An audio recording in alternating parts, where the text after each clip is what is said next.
Hello everyone and welcome to Panama. Panamania starts now for all of those of you whose eardrums didn't just burst. Welcome to the Sortis Hotel Spa and Casino here in Panama City for day 2 of the PokerStars Championship Panama main event. I am James Hartigan. He is Joe Stapleton. Hello, my babies. James, did I ever tell you the story about how Panama was named? Sadly, we don't have time, Joe. We'll put a pin in that. We'll come back to that conversation.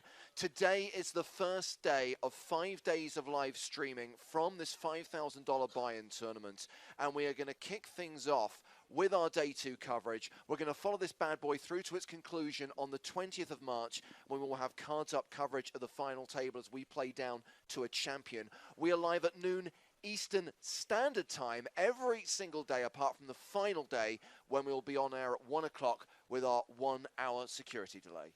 So Eastern Standard Time and Eastern Daylight Time, yes? And if you want to correct our time zones, this is how you can get in touch with us. Indeed, hashtag PokerStarsTV. You can, of course, join the live chat at twitch.tv/PokerStars. We, of course, also stream on YouTube and on Facebook Live.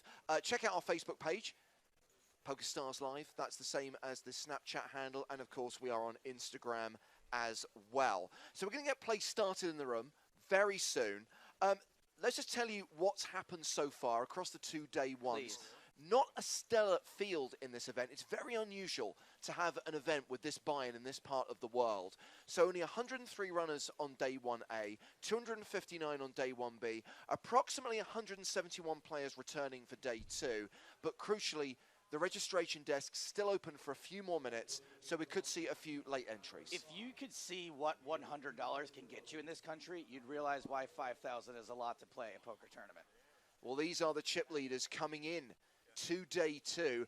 And look who's number 2 on the leaderboard, MMA superstar Tito Ortiz, one of the chip leaders from day 1A, along with Jason Kuhn, a very accomplished pro. Yeah. But it's Igor Yaroshevsky, who's the big boy with a 219 big blind stack. Blinds at the start of day 2, 500, 1,000 with a 100 ante. Yaroshevsky, we're very familiar with him from Prague. So we've got a great lineup on our first feature table of the day. Hopefully we'll get Tito Ortiz up on the main stage at some point.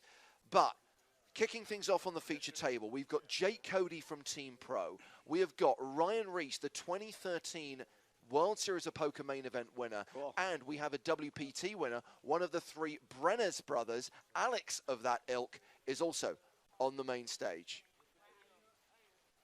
Alex, don't call me Umberto Brennis. So this is the full lineup on our first TV table. Lokesh Garg, the big stack with nearly 110,000. Alex Brenner's bringing up the rear with just 13 bigs. Because we're only going to play 5 rather than 6 levels today, I don't think we're actually going to make the money today. I don't think we're going to see the bubble burst. That'll probably be reserved for day 3. We're going to have a nice leisurely pace here in Central America. Yeah, chances are we will finish around 7 o'clock local time this evening. We are going to play probably 4 90-minute levels tomorrow, 4 90-minute levels the day after that, because obviously with a total field of around 360, 370, we're not going to need to play as many levels as we would in, say, a Barcelona or a Prague. Right, or a former PCA. Very excited to be in this part of the world, though, James. You got to make your job work for you. It is gorgeous out there. I'm sorry for those of you who are struggling to hear us. We will try to get the sound sorted ASAP. In the meantime, hopefully you can just turn up your speakers a little bit, turn up your headphones, and listen to our dulcet tones as we call the action here in Panama. Joe, a new place for us to come. Neither of us has ever been to this part of the world before. How are you finding it so far? I'm loving it. I really enjoy the culture here. I like value for your dollar here. Things are very reasonably priced in this country. Matt and I went and had a beer last night. 2 beers, $3. Nice. We had 2 beers each and chicken wings. Total bill, $20. I don't think you can argue with that. So we're getting cards in the air. 75-minute levels on day 2. The first level we're going to play today, level 9. Blinds are 500, 1,000, a 100 ante. Let's get to the action. And a quick reminder, hashtag PokerStars TV, live chat at twitch.tv/PokerStars. Action is on. Ryan Reese, a former World Series main event champ. He has folded. Jake Cody comes into play with just 36K. He is out of this hand. Round to the table chip leader, Lokesh Garg, and that looks like a raise from Garg in the cutoff. He's made it 2,600 to go. Early front runner for my favorite name of all time of the day, Lokesh Garg.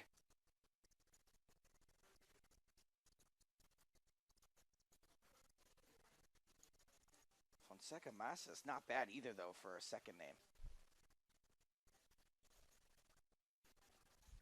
So this will be the cutoff against the small blind as we go heads up to our first flop of the day. That flop, King, Queen, 8. A reminder that we will be whole cards down for the first 4 days, cards up for the final day.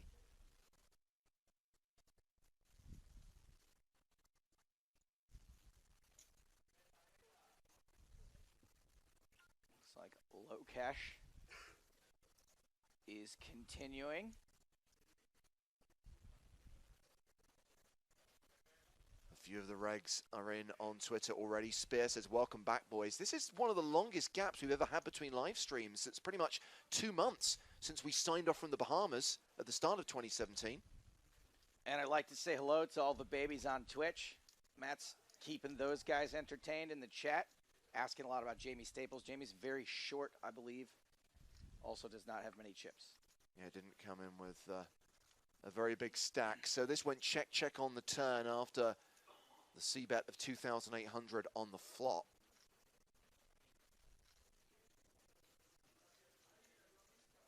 Enrique is on point with his timing. Woke up from a nap 3 minutes ago, and the stream began. Hashtag timing. Well, that is Jack 10. And that's going to be good enough. First pot of the day goes to Alberto Fonseca Massis. His stack is now up over 100,000. Jane Windsor says, I got to meet Jake Cody at the London Festival in January. Super nice guy. Now I am a huge fan. Very little not to like about Jake Cody, especially those video blogs, am I right? He's lovable. So we're going to keep an eye on some of the famous faces in the field as well. We've got a couple of, well, we've got more than a couple. We've got a few spin and go qualifiers still in. A couple of them very interesting stories. None more interesting than Alan White, a guy from Canada who worked from the for the Correctional Services Department there, had to take early retirement due to suffering from work-related stress, considered moving to Panama. You've retired. Where you want to live the rest of your life? So said, do you know what? There's a poker tournament taking place in Panama. Maybe I can try and qualify for it and check out the place. Fired up a spin and go, ticket, won it, boom. Well, it's interesting. You said he's Canadian. Yes. Okay. Because Panama and Canada were named in very similar ways. I can't believe I accidentally teed him up for this joke. Now, I can't believe this guy teed me up. Thank you very much, Alan. I appreciate it. You know, I would imagine that stress-related retirement was probably common in the prison guard game. Yes. We've got an all-in here. I can't imagine Canadian prisoners being that rowdy, though. Brenner's shoving for his last 13 bigs from under the gun +1. Here's a little fun fact. Hashtag fun facts. Alex Brenners is one of the first people I ever did poker commentary on. He was the captain of the Costa Rican team in the 2005 World Cup of Poker when I made my debut as a poker announcer. 2005, easy with the war stories, Gramps. Undersea Monkey says, I thought the intro to today was meant to be like that. It had a cool sense of disorientation and foreboding.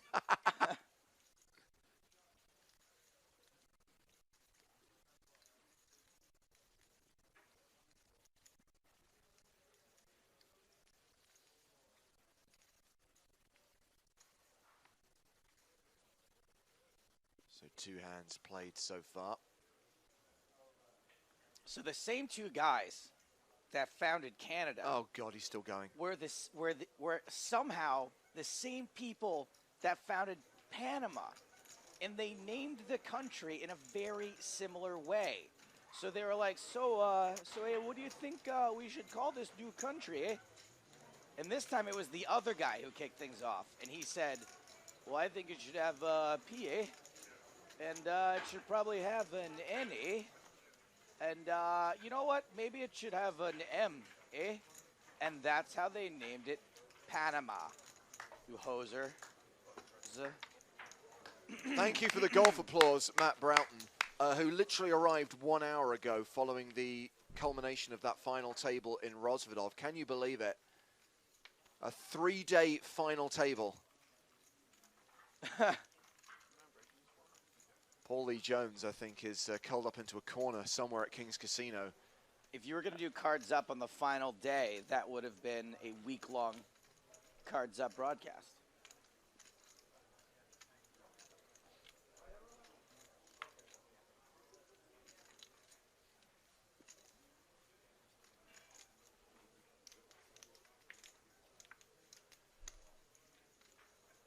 Is this guy a wizard? Are you a wizard? This dude on Twitch just said, you told that joke yesterday during testing.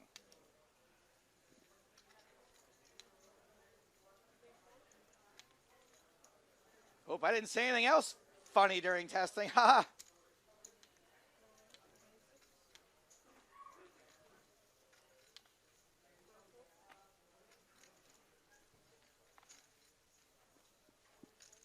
Garg, back in action.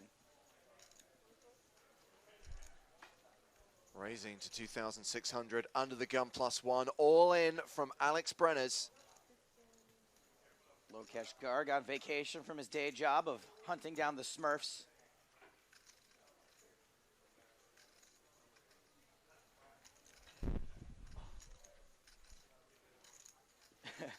Gillingham on Twitch says, is there a Costa Rica naming story?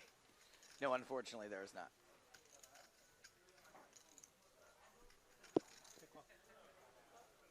And a call from the table captain. And apparently it's a race. Sevens against ace-jack. Brenners was the slight advantage with the pocket pair. Like the Canada naming story versus the Panama naming story, one of these two hands has a slight mathematical advantage. Well, this is a race that Alex Brenners needs to win to stay in this tournament. By the way, the tournament clock showing 366 total entries now, so it looks like 4 players have bought in at the start of the day, and look at that. Garg flops Broadway. Brenners knows he needs running cards. He needs a pair or a 7. That seals his fate. Drawing dead on the turn, and Alex Brenners, 1/3 of the Brenners brothers, a WPT champ, exits the arena on only the 4th hand of day 2 of the main event here in Panama. Ship it to Garg. That's going to be the rally cry for Garg. Well, our friend Lokesh Garg is now up to 118,000, nearly 120 big blinds.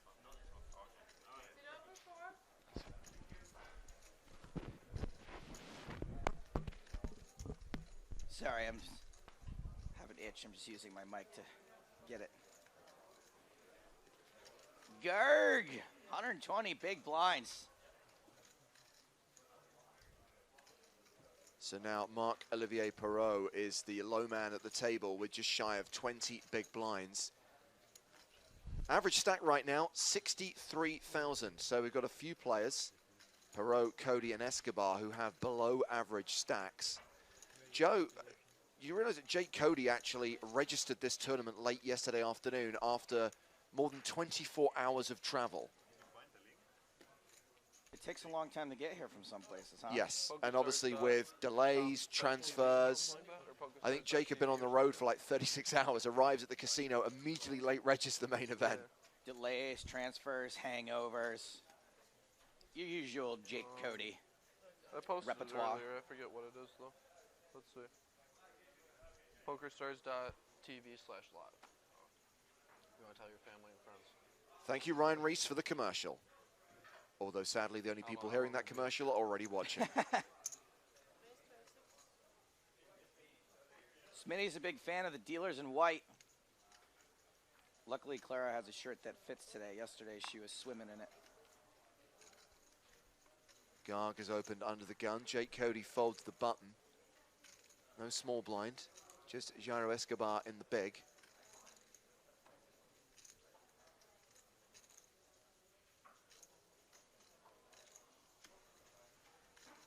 This is a night on Twitch says Garg is not an American name. No, it is not American. It's American.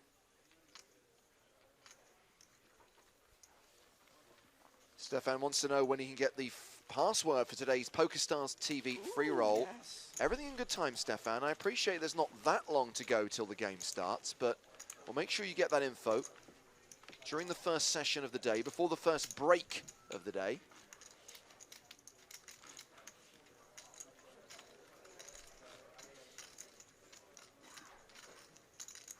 I would just like everyone to know that whenever I say the word Panama, I'm actually singing the Van Halen song Panama, but I'm not allowed to Well, it didn't stop Lee Jones and Rosvedov. for copyright reasons. So, but just imagine whenever I say Panama, that's me singing it, okay? I think the entire live streaming budget for 2018 has already been spent, courtesy of the royalty payments we're going to be paying out after Lee sang not just Panama, but a variety of ditties during the two-day Rosvedov stream. I guess when we record the next episode of the Poker in the Ears podcast, Matt's going to have some stories from Rosvedov. And some splaining to do. I've already got a story from here in Panama that I'm itching to tell you guys what I'm going to say for the podcast. So raise from Alberto Fonseca Massis, called by both Ryan Reese and Lokesh Garg, three-way to this flop. Ace, Jack, 5, rainbow. Garg!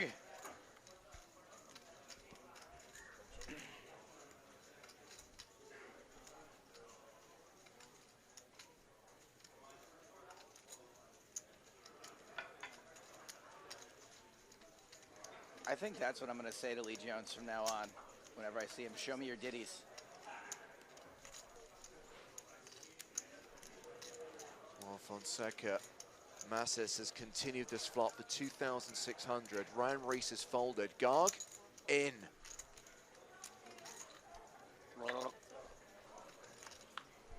Four of spades on the turn. Board gets wheelier. Flush draw out there now. I'm going to need a spit bucket if I keep doing this Garg bet. I can't drink this much water. My body will reject it.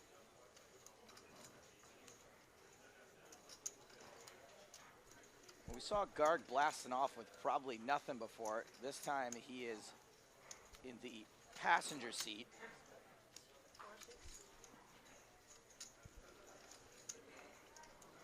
$4,600.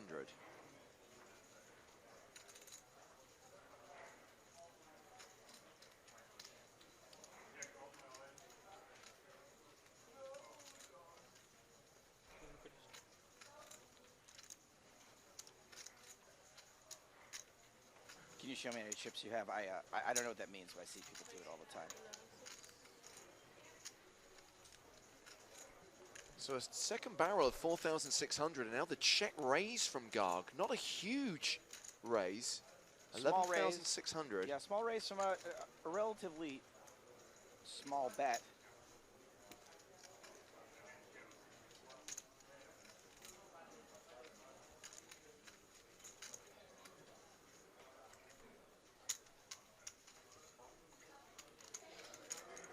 Second Massis, undeterred.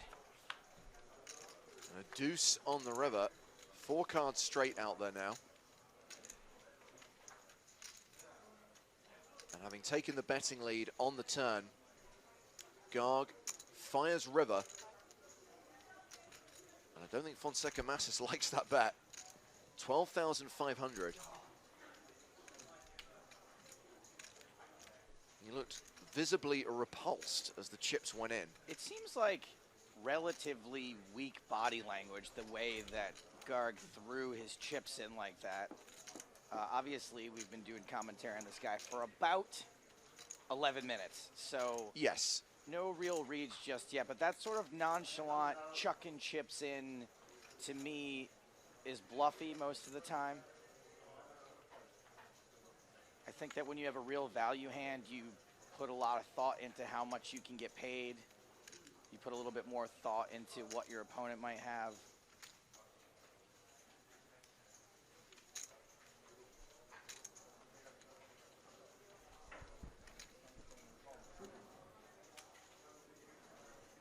Counting out a call.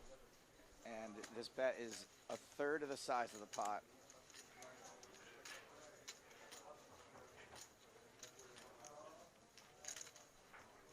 Two biggest stacks at the table. Engaged in this pot. And there is the call from Fonseca Masses. Garg says...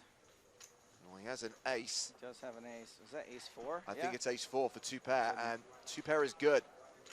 Not a bluff, 2-pair good. And Garg boosts his lead at this table up to 152,000, 152 big blinds. Second biggest stack on the feature table right now is Alex Dimitrov, who's got 91 big blinds. So Garg, look at that, he's increased his stack by almost a third. Garg. Well, we all learned something there, that Garg chucks chips in when he's got it, at least once. God, if you're going to take a picture of Clara, be a little less obvious about it, bruh.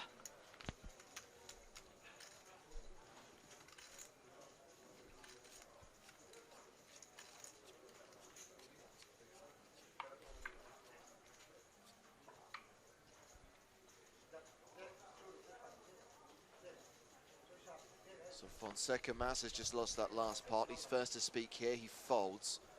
Alex Dimitrov is going to raise.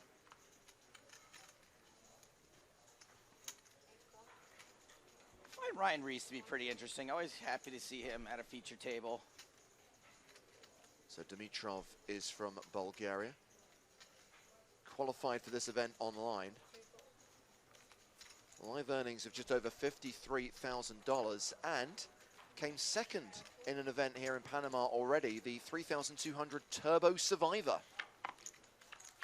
What makes it a survivor, do we know? 10-10 deuce on the flop, 2 clubs.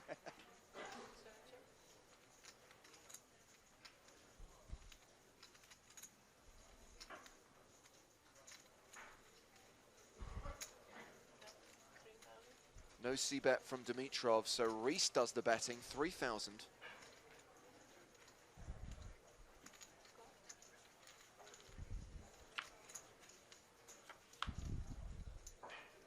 Dimitrov seems to be in check call mode, taking us to the turn, which is the 3 of hearts.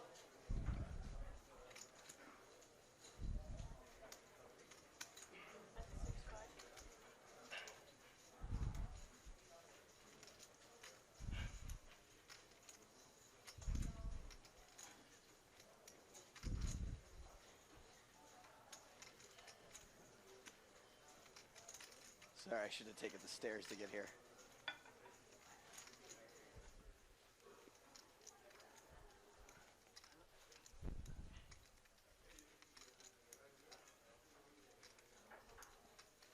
And that bet gets a fold.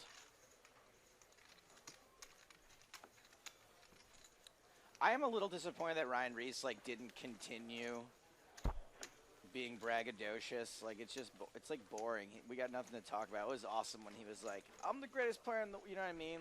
Yeah, but he only said that once when he was caught up in the moment after winning the bracelet. But I want him to be caught up in the moment again.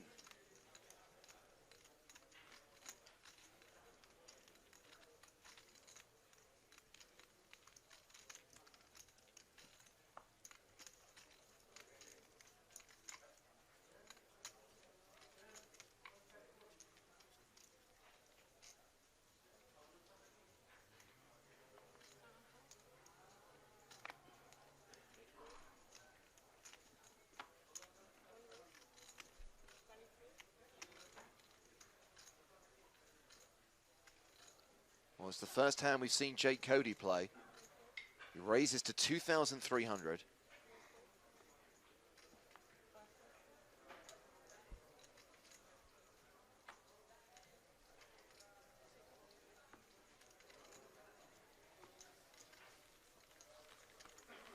A raise and take it for Jake. Thanks to Raymond for pointing out that in a Survivor tournament, everyone who cashes gets the same payout. So the tournament stops when it gets to a certain number. When it gets to the money. Tournament over. Cool.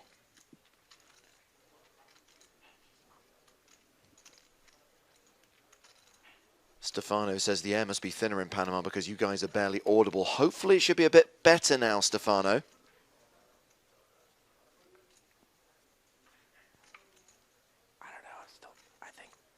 Oh, no, it's just because I'm whispering. Oh, when I talk at a regular volume. That might have been the problem.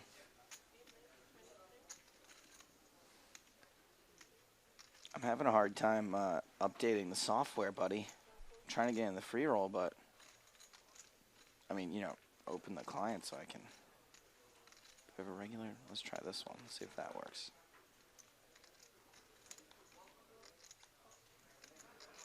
Ryan Reese has opened under the gun, 2,300. Called by table chip leader Lokesh Garg. And by Alex Dimitrov in the big blind. Three-way to the flop. Ace, queen, tray. Two spades.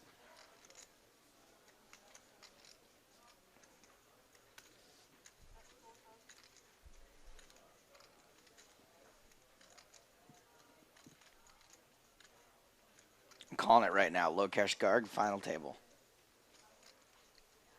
And that's the fold that's going to get him there. Hold on a second. There was no bet to him, right? Oh, no. Reese did fire a bet on the flop. We had him down as checking, but he had actually bet, hence the folds from his opponents. We haven't seen a good open muck in a long time. I'm a fan.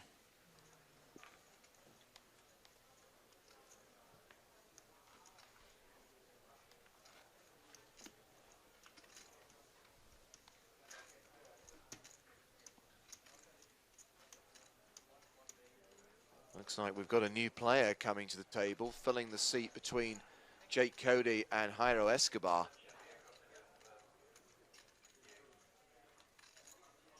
Oh my God, it's the Ultimate Warriors music! Oh no, it's not the Ultimate Warrior.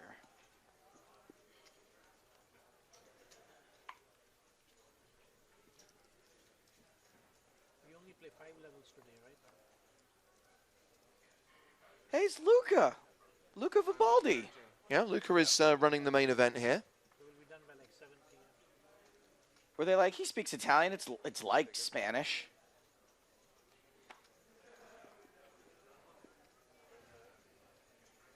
I think it'll be a little later than that because of dinner break. Or do we not get one? No dinner break? No dinner break today, Ryan Reese. 2 levels and a break, 2 levels and a break, and then 1 level, which should take us to around 7 o'clock local time. And with us only playing 5 rather than 6 levels today, the most important thing to say is that we probably will not hit the bubble on day 2. I know that's been happening at recent events since we changed the number of players, the percentage of the field that gets paid, but it looks like we'll have our world-famous bubble coverage at the start of day 3 tomorrow. So make sure you're with us at noon. Where it Eastern belongs, Standard. on day 3. Actually, while we're talking about our world-famous bubble coverage, let's send positive greetings and get well soon wishes to the whole Pope, Neil Johnson, who's obviously been in hospital recently with a very serious illness, and we really hope that Neil was well rested and back on the tour soon. Sadly, I don't think we're going to see him at the next few events. But we miss you, Neil. I also miss you, Neil. You played 2 levels today. Johnson. Do you think every time the doctor comes in to look at his chart, he's like, Mr. Johnson?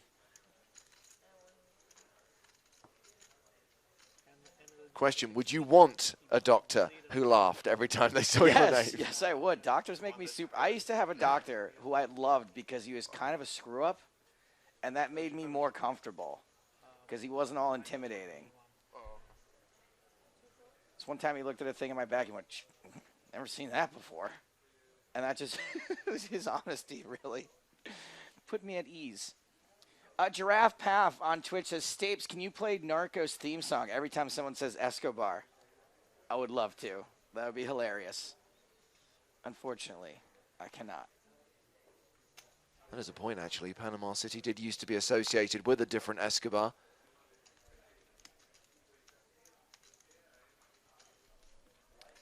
You know, when Narcos was happening, I tweeted something about the show, and like the official estate of Pablo Escobar retweeted me.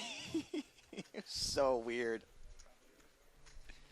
So there's been an opening raise from Alex Dimitrov, and it's Jake Cody's big blind. Oh, and you do not raise Jake Cody's big blind. Yeah, it was clear from the thinking that Jake was not considering whether to call here. He was deciding whether he wanted to 3-bet, and that is exactly what he does. Re-raising to 8,100. Winner, winner, cake Jody dinner.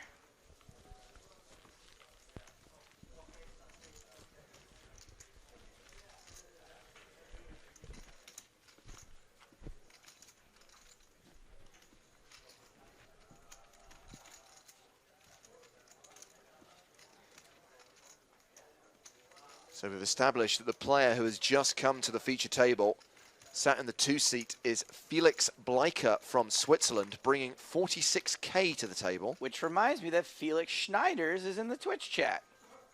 Hello, Felixes. Felices. That sounds so wrong.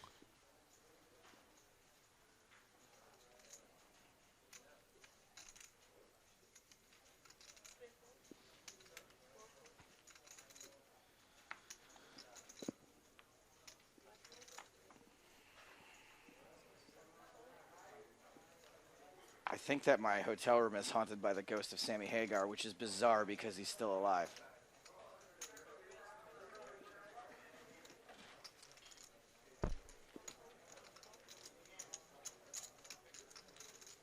Raise from Ryan Reese on the button and a call from Bleicher in the big blind.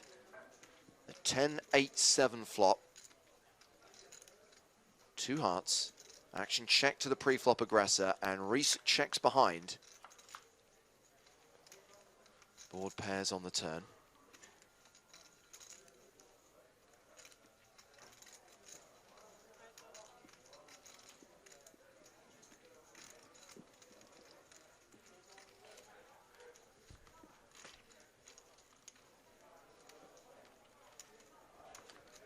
Bleicher led the 5,000 on the turn, got a fold from Reese.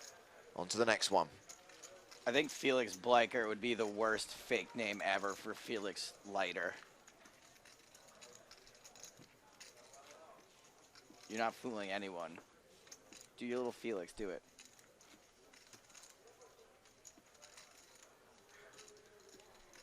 Felix. Felix, forget the shop. Oh, we have our fun. What's the American story on how the damn things were stolen? What? That's a genuine line from Never Say Never Again. Not officially part of the Bond canon, by the way, but I feel we've had this conversation many, many times. We have. That's the one where he goes to the old folks' home.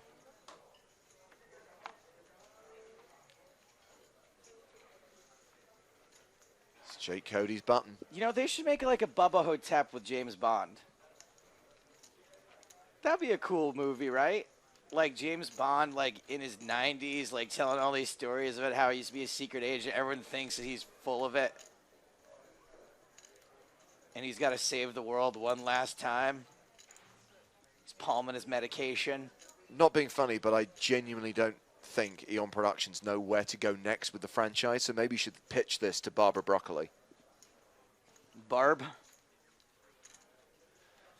So Dimitrov's raise, called by Escobar in the big blind. We have an ace-7-5 flop.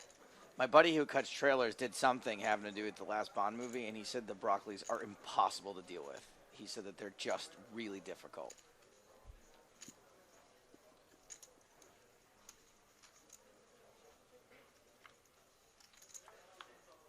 Check, check on the flop. 9 of spades on the turn. I can't even remember what the theme song for Narcos was. You'd know it if you heard it. I'm sure. All I can think of is the Breaking Bad one. It's not like that, is it? No. Oh. Oh, doo-doo-doo-doo, that one. 6 of clubs on the river. By the way, have you seen from our friend and colleague Matt Broughton that it is raining outside? Poor Matt was hoping to use his 1 level off today to get some pool time and has discovered that It is panoraining outside. Picking up the action here, Dimitrov was the original raiser. Check, check on the flop, check, check on the turn. Last chance for Dimitrov to bet here. Nope. Yeah, check, check.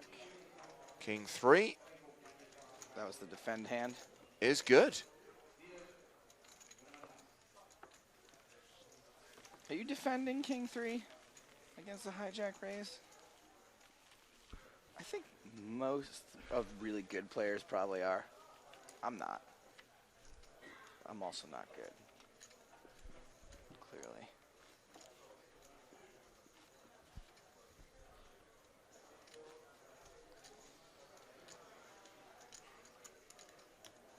In the next 5 minutes, you will get the password for today's PokerStars TV free roll. No. Just a quick heads up, if you want to find the game in the PokerStars lobby, just go into the tournament section, turn all the filter nonsense off, and just search PokerStars Space TV. And that will bring up the 5 free rolls we've got planned for the next 5 days.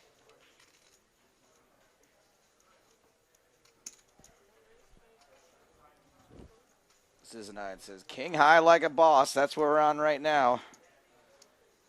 Jake Cody in action again, raising from the cutoff. Escobar in the small blind this time.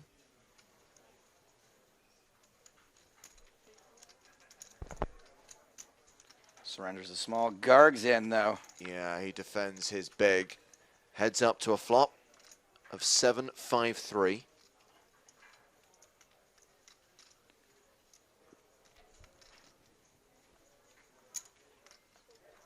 Is that a donk lead from Garg? Yep.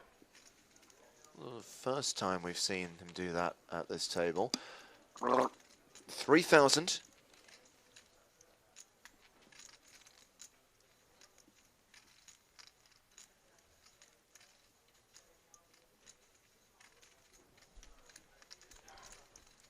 Jake Cody not folding. 9 of clubs on the turn. Now Garg checks. And Jake checks behind. Whoa, no, he did not check yet. Oh, I think he was establishing whether Garg had checked, Yeah. and Clara obviously misunderstood.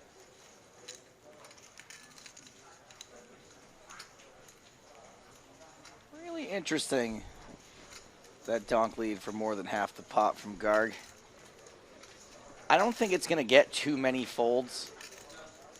Mostly because if you really smash this flop, aren't you going to, like, check and let your opponent continue and check raise?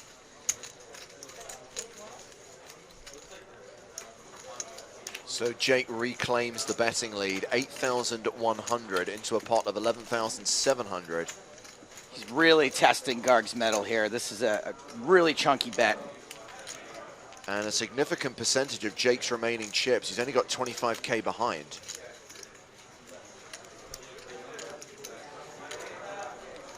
I think a lot of players are going to donk lead with like a pair and a draw. Yeah. I really like a donk lead there if you flop a set or if you somehow have defended with 4-6. Because like I said, I don't think you're going to get a lot of folds.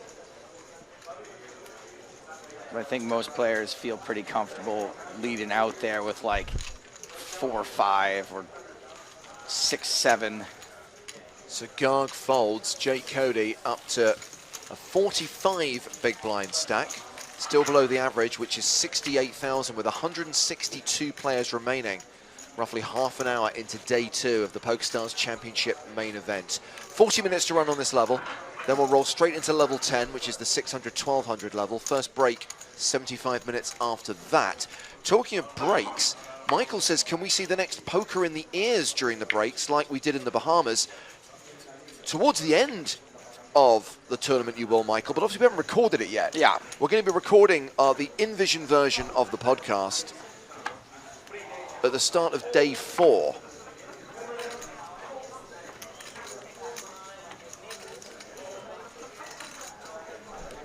Grizzly on Twitch asks, what are the blinds, Joe? Those are the forced bets that people have to put in at the start of every hand. Rotates around the table. Thank you for your question.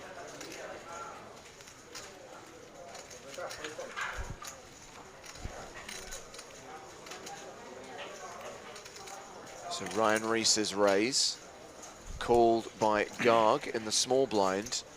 Garg. And Marc-Olivier Perrault, the table shorty, calls as well out of a 14 big blind stack. And we have a 10-6-3 flop. So yes, confirmation that all three of us, Joe, Matt, and myself, will be recording the next episode of Poker in the Ears here in Panama, probably on day 4 of the main, and you'll get to see that hopefully either towards the end of day 5 or on day 6, which is final table day, cards up day.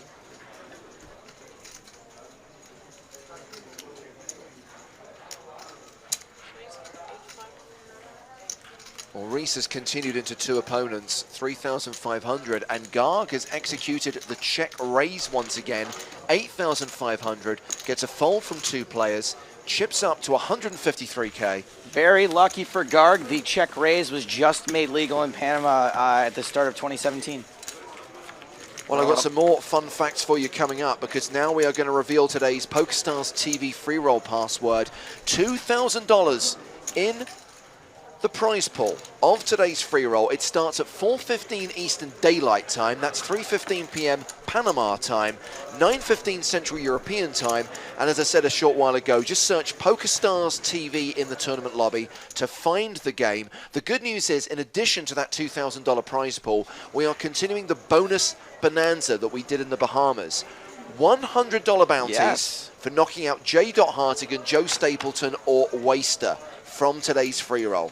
And the password you need to register for that game is Balboa, B-A-L-B-O-A, lowercase, Balboa. The reason being? Rocky was from Panama. No, the original Rocky movie in 1976 was banned here in Panama. So controversially, everyone in Panama got to see the sequels, 2, 3, and 4, before they saw the original Rocky. It was only in 1989 when the Panamanian Film Institute named Rocky IV Movie of the Decade that they relented and allowed the original Rocky to be shown here. No way this is true, but I love it. Wow. I guess you work with somebody long enough and eventually you start smelling their BS, huh? Hashtag fake facts. I almost went for that. Balboa is actually a district that's very close to the canal. But I prefer my story. So here we go. Perrault all in for 14K, called by Jake Cody, who was the original raiser. Jacks against ace-10. Cody with the pair, 72% favorite. Perrault looking for an ace.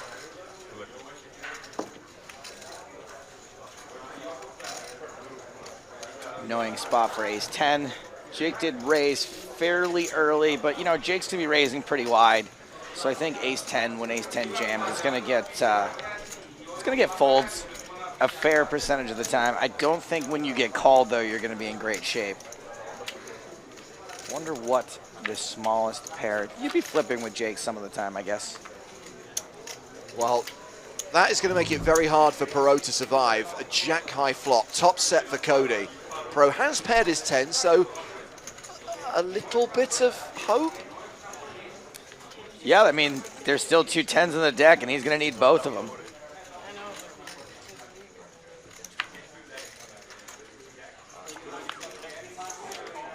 Well, it's all over on the turn.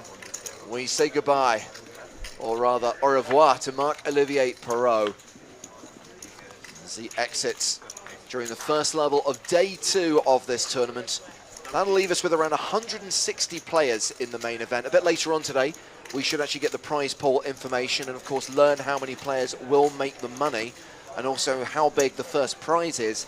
And as we've mentioned a few times, unlikely that we'll see the bubble burst today. We're only playing 5 rather than 6 levels today, so world-famous bubble coverage probably at the top of day 3.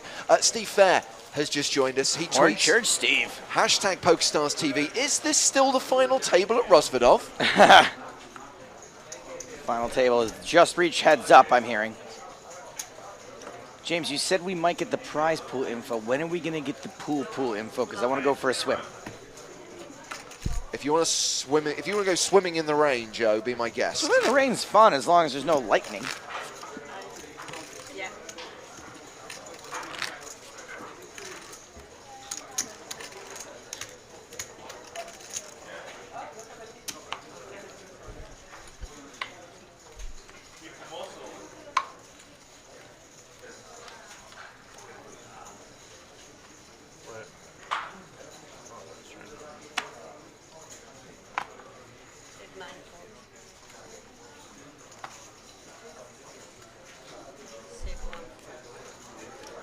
So action folded here to Felix Bleicher in the hijack, and this looks like a raise.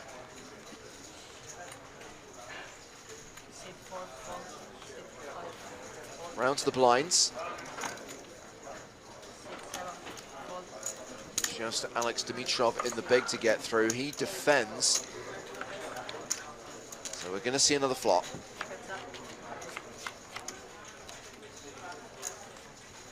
That flop is 9-5 tray. Rain Bizzle.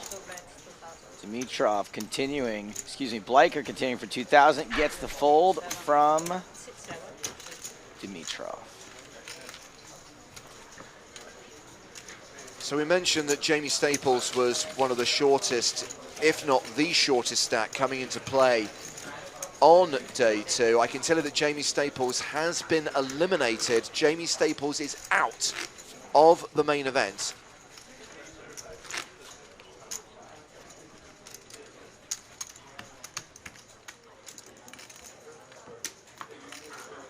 Jamie all in with ace-6 against Alberto Matthias's queens. Hey, what? And that, ladies and gentlemen, is hashtag death by quads. Jeez. I guess if you're gonna lose, lose huge.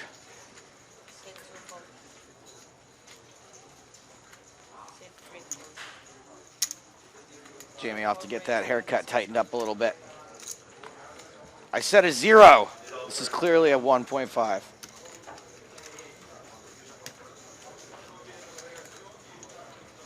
So Jamie Staples gone. Other early eliminations include Rumen Nanev and Diego Ventura.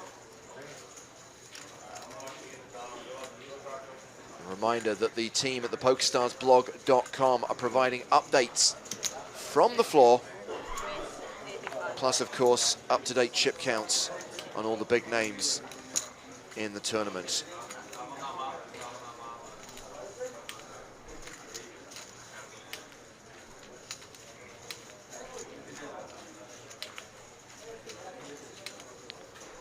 Three bet.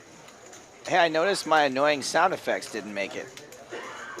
A lot of stuff got lost in crates between the Bahamas and Panama. It's in like the 4th layer of the canal right now. So it seems, according to our friends of the blog, there were 4 players who bought in at the start of day 2. Bryn Kenny, Eric Seidel, Ambrose Ing, and Martin Jakobsen. Those are the 4 players who came in with a starting stack of 30,000 just before registration closed at the start of play today. Eric Dell. That was a bad sigh. That was more like a yawn. Eric Dell.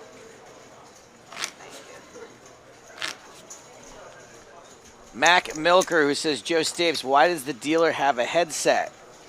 That is so the dealer can communicate with the graphics department. So when Jake Cody raises to 10,000, she says, C1, raise 10,000. And then they put it in the old computadora, and then the graphics pop up on screen.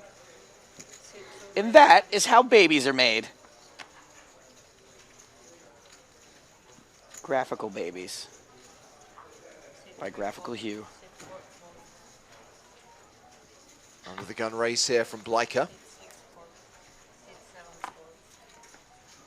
You know, as long as we're shouting out people who are sick and or injured, Graphical Hue has an arm injury, and apparently he strained it trying to reach up the underside of a vending machine. Really wanted a Kit Kat. Well, the story I heard is he got on the wrong side of the other players in the home game in Cardiff. Oh, the Cardiff home game.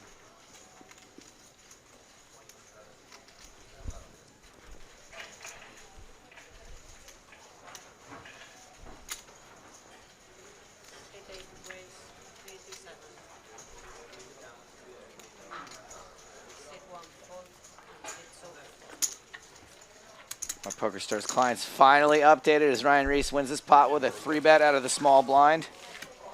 So I will be... What's my PokerStars username? I think I remember it.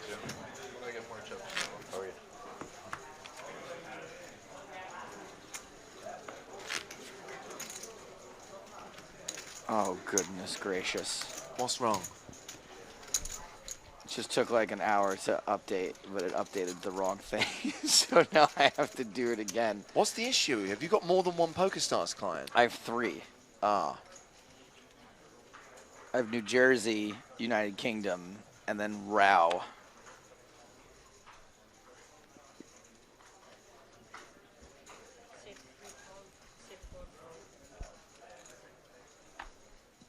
You know, I think there's a gigantic Sunday Million happening the Sunday I'm in the UK next also. Might horse around with that. Sounds like adventures in online poker for the podcast, Joe. Gonna have to extend my trip possibly, though. There's that big... that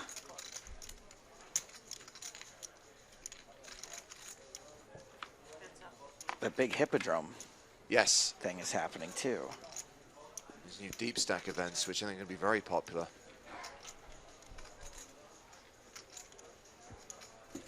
So Reese opened from the button. Blyker defended his big blind. Check, check on the flop.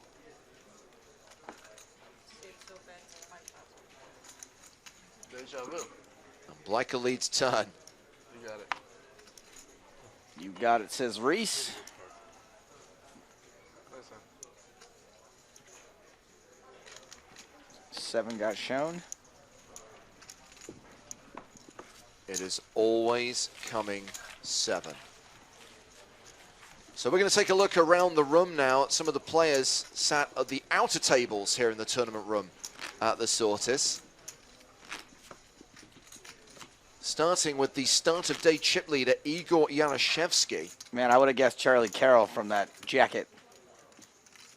Jason Kuhn, American high roller, started the day 3rd in chips. Sandwiched between him and Igor on the leaderboard was MMA superstar Tito Ortiz, who's looking very focused. That is Fabian Ortiz, final tableist from the Bahamas a few years back, but also won an LAPT here in Panama back in 2014. Tito's brother? A couple of years before that, Leo Fernandez won here in Panama. And we've got a few high rollers in the field, including Steve O'Dwyer, sat next to Uri Reichenstein. Martin Finger. Maybe we should play Stapes Finger or Martin Finger later. Davide Katai. And one of the players who bought in at the start of day 2, 2014 World Series main event champ, Martin Jakobsen. Cool.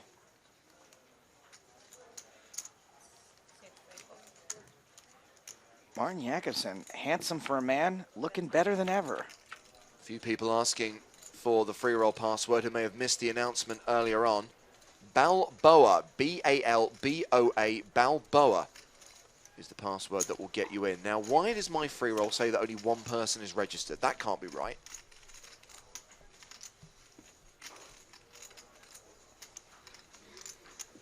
$4,500. That sounds more like it. 4,600 now. So while we were checking out the field, we missed a raise from Garg. And this time it's Escobar who has decided to donk lead the flop. Yeah, after defending his big blind pre, Garg called that bet of 2,700. So now we're on the turn. Escobar is checked. Garg retakes the betting lead. This board is a board I really hate donk leading if you're trying to get folds.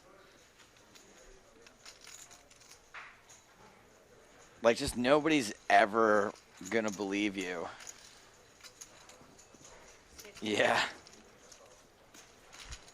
Nice try, Lao She. So Garg still table captain with 156,000. Average stack right now, 68,000. 160 remaining from the 366 who started. There's the chip counts of all 7 players currently on the main stage.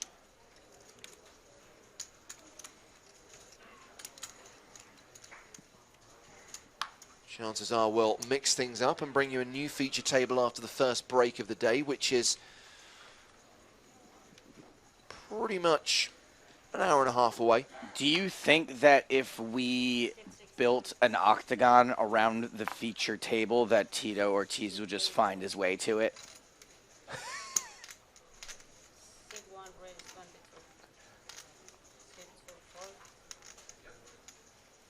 Jake Cody opening here from the cutoff. How are you getting on with your PokerStars client, Joe?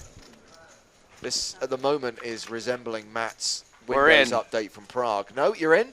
We're in. Excellent. King 7-4 on the flop. Garg defending his big blind to Jake Cody's cutoff open. The bad news is there's a tournament starting right now I really want to play. This $30 no-limit Hold'em Turbo Progressive Knockout. Restrain yourself. I need you focused. I really want to play it. Ah.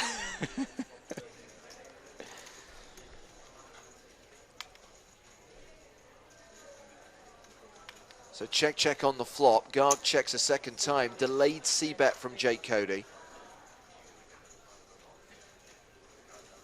We're in the free roll. Well, that's good news. Don't forget, Joe has a $100 bounty on his head, as does Matt Broughton, a.k.a. Waster, and myself, J. Hartigan. Knock any of us out, it's $100 in your PokerStars account. Plus, of course, the free roll has a $2,000 prize pool.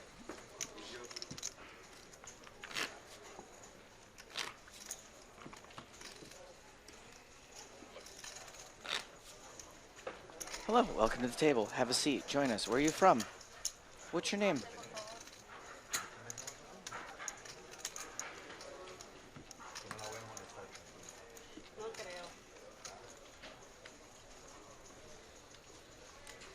You done, son? Asking me, you want me to stake you in the $30 knockout? No, I appreciate it. It's not. I'm not. I'm time poor. Douglas Fairley sends greetings from Calgary, and we send greetings from Panama back in your general direction, Douglas. Thank you for watching. Calgary, that's in Canada, isn't it? Yes, Joe. Interesting story about how... Careful, someone who was watching yesterday's rehearsal might say they've heard it a third time.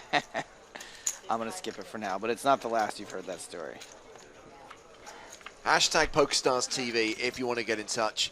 On Twitter, Joe keeping an eye on the live chat at twitch.tv/PokerStars as we see a Queen 9-3 flop here. Check.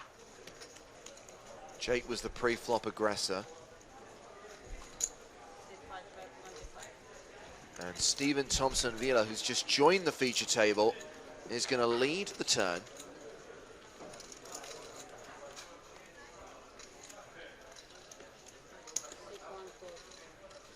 Jake calls.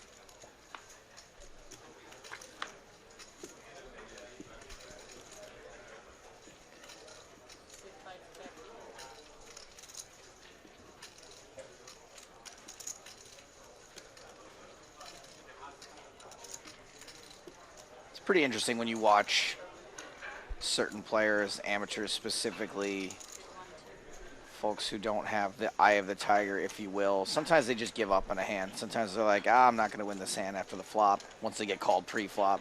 What did he have there? And Jake, you can see the wheels turning on every single street. How can I win this pot? 10-9. Where's the hand there? Okay, so pair of nines, yeah? Yeah. Whereas the rest of us sometimes are like, please bet so I can fold.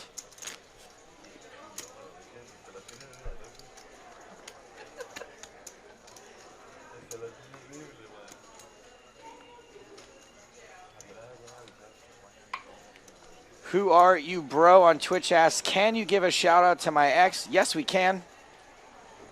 Thank you for your question.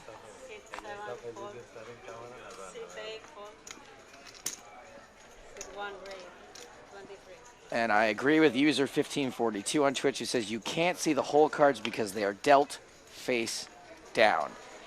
Crucial to the game of poker that the cards be dealt face down. I have been pitching cards up hold'em for a long time now. They've yet to take me up on it. They don't seem to understand the nuance. It's a bluffing game. You see, you joke, but do you remember that hand? I think it was from a Spanish TV show. Yes. Where that guy is playing with his cards up. And even though the other player can see his whole cards, he still loses the hand. It's not just that he loses the hand. He, like, calls down with a worse hand. Yes. Like, I understand losing the hand, like, because you'd fold, right? You'd fold Yeah, to a but I better mean, he hand. loses at showdown.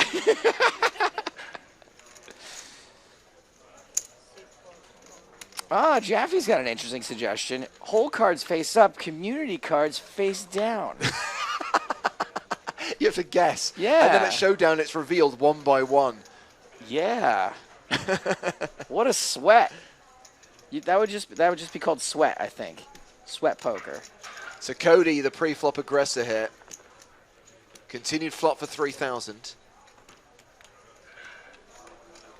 Set to fire again on the turn. And once again, Garg calling.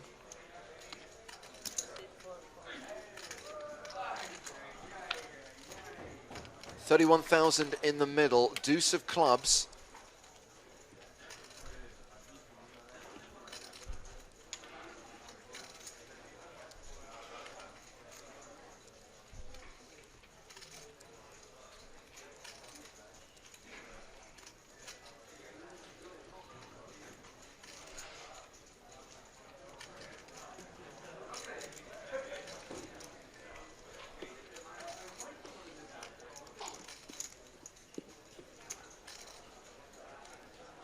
Cody versus Garg.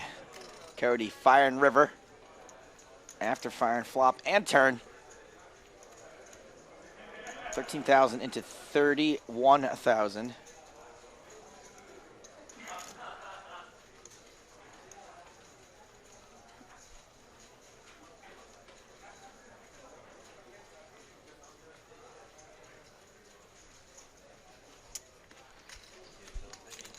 Feels like a king a lot of the time.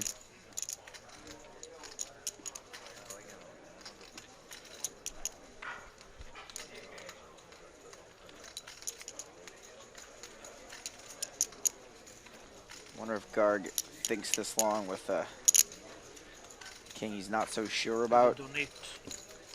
The donation from Garg. It's probably worse than a king. Jake shows ace queen. Not flush. Wow, so backs his way into the flush. Let you get them. It's nice to be Jake Cody. It was Garg who had the king. Yeah.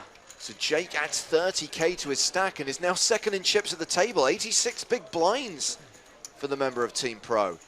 Meanwhile, I'm hearing from our spies on the floor that Martin Jakobsen is out after lasting an hour in the tournament. Remember, he bought in at the start of the day and now he is gone. We are down to 154 players. As we come to the end of the first level of the day, 4 more levels to play today, 75-minute levels on day 2. We'll switch to 90-minute levels from tomorrow.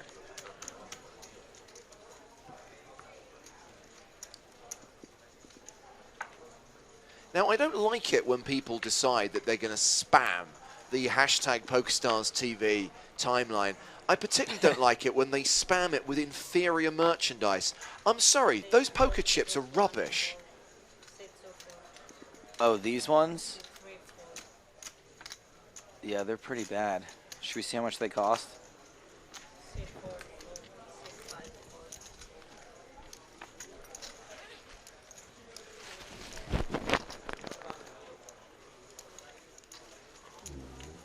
Yeah, there's so much happening on this website. It makes my eyes hurt.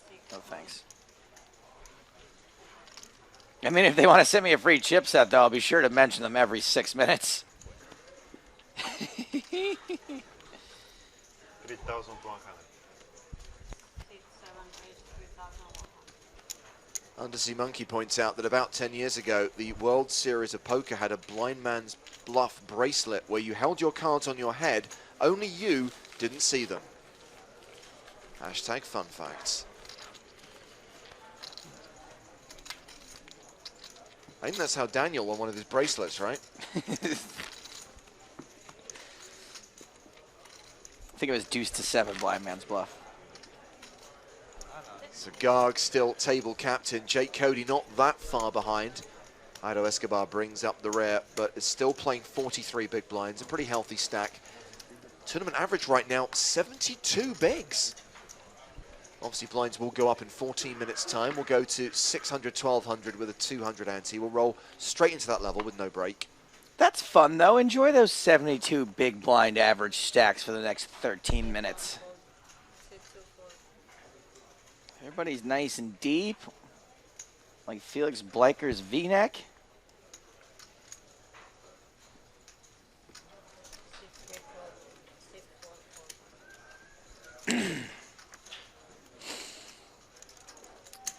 Perry says, hey, Stapes, my son is your biggest fan. Can I get a shout-out for Georgie and Mama K? Can we go over the shout-out thing again, James? What is it? He wants me to be like, hey, thanks for being a fan, Georgie, Mama K, you're the best. That is generally what happens, yes. Yeah, no, I don't do that. Certainly not on a Thursday. So a raise from Stephen Thompson Villa to 2,400, a 3-bet from Alex Dimitrov to 7,400. Action on Ryan Reese in the big blind. So we've lost one World Series champ, Martin Jakobsen. We've got the guy who won the tournament the year before him, Ryan Reese, still on the feature table.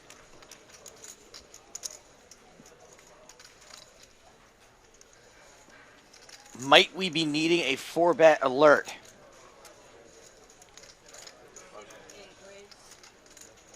Oh, hell yeah. Cold 4-bet from Reese in the big blind. Well, the original raiser is folded. Action is now on Dimitrov, the 3-better.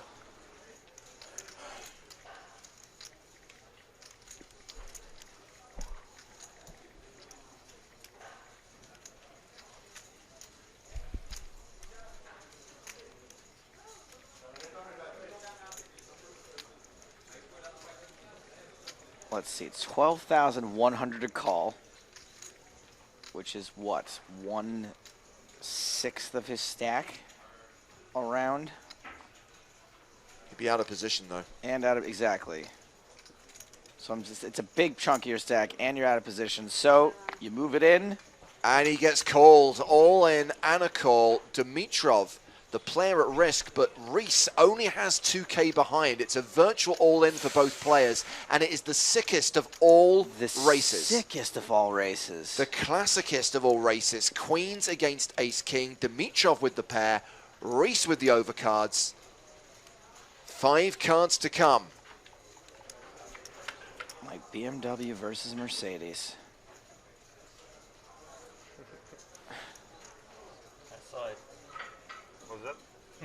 Cards are what they are, guys. Don't worry.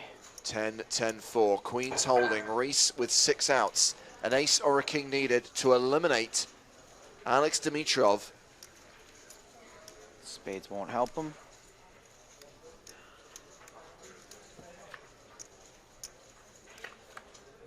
Deuce on the turn. Same outs, but only one more chance to hit. Oh, I hate this flip. The river card is a 5. So Queens hold, and they're just checking. We think that Reese does have Dimitrov covered just.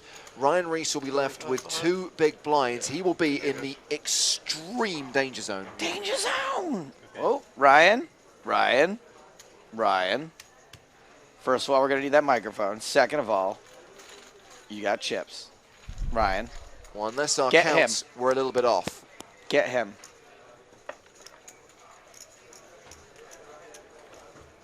Obviously, just checking the counts, it could be that we had Dimitrov with fewer chips than he actually had. Either way, we need the microphone. Yeah, confirmed. Ryan Reese does not still have 2,000 chips. He has no chips. He is out. Microphone returned. Goodbye, Ryan. Dang it.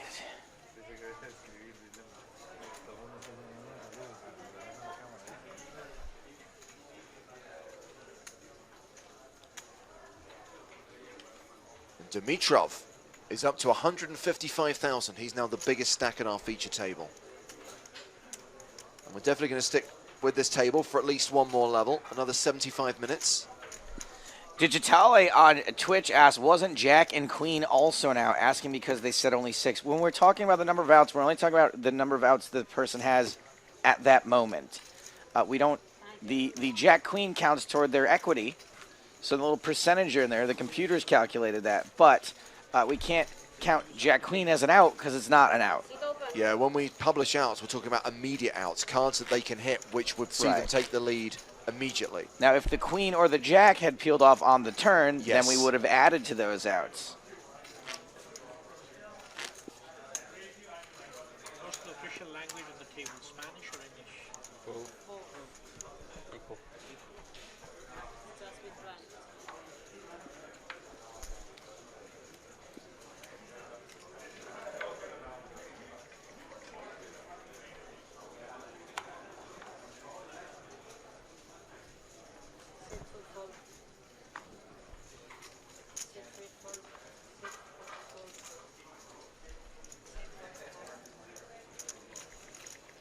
So we kind of mentioned at the start of the day that 366 is obviously a smaller field than we're used to seeing in events that we cover. And it is worth pointing out that it's been a long time since anyone's tried to run a $5,000 buy-in tournament in this part of the world, and no one really knew what to expect. It's also worth pointing out that there's a lot of events running right now. PokerStars Championships are a bit like London buses. We've waited 2 months and then they've all come along at once. Panama, Macau, Monte Carlo, Sochi that was recently announced. Because they're so close together, we physically cannot get to all of them. While we're bringing you 5 days of coverage from here in Panama, we will not be live streaming Macau. We will, however, be in Monte Carlo, and there will be a 5-day stream from Sochi.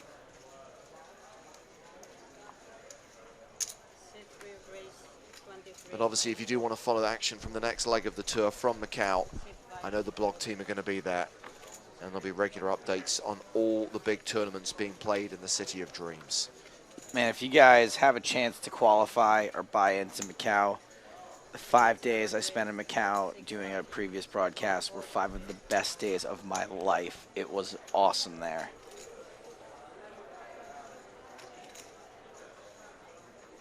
Well, Escobar has raised and been 3-bet by Dimitrov.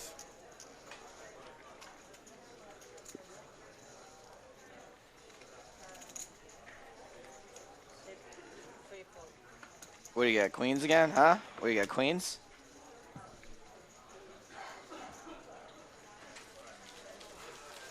It's Dabo on Twitch asks, how do you sign up to the free tournament? The free roll. Well, I'm assuming, and that's always a dangerous thing to do, that this gentleman or lady is already a PokerStars customer. If you are Hopefully. not, Play on PokerStars. you can join for free. No problem. Just download the client from PokerStars.com. And then once you have signed up, once you've got the client on your computer, all you need to do is search in the tournament lobby, PokerStars TV, make sure there's a space in there, and you'll see today's free roll. There's 9,000 odd players already registered, and you can sign up using today's password, Balboa. It's on the screen. It's Balboa, not Balboa, as James says.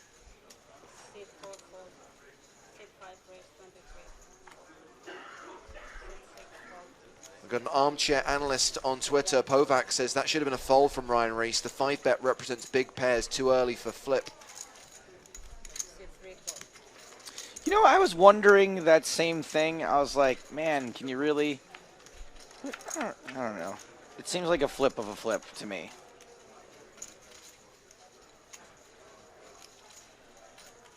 So we got Escobar here in action against Thompson Villa, a Queen 7 deuce flop. Stephen has continued for 2,800. Arrow faults.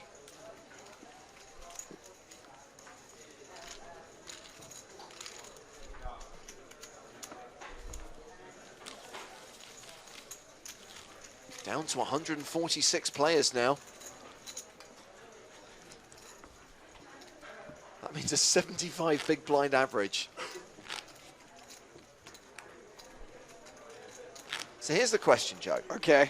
In previous events where we've had smaller fields, what some might say are more select fields, the cream has risen to the surface. I'm thinking of like Monte Carlo a few years It really back. weirds me out when you say cream, but go on. But do you think, with that in mind, with it being a smaller tournament, just like we had in Malta again a short while back, that we are going to see the more skilled players, maybe some familiar faces, make it to the late stages, make it to the final table? You I think it's going to be a six lot randoms? of Roberto Hernandez's and Giacomo Ortega's.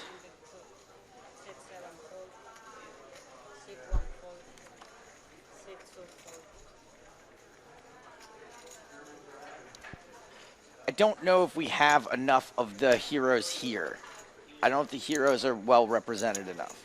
Well, if you think about the fact we've got, obviously, Jake Cody on the feature table. I will tell you who crushes in these situations, though. Yeah. Steve O'Dwyer. Well, O'Dwyer and Cody are two of the names I'm thinking of because of that final table in Monte Carlo back in 2013. They're both still in. Martin Finger.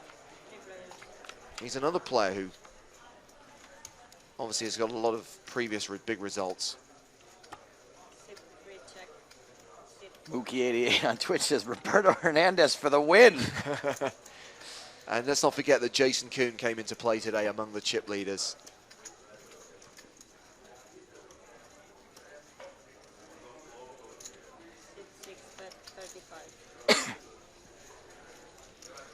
Fonseca Massis was the pre-flop aggressor. He continues into two opponents, gets a call from one of them, that player being Lokesh Garg. 6 on the turn.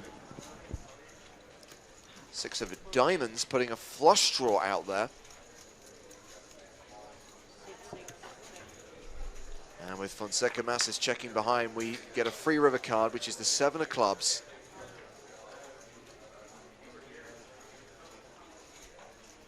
Here comes Garg. We're Garg.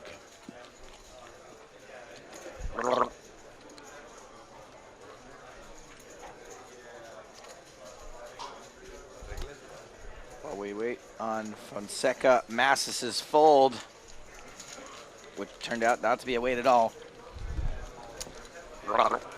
So, we'll probably play one more hand before the blinds go up.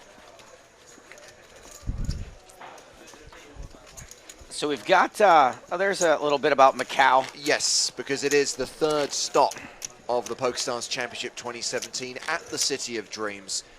So yeah, it kicks off very soon actually, 30th of March to the 9th of April, and as Joe mentioned, you can qualify now. If you search Macau in the tournament lobby on Stars, there are still satellites for that event. Also satellites running from Monte Carlo and Sochi at the same time. You really have your choice of any part of the world that you want to go to. Yeah. We're in Central America now. You want to go to Europe? Fine. Go to Monaco. You want to go to Eastern Europe? What is Russia even considered? Eastern Europe? It's like its own thing, right? Eurasia? Go to Sochi. You want to go to regular old Asia? Macau. Lots of discussion happening right now on Twitch over that hand, the Ryan Reese flip hand. Oh, yeah. Is this inspired by Povac's analysis? Yes. That it should have been a fold? You're a donkey says stacking off Ace King is fine. Relax, analysts. I am Den says hard for Reese to fold Ace King after the 4-bet, especially when you consider his blockers to aces and kings. I did. Agreed. I definitely agree that once you 4-bet, you're fairly committed there.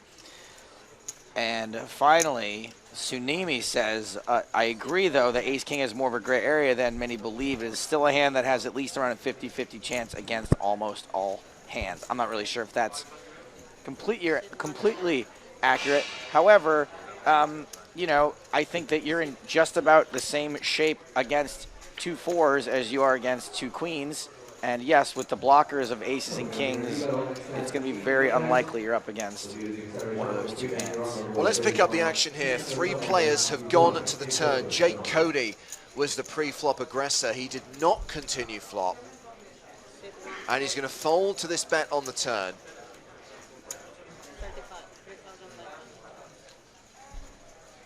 3,500 from Garg. Well, Blyke is going to call. We're heads up to the river. And that river card is the 5 of diamonds. One thing I will say is the pace of play at this table has been swift. Solid. Yeah. Check, check. Garg says, I have nothing. Just queen high. A pair of 6s for Bleicher will see him win this pot. That will bring level 9 to an end. The blinds roll on. We're playing level 10. 600, 1200, 200 ante. New level. 200 ante. 620.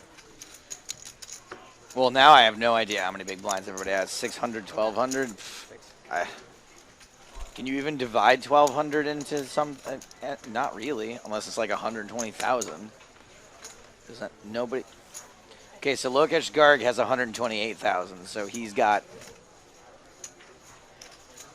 like around 100 big blinds.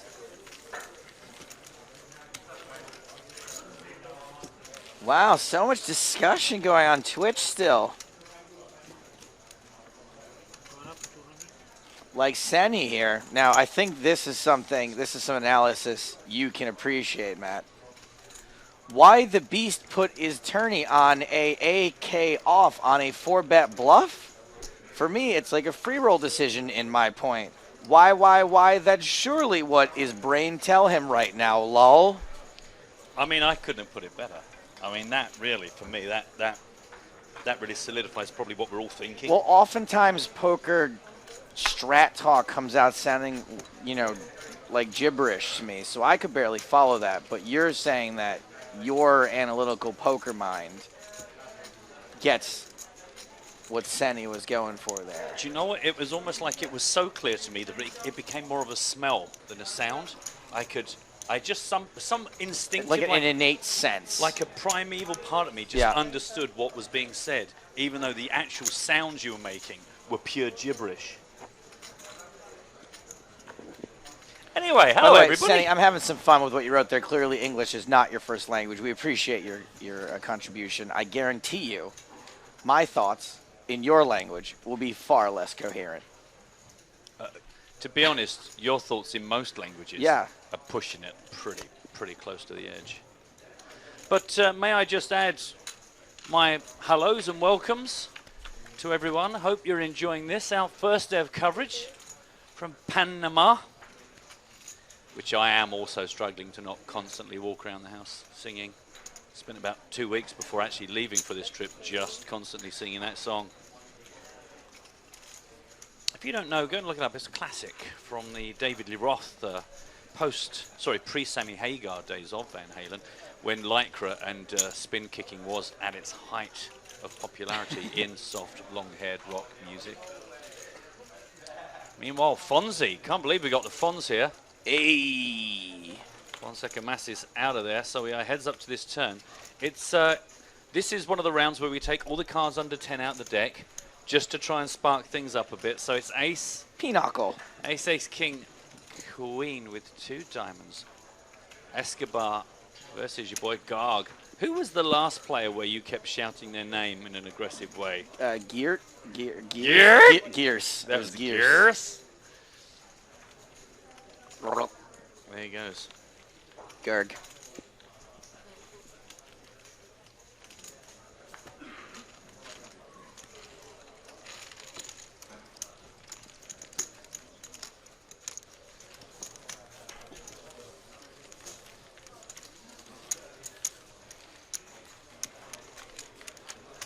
We're going to quickly step away from our featured table to show you some sad people walking away from the game that they love.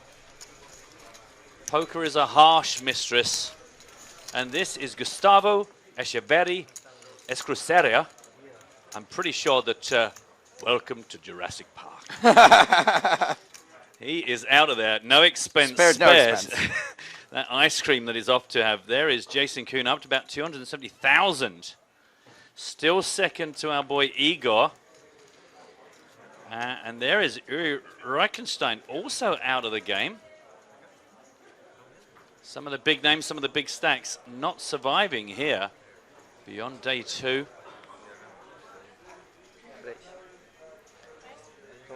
to our table. This chap's got a jaunty cat at a jaunty angle. 24, right?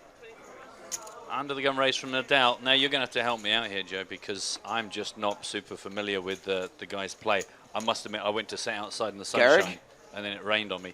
No, as far as their tendencies thus far and who's, you know, I see an under the gun raise here and I'm thinking, is this guy a maniac? Is he tight as a... I mean, we haven't seen him play a single hand yet, this Right. guy, Andres Nadal Baluda.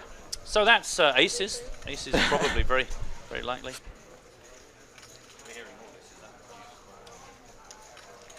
Cuatro, cuatro. 40.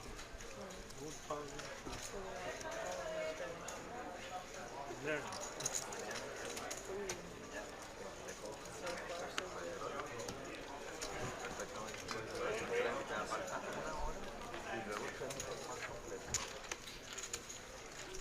So I guess it was aces. Told you.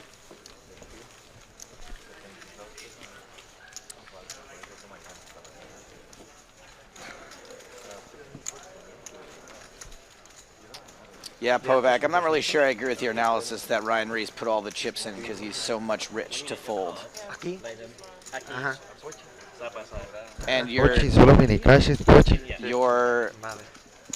Disagreement that queens against ace king is not the same flip as queens against fours because it's 42% instead of 45%. I don't know. I'm not really going to... The 3% edge doesn't really do it for me. Doesn't get me fired up. It doesn't get the blood flowing to my nether regions. Good job, because I don't want to spend too much time in a room with you in that state. No, you really don't. I have money, Matt. That's still not quite a good enough reason for me to be involved. Thompson Villa, it sounds like a lovely place to go with your family on holiday for 2 weeks. You will be sharing the pool area, but it is ultimately just private to you and your We've friends. booked 6 days at the Thompson Villa. We're going with the Johnsons. We went last year. We got on with them very well. Good, right. I think I'm sorted now. Hello to everyone shouting at me on Twitch. Nice to see you. Hello on Twitter. Don't forget, tag your tweets, PokerStars TV, if you want to chat with us via that medium. If you are wondering what Twitch is, then why not fire up a browser and go to www.twitch.tv/, it's like an eye that's fallen to its right, PokerStars. That's where you'll find us. Action's going to be on Felix Leica here.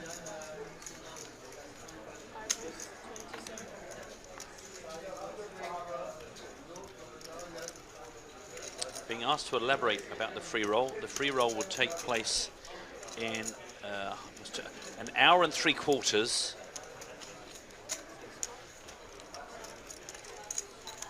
I can tell you that there's, I think currently 3 people registered for that, which would be me, Joe, and James. I'm at a guess.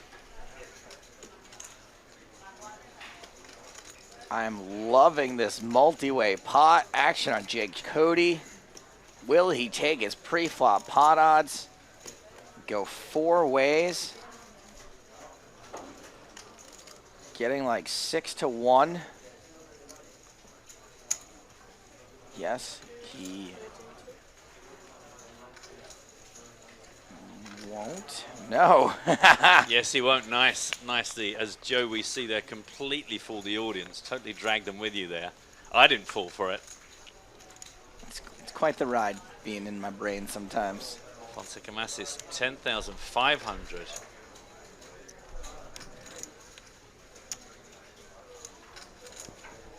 It ain't cheap. It's just such a plus EV play from Jake Cody here to put in another bet. Everyone behind him, save for the original raiser, just flatted, you know? So, like, how good could their hands be if they're just flatting?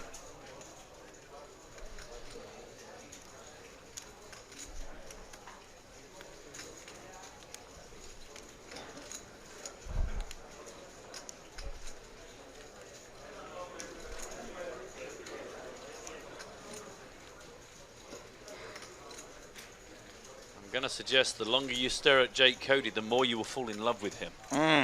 Be careful, he's like a man Medusa.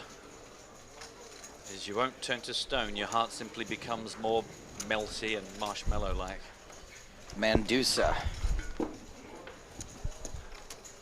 not really sure he's staring at Jake Cody. He seems to be staring. Just staring. I really hope that in a minute, then I go, by the way, you know it's your turn. Like, what? I didn't know I thought I had followed. I thought it was on Jake.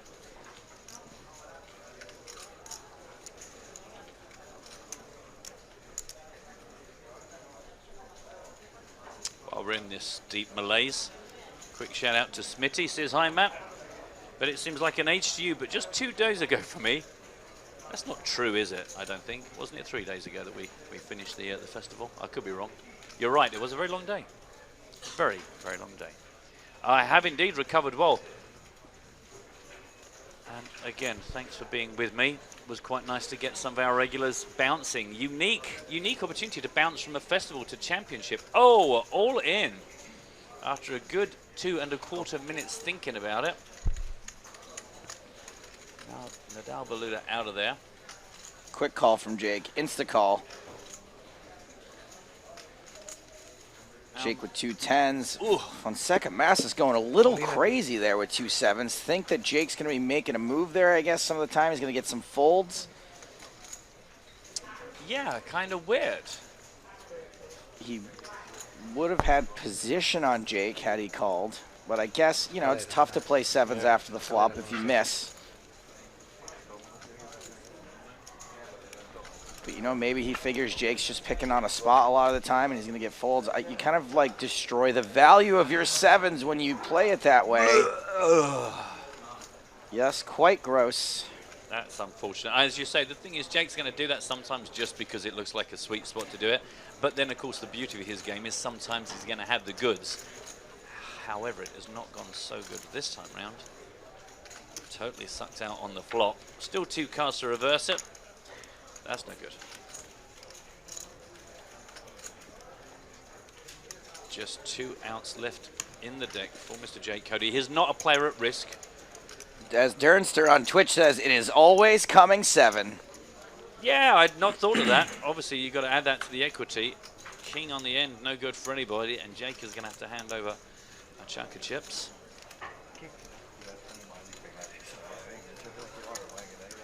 That gets Alberto up to 3rd in chips at our featured table. Top 3, 125,000, 134,000, 155,000 respectively. Fonseca Massis, Garg and Dimitriov. Ice cream and Jakey Jake. He will survive. He will survive. As long as he knows how to love. I know. ¿Eso significa algo?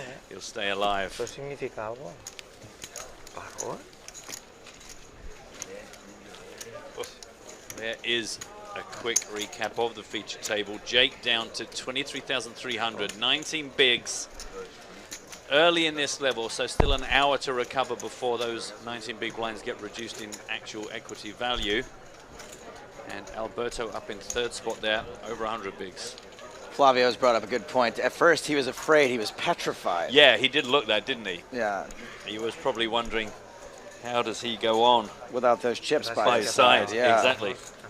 The things he plays, look, he's spent so many nights just wondering how he played that wrong.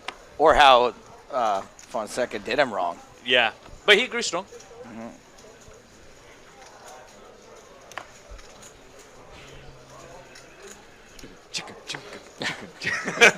Sorry, I was going to do the regional remix. You're not allowed here.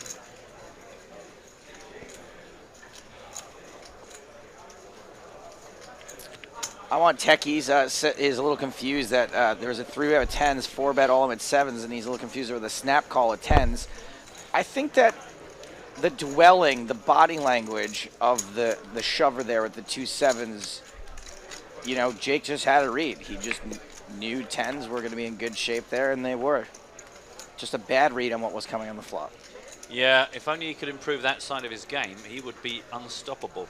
Incidentally, have you made notion of Nadal Beluda's magnetic glasses? Have you seen that? He's wearing them like a necklace, and they've got a little magnet in the middle. Yeah, So I've seen those before. I didn't realize he had them. Yeah, they're quite a good little solution for the short-sighted gent. Just a little top tip there. Obviously, I've got brand new eyes, so I don't have to worry about that anymore. But I like pretty much anything that has magnets. I'm still like a child. Like if somebody has a really strong magnet, I'm like, oh, cool. yeah, magnets are good. If you haven't got any magnets on them, do get some. Put them right on your laptop. That's where I like to keep mine. Or put them by your credit cards. Enjoyed the top of the show, by the way, Joe. I thought you were very funny. A lot of people might wonder why I joined the commentary booth area as we see the ace-5 demolished by the ace-10. No one managed to connect, but two strong cards.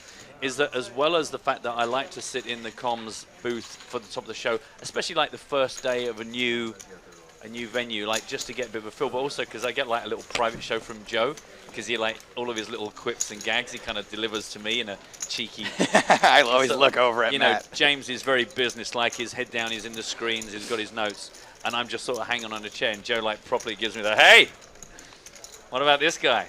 So I kind of just like it. I get a little kind of 10-minute, and I chuckle. He knows he'll get a chuckle out of me. It's just, I'm really here just for Joe, just to make him feel like. Sometimes it's a joke. I think that only refers to like a conversation you and I have had. Yeah. Just the two of us. And that's the funniest ones. Right. But it's good for our morale. Some interesting new flags. Good to have some. Costa Rican, yeah, we got there. It's good. It's good. You know, we're moving around the world. We've shrugged off our European title, and that allows us the freedom to come to these new venues. Had this conversation with plenty of people on the Rosvedov stream, going, you know, what's the point? And you go, well, we didn't just change the name. We're here in Panama, and then we go to Macau, and then we go to Sochi. Like, that schedule is all you need to know that says why was this change made here in 2017.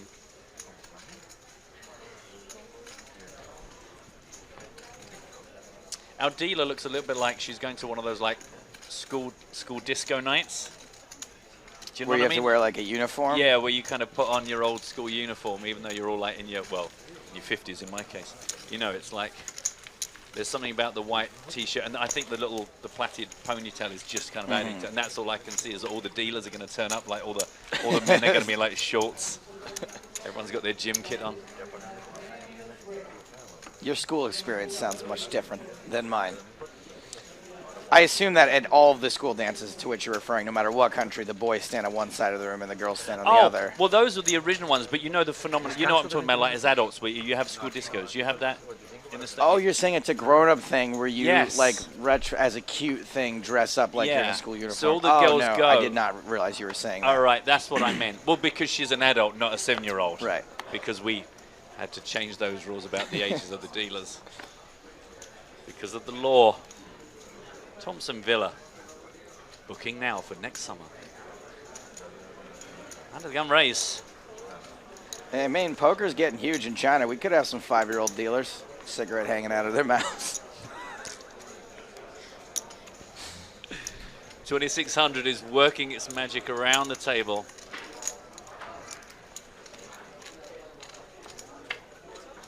It looks like it's just Garg who's going to defend his big blind here. You know, my biggest complaint is about the Thompson Villa is that the Monopoly is missing the Scotty dog. Really? Yeah. Someone's had that, and Park Place just gone.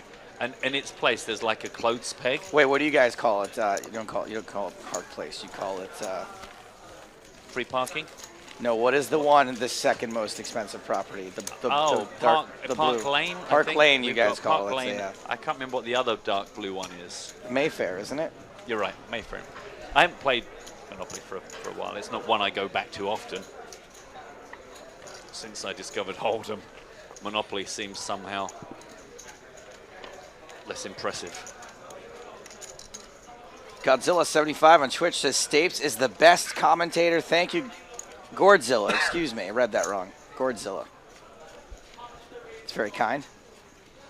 I noticed you didn't read out the 62 preceding ones that said, I hate this guy. No.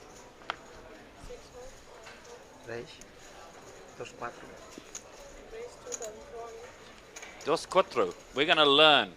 I've been in my Spanish translation. I got a little tutorial app. I've just got to the point where it's taught me so many words and it's very good. And then it suddenly said, now you must pay £40. And I'm like, what? Oh, you've used up your free translations. And I'd learned lo siento. Well, Matt, I mean, I spent £40 just on Tinder super likes. Right. Since I got here, which is educational in and of itself. So maybe if I actually do just spend the money to learn something. I thought, you know, all the time I sit playing Clash of Clans on my phone. If I could learn, if I spent that much time actually trying to learn a language, I probably could. And then I thought, well, why don't I do that then? Because it's not as fun as watching cartoons kick each other. Bingo. If I had your sound box, I'd go ding. But yeah, that's exactly the correct sentence that answers the question I posed. 52 minutes on the clock, boys and girls. Incidentally, 600, 1,200 are your blinds. An ante of 200 currently in play. There will be a break, the first break of the day after this level, and we will change to a new feature table. Yeah, we couldn't. Keep us company. Don't forget we're on twitch.tv/PokerStars. Also, keeping an eye on your tweets, hashtag PokerStarsTV. Hello also to Tony Alvarez was with us at the festival. Undersea Monkey. A bunch of you guys clearly have more time on your hands than I had imagined. People asking, why would you show that you folded an ace there? We had a lot of this at the festival in the Czech Republic, and I think some people, it's just they want you to know that they're not an easy pushover. Yep. Sometimes they want you to know that they're respecting you, or that, you know, I don't raise. I raised and you've re-raised me and I'm folding, but I've got an ace. So what it really says is, here, let me tell you everything about the kind of hands I play and how, while you remain a complete mystery to me. Lee Jones was, I mean, actually fell off his chair a couple of times because he's such a drama queen. He was queening up in quite extravagant style. At one point, I had to mute our mics and say that if he punched me one more time, I was going to like have him up for HR. Oh, he was like striking you. Mad. I was like, you keep touching me and I will kill you. I'm going to appreciate those Lee Jones via satellite remotes way more now that I know he gets touchy in the booth. He gets very, very punchy. If you're reading a Skype when something happens, even if it's just like Elkie is paired with the flop, he will punch you in the arm or grab you by the thigh. My femur is black and blue. So it's a check from Sekamassis. But the point of that story is that Lee Jones loses his you-know-what whenever someone shows, right? He hates that. Even after like 16 hours of non-stop broadcasting with like a 10-minute break every 2 hours, he is still pumped. It's ridiculous. Now, why would you show? It was. You're giving your opponent information. He was very angry about it. A raise here. This is lovely stuff. So the bet was 2,000. I love a turn raise. Are we saying Bliker or Bleeker? We're saying Bliker. Bliker, okay. And then that's a big raise. Yeah, from 2 to the 7-5. 5,500 to call with 17-3 in the pot up for grabs. What are you raising with here?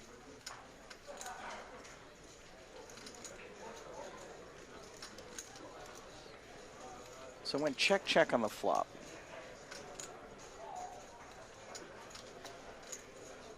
I mean, Fonseca can have anything here. Yeah. And I guess either that's the case, is that he's just connected, or he's using the fact that when you look at him, you go, he could have that, he could have something. Yeah, I mean, he could have it, and also, you know, there was no continuation bet on the flop, so, you know, he probably expects his opponent to have missed a lot.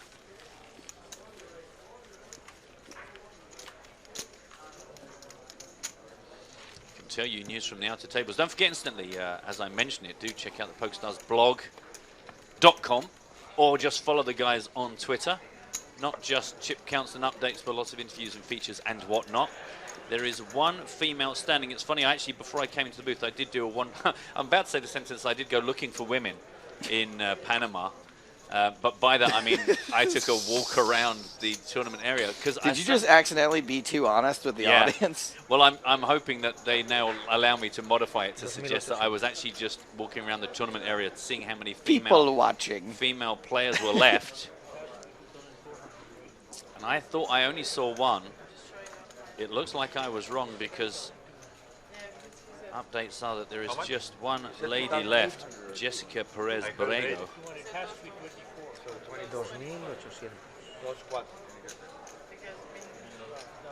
2.800 no puede ser.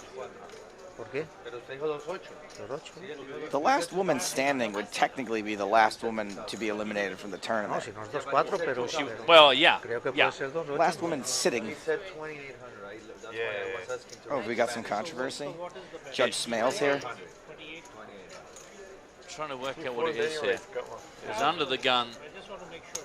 Dalbaluda made it 2,400. I had 22, then she said 24, and then That's why I asked in Spanish to see what the reaction. I think there's just some general confusion. Too much. Just making sure. Actually, confusion is probably a bit harsh. It's more just about ahora estaba yo confirmation. asustado, digo, ¿usted qué habré hecho? No, pero es que ellos entendieron 2.200. No, 2.8. Yo sí oí el 2.8. I'm pretty sure that if we instigated the English only at the table, it would be some of the most hilarious table chat ever. I've heard officially both Spanish and English can fly. No drinking. That seems sensible Seems to me. fair, yeah. I think that's pretty sensible. You're not allowed to drink water at this table. No eating, no Only agua. no massage. No folding. Music. And plus these bright lights, killing me so hot. I need a fan. Can't have a fan that the cards would go everywhere. Do you remember when people, maybe a decade ago, thought it'd be really exotic to do outdoor poker tournaments? Yeah. Oh my God. I went to one in Aruba and they had this device where it was like this kind of glass block where They when they slide the cards into they them, had to right? slide Yeah. the flop underneath it, and then everyone would look at their cards and then they'd lean back to think about what to do in the cards. We'd just be off into the ocean. They go, I guess I fold. I had aces, pretty sure. But they've gone now. I think I was at that Aruba tournament. Ultimate Bet? Yeah, where they had the blackjack thing being launched as well. Yeah, I went. Oh, yeah, the Ultimate Blackjack Tour. Yeah, I was definitely at that Yeah, Aruba. that's so funny to think we were there together. That always used to happen on my birthday. And 1 year, Liv organized this massive dinner. I think it was at the Hard Rock in Aruba for my birthday. And it was like one of the best birthdays of my life. I think it was Liv and Lacey Jones, and we ended up going into the ocean. Everyone like stripped down and ran into the water. That I spent so much time bobbing, and I managed to get this thing where I could drink a beer out of a bottle to the perfect level, where if I just let it drop in the sea, it would just float next to me. Really? And it was I just perfected over 600 bottles of beer. Anyway, we should probably pick this one up. So Mr. Stephen Thompson Villa raised it 2,500. Got a call in 2 spots pre-flop. It was a continuation from Thompson Villa to 3,400, a fold from Dimitrov, and then Nadal-Baluda raised to 10K, and then a re-raise. And that's where we find ourselves. I don't know if people are picking on the old guy, but watch out, he's got magnets. 17,000, there's 36K in the pot. Have you had any of Nadal's gorgeous caviar? He leaves it behind him when he Maybe next can. when he moves from one seat to the next. If you get in quickly, you can just leaves a small Beluda deposit that is very rare. Quite salty, but delicious. Well, let's hope that he has many table changes so we all may feast on the Beluda caviar.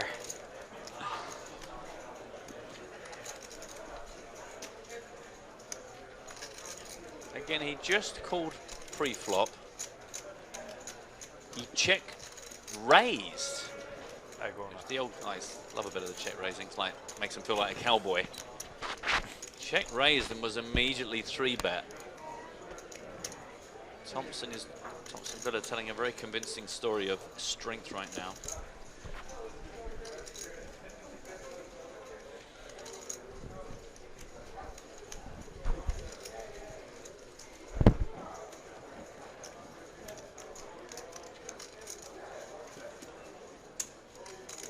I mean, how strong could Thompson Villa be here? The only hand he can really have is a set that he could be.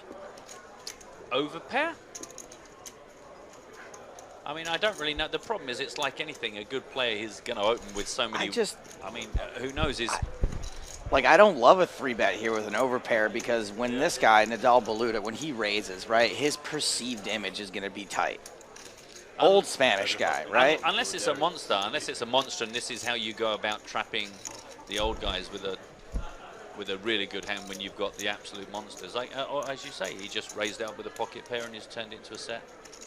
I mean, this is all in or fold for Nadal Baluta, and if he does anything other than those two moves, I have serious doubts about what hand he's getting involved with. And there it is. Los triángulos dos. Yeah, and Thompson Villa is never going to fold. 6-7, 2-pair. Against the power threes for yeah, okay. Well, I know. Well, maybe that's the monster in the Nadal Baluta's. I have a feeling we're going to be seeing a lot more people in Panama next year for this tournament. Because of the magnets drawing players across the seas. If a 5 peels off, there's going to be enough caviar for everyone. 20% chance of sticking around.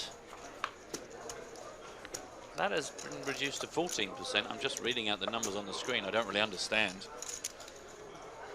I mean, well done by Thompson Villa to know that 2-pair was going to be good there to get it all in. Well, he's a nice chap, and quickly send someone down to the chair. Just scoop up the precious eggs that he's left behind. Was Thompson Villa the original raiser with 7-6 off also? He was. Yeah. So he just got this whole thing going. I love how he responded to the check raise. Just somehow knew that his opponent was going to give him a load of value with the underpair.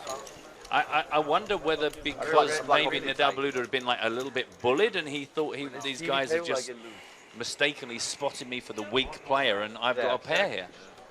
People doesn't like you to be boring at the table. Yeah. Can I get water as well, please? There's one thing that Nadal Baluta can say is that he did not get bluffed. I mean, that's really all you can do there is you go, I'm not going to let this whippersnapper bluff me.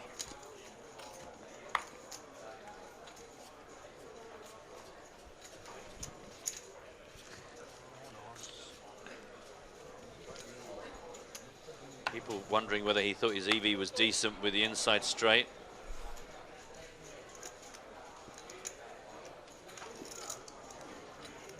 Meanwhile, a lot of other people just totally obsessed with the dealer.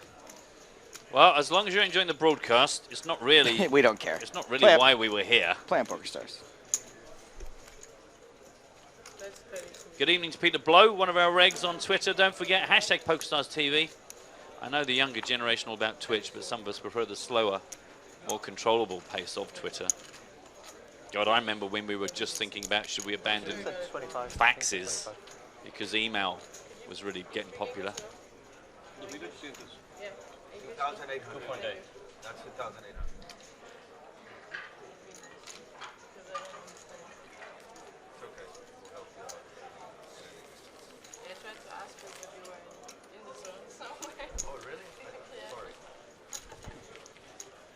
I'm still celebrating in my head the double up. The Davide Katai at the bottom of your screen there.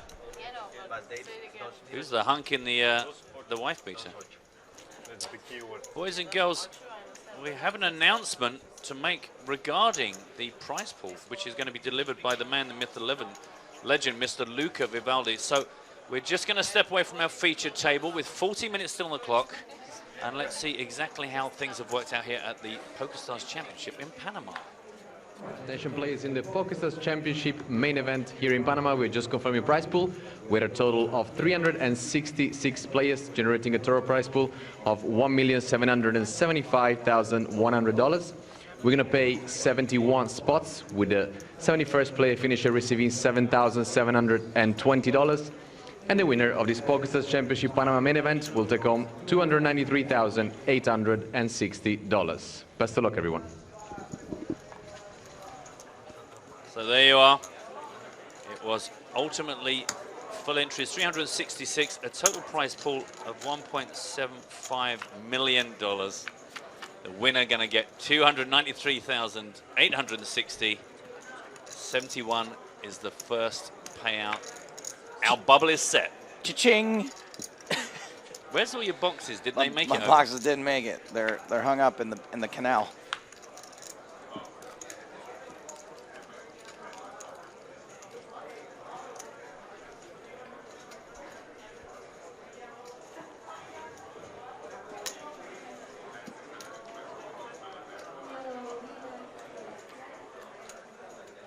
I was just about to pick up that hand and then it was over. So there you are. It's a visual medium. You saw it. So again, first payout, 71st, $7,720. 132 left, so we've got, remind me, 5 or 4 levels in total today? 4. So we are currently in the second. We're halfway through the day, everyone. You can start putting your pajamas on.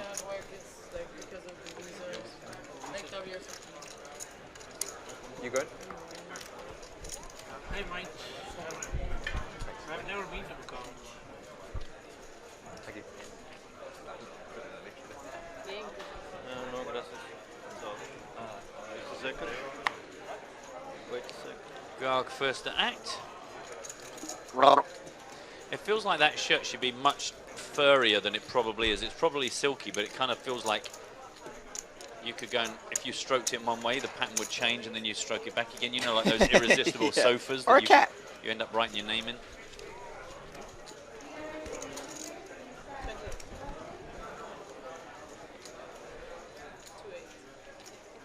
So under the gun raise from Garg. And under the gun +1 re-raise from Thompson Villa. Villa. Yeah, you need a couple of L's before you start getting all yay.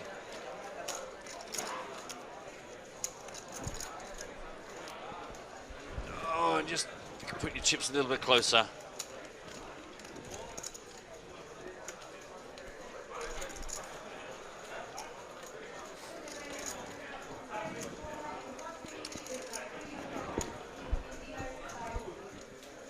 Gonna take a look at this. So pretty early position players under the gun and under the gun +1. 7, 10, 3, all spades, 13,000 in the middle. Check on the flop. You'd expect these to be two pretty strong hands, Thompson Villa especially. You know, like Garg can be messing around with an under the gun raise sometimes, but when you are flatting or 3-betting, excuse me, an under the gun raise, you tend to have a pretty strong hand.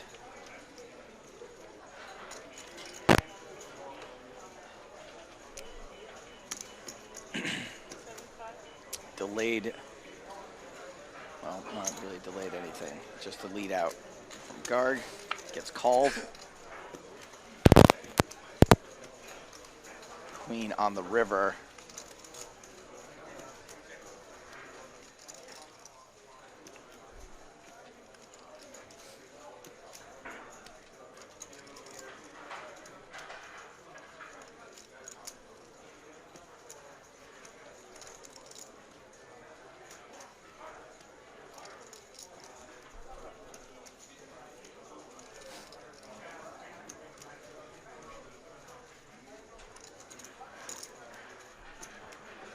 $28,000.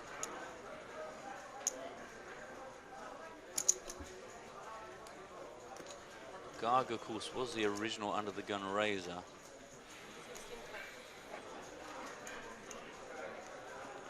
Thompson Villa, which now comes with free shuttle service to and from the airport, worth mentioning.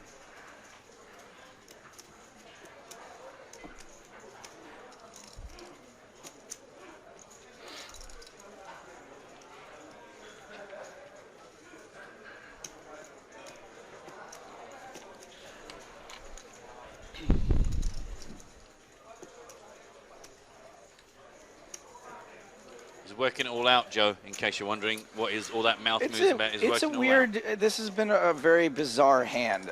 Thompson Villa was the aggressor, the original pre-flop betting leader. Did not continue the flop. Then it was Garg who bet the turn for half pot, a little over half pot. Now Garg's betting river as well.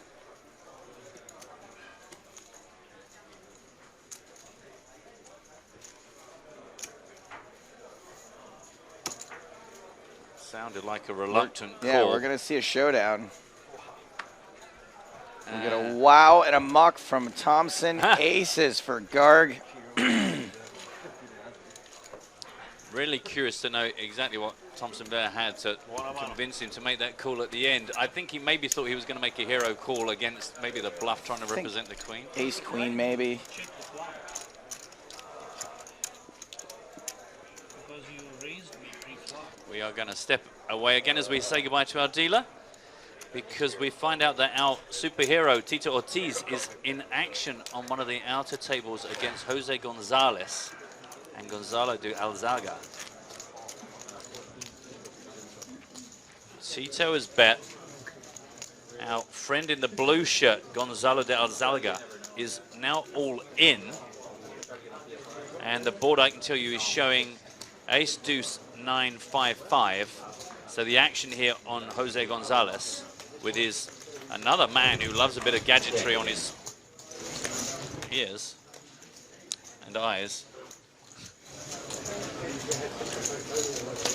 Is this guy one of those dudes that refuses to make change for the people? Why all the black and red chips? Makes the call. Showdown. Tito. Ace queen for Tito. 2 pair.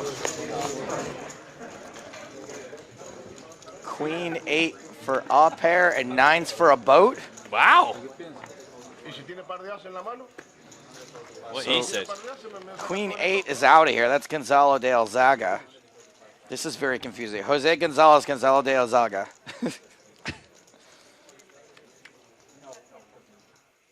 And that was a little bit of a slow roll there from the 2-9. I think that if I were going to slow roll, Tito Ortiz would not be high on my list of people I would do it to. Like the old guy that leaves eggs behind. Slow roll him. Just do it. The enormous guy who could like squeeze your skull to dust with one arm. But probably wouldn't. He's a lovely guy. This sounds like an all-in announce from Jake Cody in the seat 1. All in for his last 16,300, and that is on the up and down draw. Up against Blaiker's. Oh, he's got a pretty hand. Big slick. Just having a sip of tea. Remember you're British, yeah. It's just a prop to keep from crying.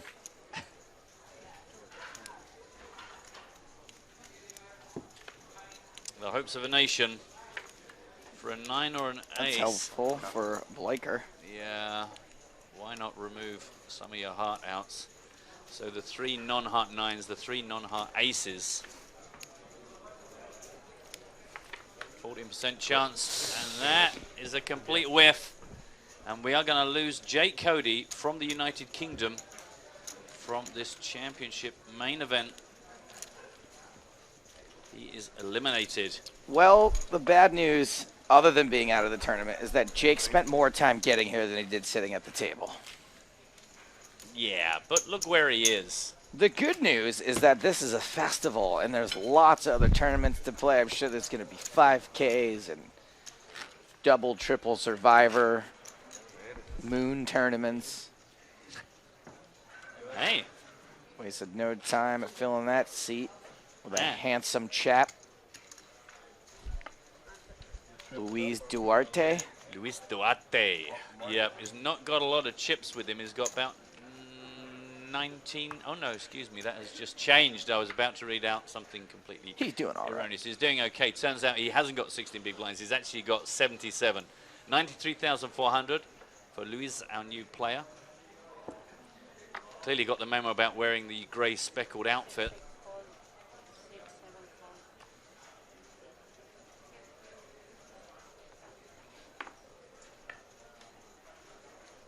this one go.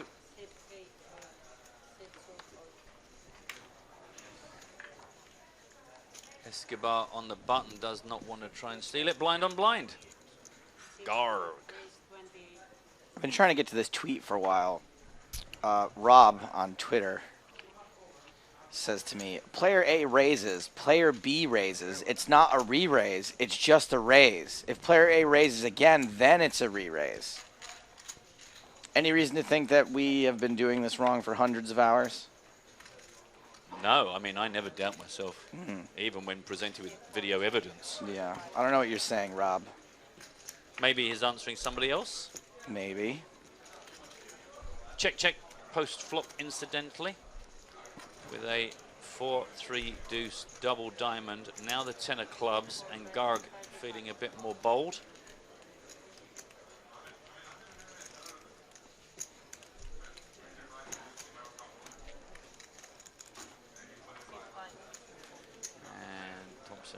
Finds the fold, and Garg doing pretty good. Top of our featured table with 166,600, equivalent of 138 big blinds. 27 minutes on the clock before the first break of the day. You can watch there. And we will, after that break, come back for the third of 4 levels we'll play through today. I don't know how much delay. When you get your cards side by side in the box. Oh, someone's learning how to be on the TV table. That's nice. No delay. No delay, but we're not showing anything. No hole cards. Very important to make sure people are aware of that, because you don't want to put pressure on them when there's no need. Also remind you that in a little over an hour, the free roll, the first free roll here from the Championship Panama starts. Last time I looked, there was about 15,000 signed up. Yep, it's closing in on 16,000. Password, top left of your screen, Balboa. Balboa. B-A-L-B-O-A. Please do join us. And bounties. Bounty, bounty, bounty. Come Bounty, get some. bounty. I'm called Waster. Remind me you're just Joe Stapleton. And James is J. Hartigan.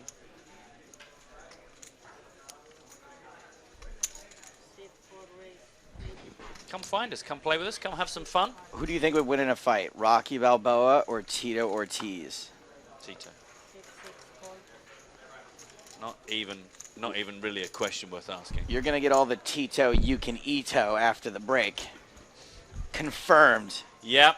We can tell you that in 25 minutes and 1 break's worth. How long are the breaks in Cincy? 20 minutes I'm taking usual? Yep, 20 minutes. So in 45 minutes we will be back with our third level, a new feature table featuring Tito Ortiz. Started the day one of the top chip stacks in the tournament. Loves the game, knows his onions, and would break you like a paper stick. Check to Garg.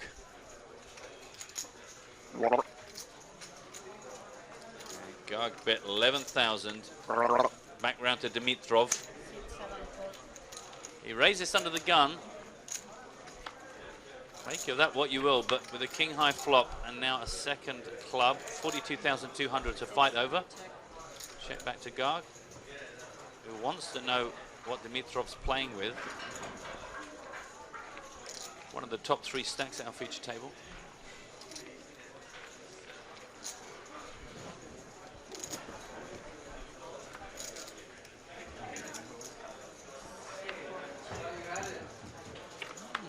Got a considered face on. Checks it back. I think that the PokerStars Championship Panama is going to create a brand new star in Lokesh Garg. Wow. It's going to be Cody, Elke, Marrero de Melo, Garg. Garg. Insert coin.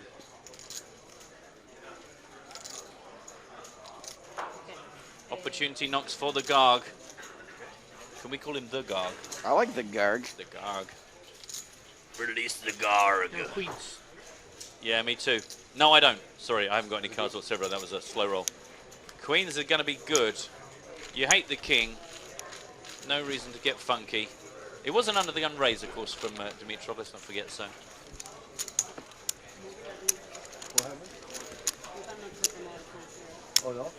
Rob's back. Re-raise means you've raised already that street and are doing it again. You can't redo something that you haven't already done, IMO. Well, Rob, in your MO, I find it baffling that you would try to correct something that's literally been done, talked about this way for 30 years. Easily. Easily. So, I don't know, man. It's weird. I mean, do you know what? As I get older, I find that if I just look at people and go, okay, all right, you just say, I okay, can get on with my day. I don't care whether they agree with me or not, and just try it. Like the next time James is telling you something, and you know it's like there's a good 30-minute of argument to be had, just look him in the eyes and go, okay, he'll be happy. You don't care. You can go on with your life. That's a great approach. The wife's never been a fan of that. She goes, you're just saying okay, but you don't mean it, do you? And I go, no. Can I go now? So you have to do it. How are you not murdered? You don't know the truth, Joe. No one knows the truth. This one, incidentally, raised up by the Garg. 2,800, called by Dimitrov. So these boys going out again. Slightly different dynamic now. It's big blind defense against the cutoff. Queen, queen, 9. He hasn't got the queens this time, I'm assuming. Check, check. Second heart, the 6 on the turn. Dimitrov looks slightly pained.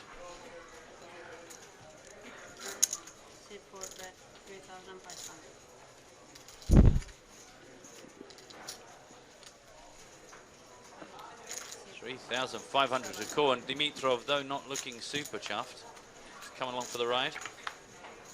Did defend his blind. Who knows what he's holding?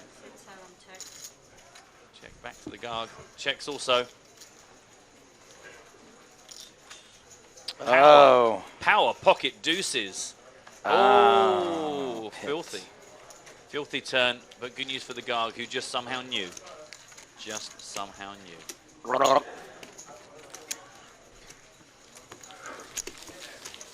This bit's going to be great for my hydration levels. Yeah, do you know what? Your skin is looking better than I've ever seen it. So we're going to step once again away from our featured table because, as hinted, in 20 minutes there's a break, and then after the 20-minute break we will come back to a new featured table. And the man who is about to attractively appear in the middle of your screen is going to be the hero of our new featured table. We're going to bring Tito up to the big table. We also know that we have Jose Gonzalez on that table from the previous hand we covered. We will learn more about our other players. I'm not sure about those sunglasses. Really not sure. I'm sure about them. I'm sure they're terrible. But we are going to... I recognize that shirt. I recognize that white shirt with the little some suches on it. Find out who all these guys are when we bring them up under the spotlight in about 40 minutes' time.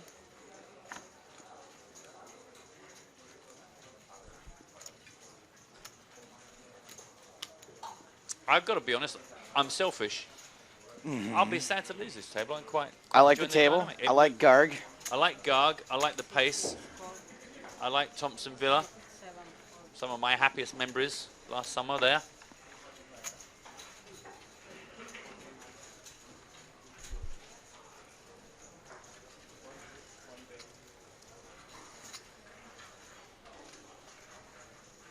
It's called 28. 2,800 from Blacker. Under the gun. 684. Not entirely sure who this is being called by. We're just catching up on the GFX. Fonseca Massis. Fonseca Massis. Do you think even if we took the microphone off his shirt, it would still be that low cut? They're very sexy. It would just go whoop and come back up to a normal neckline. Could be. They do dress super sexy out here. It is a thrilling board. Ace, King, 10, Jack with 2 spades, but nobody wants to put any more chips into this.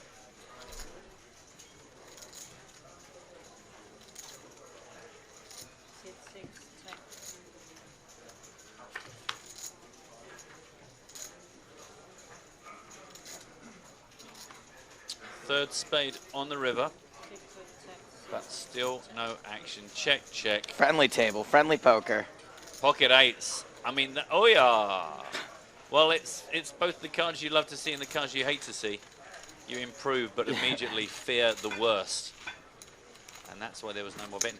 How much of a bounty have you got in your head in the free roll this time? In the free roll, is there a bounty? I believe so.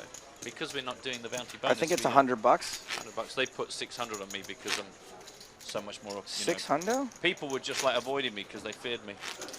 That, incidentally, I should immediately say is a lie. $100 on J. Hartigan, Joe Stapleton, Waster. Do please come and join us in the free roll. If you're trying to find it, my top tip is to simply go to the tournaments and in the search box put the word TV. Just put TV. Don't spell it out, just the letters TV. Very economical, and you will see all of the games that are planned for this week. Me and Matt and James are each worth $100, or as it's called here in Panama, an around the world. A ruddy good night in. I like to think I'm the first person that's used the word ruddy on a PokerStars. You could very well be.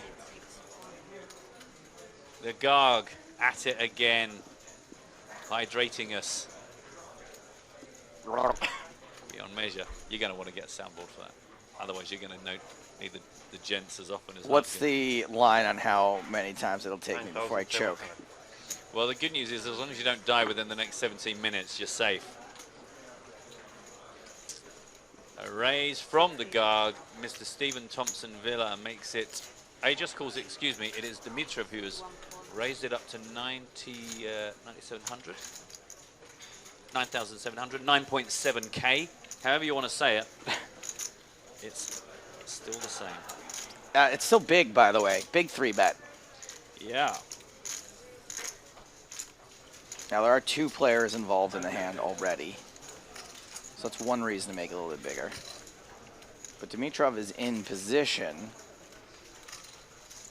So it's one reason why you wouldn't make it so big.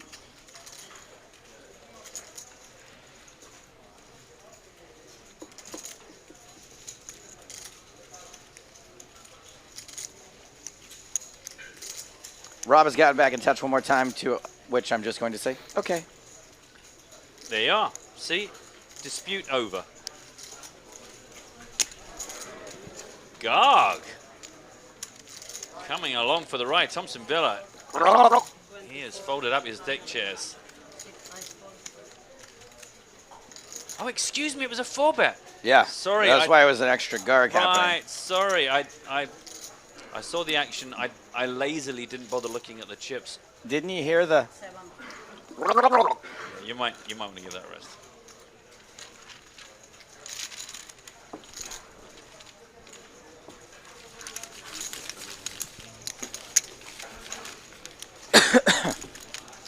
Yeah, we got a little wrong pipe there.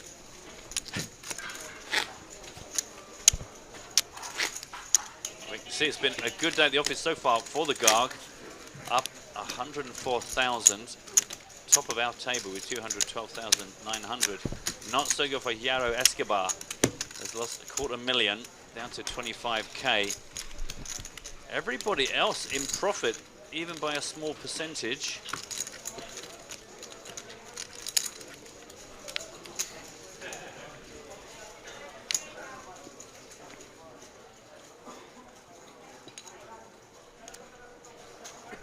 Action on your boy, Jairo Escobar.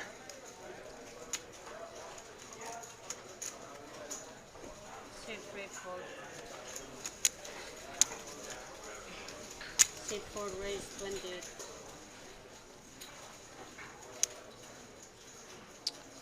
Garg, his VPIP must be through the roof. Keep him busy with those. He seemed to have had it pretty much every time except for one. The first hand we saw him play, he got looked up and didn't have it. 3-bet from Thompson Villa makes it 5,600.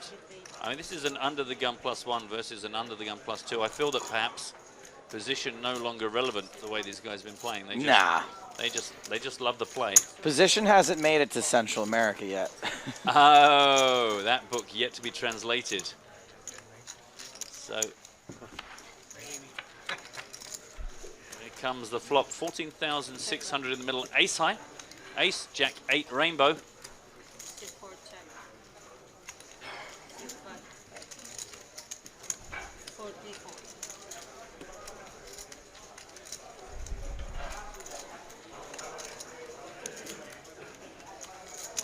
Check from the Garg, a bet from Thompson Villa, a call from the Garg, 23,400 in the middle as the 9 of spades lands.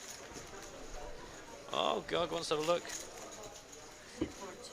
Check, check. Bap, bap. Way. Hello. That's a straighty board. A moist 10 drops on the river.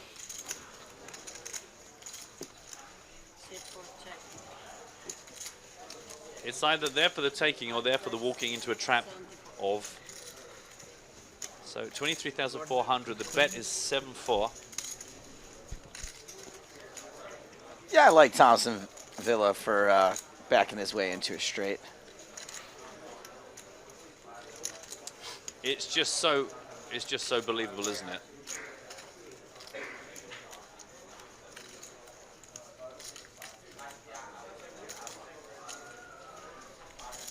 What's he 3-betting with that has a queen in it, though, that can't keep betting on the turn? 2 queens.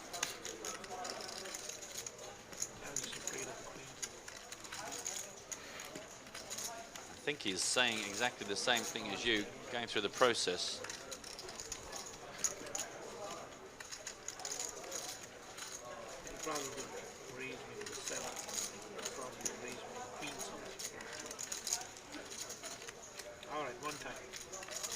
One time, he says, which I'm pretty sure is a lie. I'm disappointed. Oh, and what do we get to see? What do we get to see? A deuce? What is that? Nice bluff.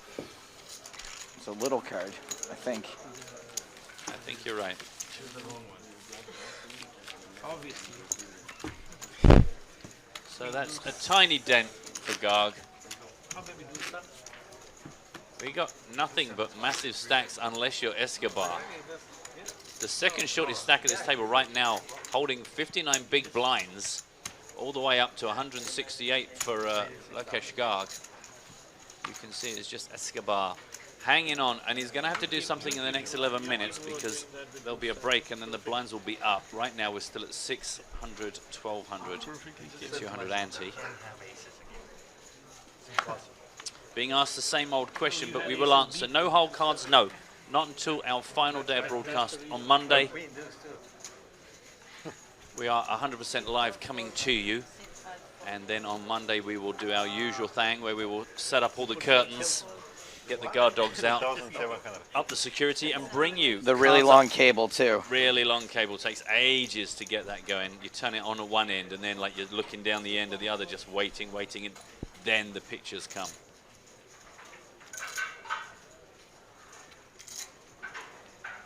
Raise from Alex Dimitrov.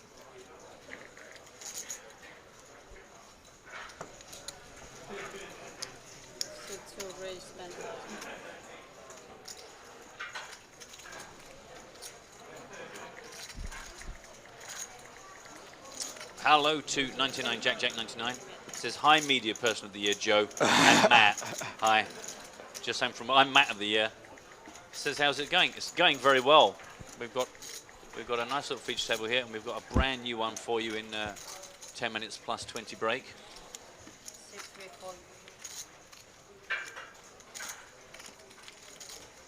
3-bet to 10K from Glyka. Dimitrov, yeah. He's on board. He's in position. We're going to play a bloated 3-bet pot. Yeah, small blind 3-bet. Dry board. You got to do it. Like, you got to support the troops. You got to c-bet this flop. You can't come out of the small blind with a 3-bet to just check it at this phase. And that's exactly what Felix Glyka is going to do. Colorblind dude notices huge 3-bet sizing. Oh, yeah. My guess is we're going to see a small continuation bet. That's exactly what we did see. Yeah. This C-bet is less than a third the size of the pot. Yeah, a lot of players compensating for the lack of position with the bigger bet sizing choices.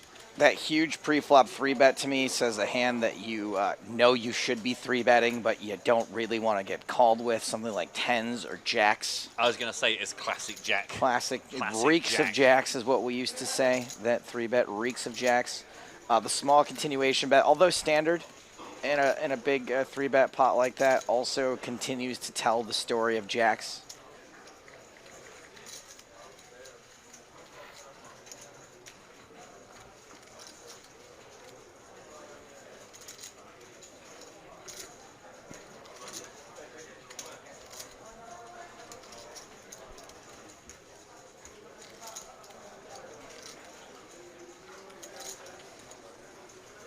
Is that the prizes? That is the prizes. I think we should just work off one.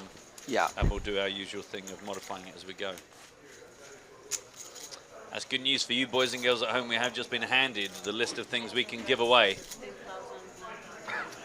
I gave away some stuff in the PokerStars Festival Rosvedov, but I actually had some stuff left over, so I'm going to make sure that we profit from that. And ultimately that one goes in the way of Leica. And he jumps up. He is sitting one of only 3 players now over 100,000. He's got just shy of 110,000. Fonseca Massis 150,000. And the Garg over 200,000. 7 minutes left on the level. You can see it is still Jario Escobar, the shortest stack at the table. Arnold Fella on Twitch says, story of Jacks still better than the story of Twilight. You know, I did watch the first Twilight movie because it's like, hey, it's like there's an epic battle between vampires and werewolves, and you're like, yeah, I'm in. Sign me up. And then you watch and you're like, nah, this is a trick. No, this is dreadful. This is just dreadful. I watched it. I didn't really even, I kind of knew what it was about, but I wasn't lured by that because like I haven't seen enough werewolves versus vampires being a true blood kind of guy. But I thought culturally, it's like watching La La Land. I thought, you know what, I got to see it because I need to have an opinion of this. And Twilight was like, oh my God.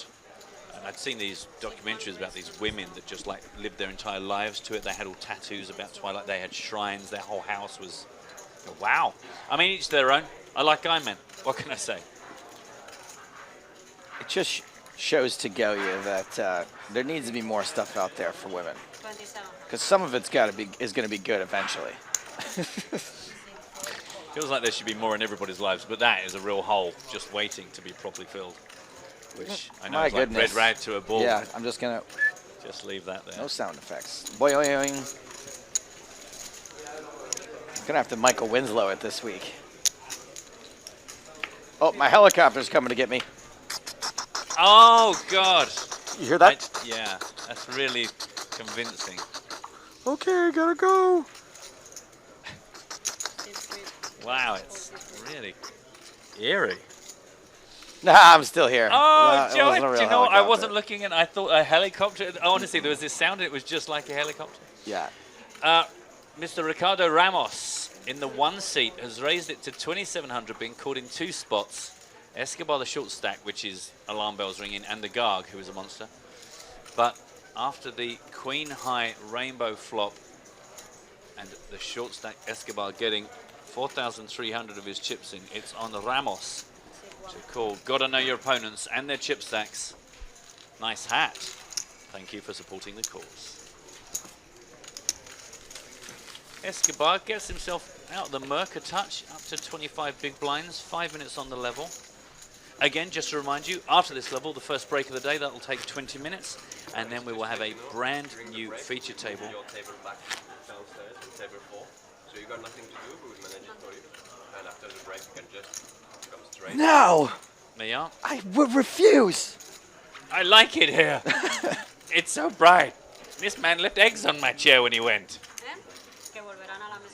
So as you heard there, we crashed into each other saying much the same thing. This table moves back out into the field, and Tito Ortiz Jose Gonzalez, and their friends, brackets, we don't know who they are, but we will find out, brackets, will be joining us up under the bright lights.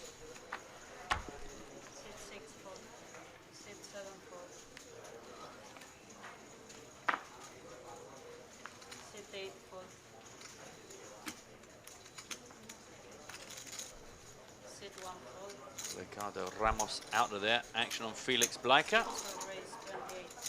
In the cutoff, just too good to be true. Button is out, small blind is out. Just the big blind of Stephen Thompson Villa to get through.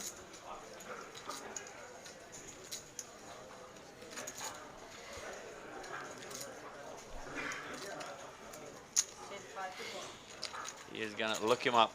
Defend thy biggest blind.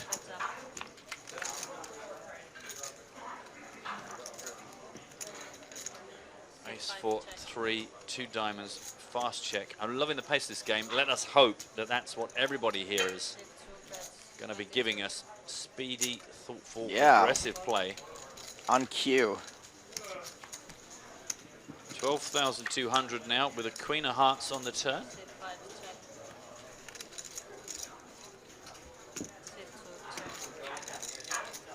Check, check. Things slowing down a bit, and now a jack, a third diamond. Perhaps not importantly, but who knows? You know, in my original home game, I used to play with these two brothers. They were twins, and they were so notoriously soft play each other that one time, one of them was dealing. You know, the deal goes around the table. Yeah, yeah. And he just dealt out the entire board. Just knowing that they were just going to check it down against each other. Didn't even bother. Just dealt it out. Flop, check, burn, turn, burn. Well done, bro. Well played. That one was an interesting one. In the end, hats off to Stephen Thompson Villa. Did have a go. He tried to steal it on the river, got called, didn't even bother showing, just mucked him. The annoying thing is it means that Felix obviously got to just muck and win, so we learnt nothing about anybody.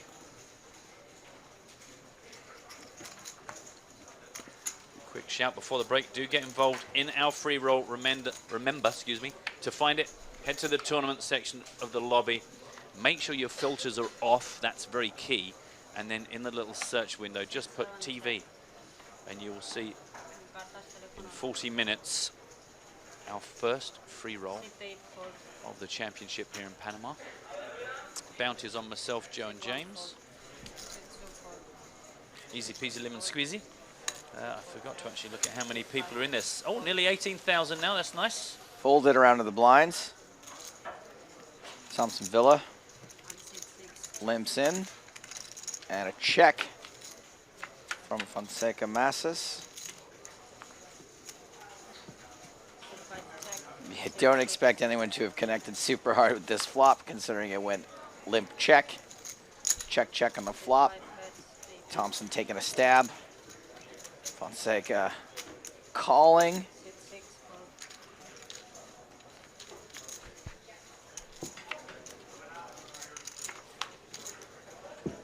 Fourth heart on the river. It goes check, check, and is that a 4 of hearts going to be good?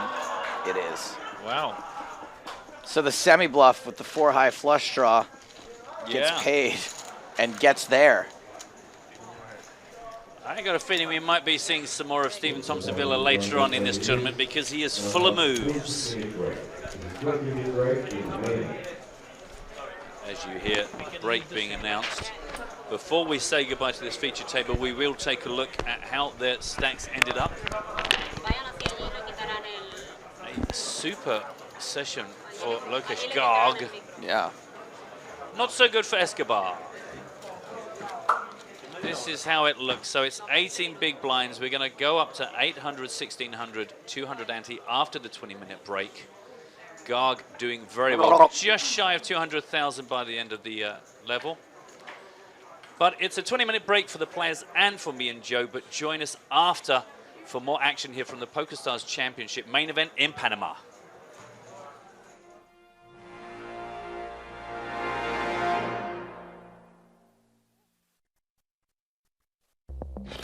You Beat the Clock by PokerStars.net. All the excitement of poker condensed into just 5 minutes. Survive those 5 minutes, you win, guaranteed. Beat the Clock by PokerStars.net. James, would it have killed you to react to the condom wrapper? Oh, was it you who left that in my room?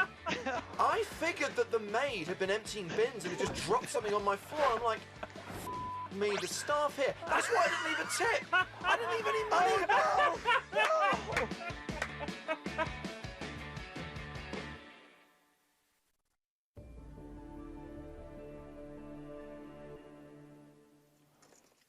Nacho's got great position. He's right behind the chip leader. Check. Nacho checks.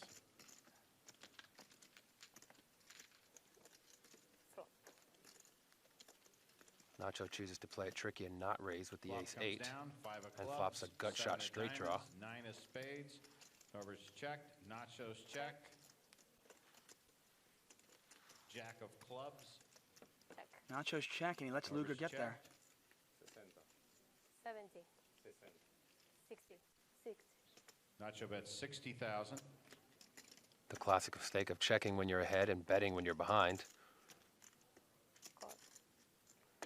Turber And the Uruguayan calls. 60,000. Yes. Nacho's going to need some help on the river. Okay, river Oh, and cards there it a is. 6 of diamonds. He hits his gut shot. And Barbera with a 9 high straight.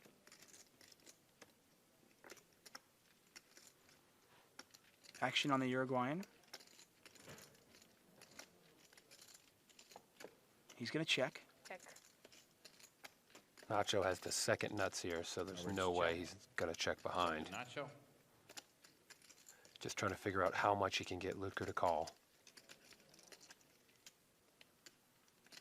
Now, Luker called on the turn, so Barbero knows Luker has something.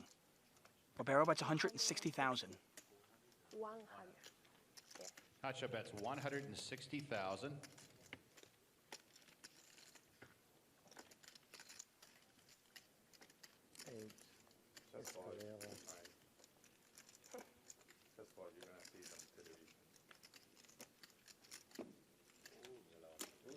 Norbert Lucas folds, shows the jack. Shows a jack of spades, folds the hand. Nacho picks this up with a $160,000 bet. Nice fold from the Uruguayan. I'm not sure I quite understand why you'd show somebody as experienced as Nacho Barbero what you folded, though. I think he just wants Nacho to know that he's capable of making a big laydown, hoping that it'll induce Nacho to bluff later on, and he'll be able to trap him with the big hand. Your turn. 4. On today's corn, Queen 10. No, he's going to continue playing tight. It's folded around to Nicholas. Nicholas Cardine. Not going to play the Jack 6. Daniela folds. Marco folds, is back to the button. And Marco Caicedo from Colombia. Haven't heard much from him at the final table. Right? Okay. Action on Suarez, the Argentinian, on the button.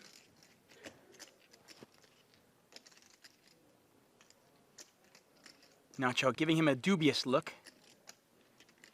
And Suarez raises up to 140,000. Action's back on Norbert on the small blind. He is raising on the button, and a lot of the times when someone raises on the button, the blinds don't give the button credit for having that big of a hand. So we're to Nacho. Well, this could be one of those times. Barbero moves all in.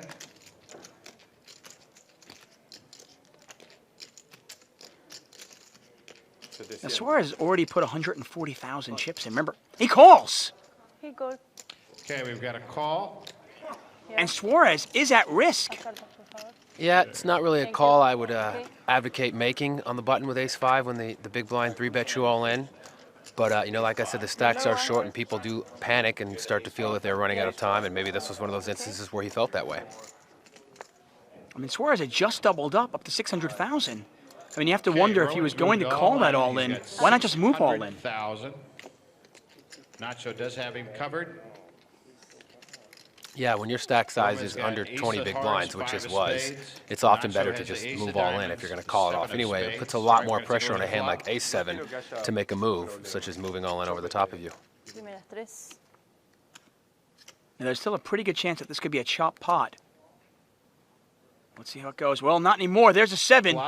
Jack, queen, 7, and Barbero has a pair of 7s. 7 of hearts. In this situation, Suarez is in a world of hurt. He's going to need running 5s to win this pot or king 10 to tie. Suarez still smiling. Still a glimmer of hope. All right, let's see the turn, please.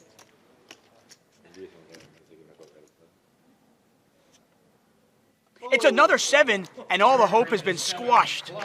Ramon Suarez is out in 8th place. You play nearly perfect poker for 4 days. You make one mistake, and you are gone. He earns himself $20,850 American dollars. But that's it for Ramon Suarez from Argentina. 6 players remain. Marco Caicedo is our short stack with about 350,000, 7 big blinds. And he takes a peek at an ace-7. This is an easy all-in here, very standard. How much? King-queen is one of those difficult hands, huh? You know, it's difficult when the stacks are deeper, but in this situation, like I say, you know, the blinds are so big, it's not really that difficult to play. I mean, you just put your chips in and call. Okay, everybody's full. I mean, I guess Caicedo would be making the same move with king-jack, king-10, maybe even queen-jack. Right, I mean, Caicedo's range of hands he's going to be moving all in with 7 big blinds is enormous, and king-queen is likely to be winning most of the time. Well, this time he's not winning, but he's got live cards, and he's not far behind. Okay, let's see the flop. Caicedo at risk. Ooh, there's a queen. Flop Queen, comes jack, down. 9. Queen of spades, jack of diamonds. And 9 Nacho of takes a spades. huge Gives lead. Nacho a pair of queens. It's a great flop for Nacho. Caicedo's going to need an ace. See the turn? Okay. An ace or running cards. 6 of hearts on the turn. Well, a 6 eliminates all those running card outs. Caicedo needs an ace and only an ace.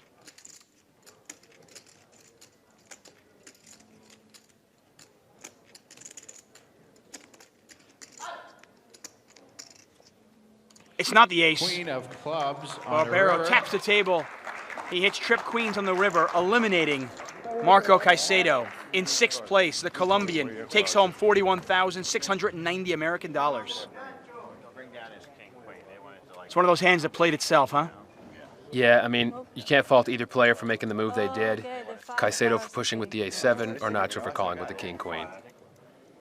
180. 180. Nacho going to raise this up to queen-jack. 180. And Nacho has the chip leader to his right. Nacho raises, makes it 180. How is that going to affect the way he plays? Well, it depends on the chip leader normally. If the chip leader was like most and was an aggressive, active player, you know, it would be good for him because he could come over the top and 3-bet him and make a lot of moves. But the chip leader is Lutger, who's been playing fairly tight, so whenever Lutger does something, he can just stay out of the way. And if not, then he can enter the pot. And Lutger only calls. By just calling, he gives Barbero a lot of information, really narrows down the range of hands he could have. Flop comes out ace, deuce, 5. Can Barbero represent the ace? Garbage check. Well, he knows that Lutger is playing fairly conservative, so if he makes a continuation bet and Lutger doesn't have an ace, he'll probably take the pot down. But if Lutger does have the ace, he's going to find out. But he's always going to make a continuation bet here, and he does, 200,000, about half the pot. That's 200,000. Action back to Lutger. Lutger really puts himself in a spot playing 2 red 10s this way. Yes, overcards are going to flop more often than not, and when you check, Nacho Barbero is going to bet 100% of the time, and then you'll be faced with the decision of does he have it or not. No. Well, Lutger thinks he has it. He folds his red 10s, and he shows them. Yeah, he continues to show his big laydowns. I don't know how you do it. You never pay me off when I have a good hand. So sick. And Nacho wants to keep him making these laydowns and makes him, tries to make him feel good about folding his tens. Norbert has the small blind, Nacho has the large blind. Okay. Andres No, will be I first won. to act on his So, hand. first hand I won. Yeah. And I actually think it's the three players that have been playing the best at this final table. Norbert Luger, our latest elimination. Nicholas is raised. He's made it 230,000. The Frenchman raises it up to 230,000. Cardin has had nines a lot, and they've been good to him. I'm all in. All in. Nacho goes Nacho all in for 1.5 million.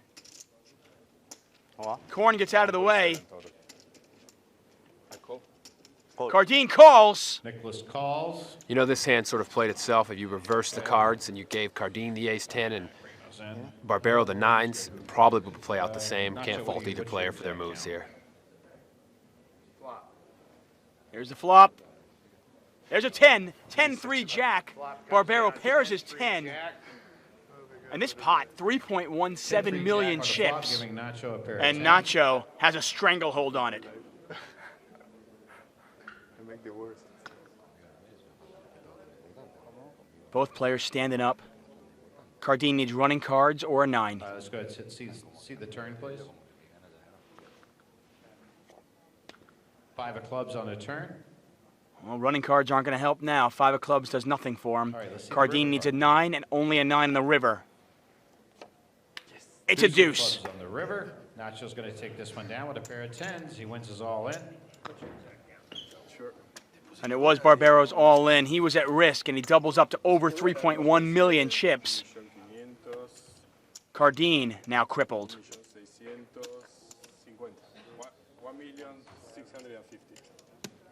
Yeah, so often at the end of these tournaments, it's not just who plays the best, it's also who's the luckiest who ends up winning.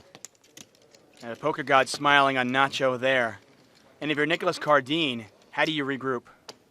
Well, you stay composed and know that you've still got chips and you're still in the tournament, and it could be your day next. Just like Nacho won that hand, the next hand could be yours.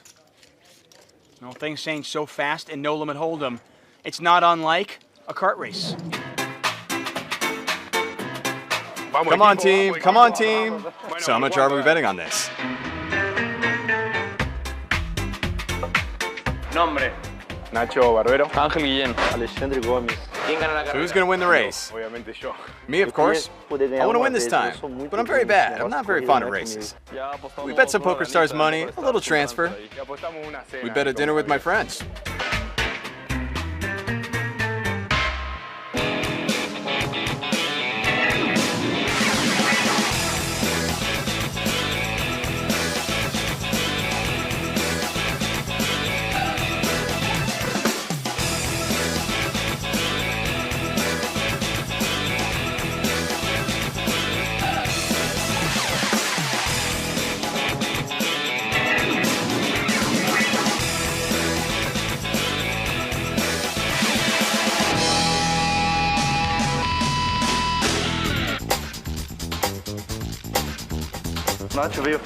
Nacho came saying he wanted to bet.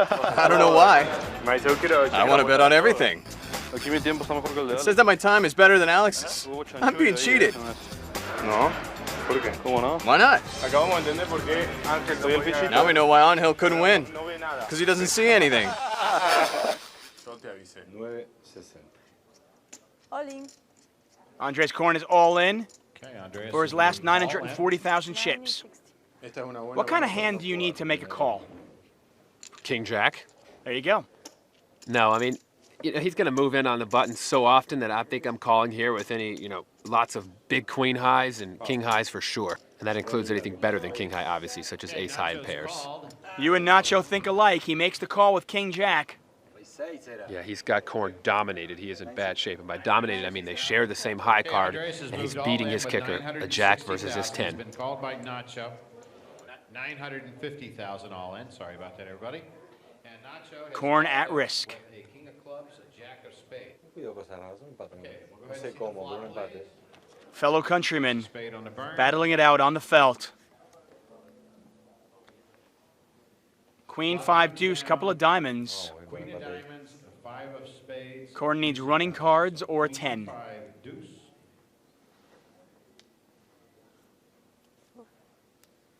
6 of hearts. No help for Korn.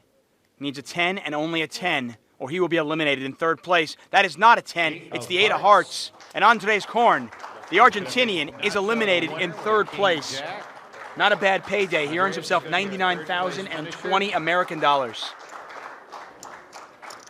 And with that hand, Nacho is going to have a large chip lead going heads up with Nicholas Cardine.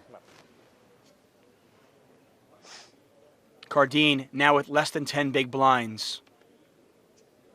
Ace-10 suited is a fantastic hand when your opponent is that short stacked. I was about to ask you, do you call and trap your opponent?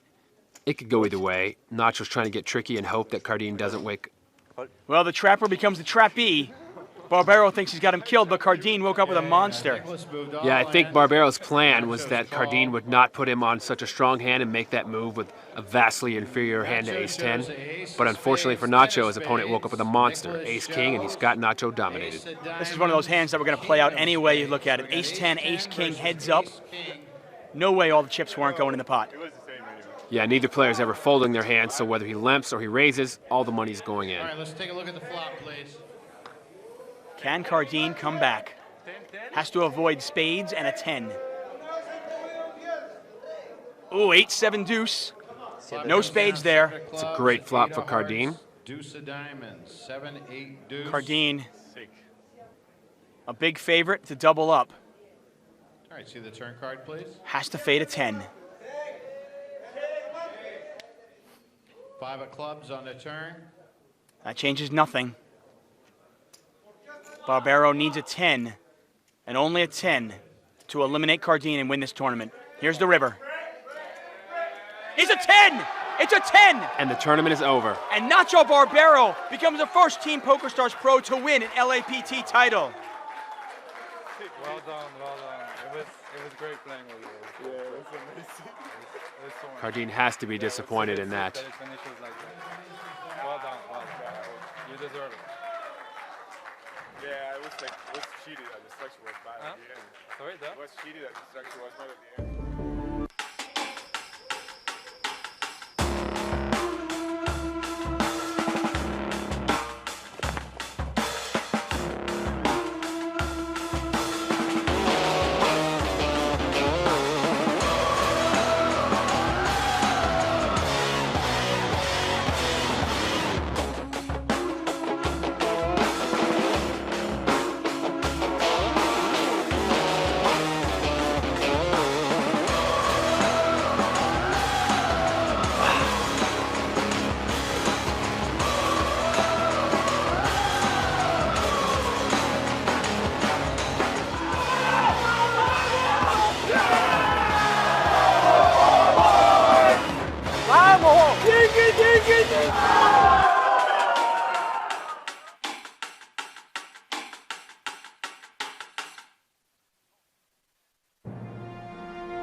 Hello everybody, welcome back to the PokerStars Championship Panama, coming to you live from the Sortis Hotel Spa and Casino here in Panama City. So we now know that 71 players will get paid from our field of 366. We have got 1.75 million in the prize pool, and that top prize is going to be 293,860 euros. And the game is just about to start up again. And we are coming in at 800, 1600, 200 ante. And we have a new table for you. And the superstar here is Mr. Tito Ortiz. Started the day as one of the big chip stacks. Is third here at this new featured table, 142,400. Jose Gonzalez is the big boy. 202,800 represents 126 big blinds. Julio Sergey, second in chips, 157,400. Tito Ortiz with 142. Thomas Lefort with 135,000. Yobrahim Lares, 96,300. Preben Stockand with 79,800. And Robin Luka Wozniacek, 48, the shortest stack with 30 big blinds. We're not going to be what? Not this place, No. Gonna check that Perrault Serge is not Serge Perrault. You put it back. I started here. In some countries, that's probably both a first name and a surname. I just don't know. Also remind you that coming up quite shortly, about 20 minutes time, the first of our free rolls. Every single day from our main event coverage, we will have a special PokerStars TV free roll. You can find it in the lobby. Go to the tournament tab, turn off your filters and simply search for TV. That is registering right now using the password Balboa. And there are nearly 20,000 people lined up for that. There's a $100 bounty on myself, Waster, on Joe Stapleton, and J. Hartigan. You're going to be talking to yourself a lot. Yes. That's nice.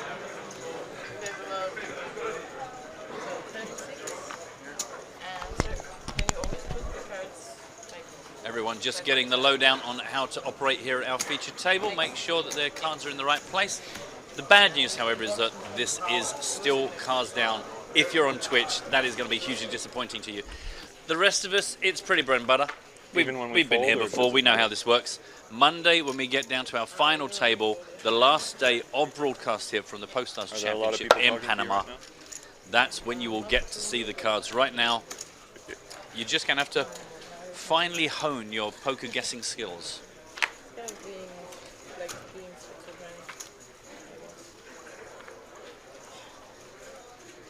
And this is an under the gun +1 raise from Jose Gonzalez, a big blind defense by Preben Stokan, and now a 7-7-8 flop.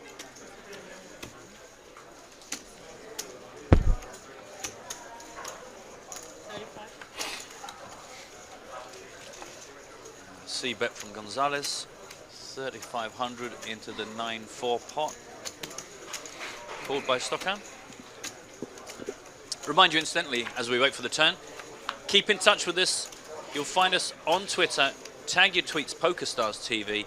We're also keeping an eye on the chat on twitch.tv/PokerStars. And while I'm in the announcing mood, also don't forget to tune into the PokerStars blog and follow those guys on Twitter for the updates from across the field at large.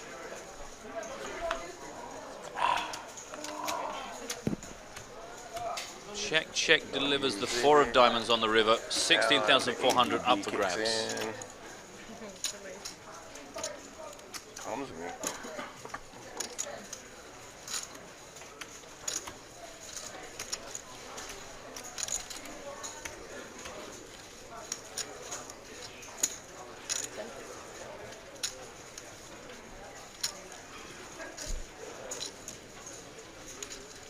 $10,000 into the chops of Jose Gonzalez.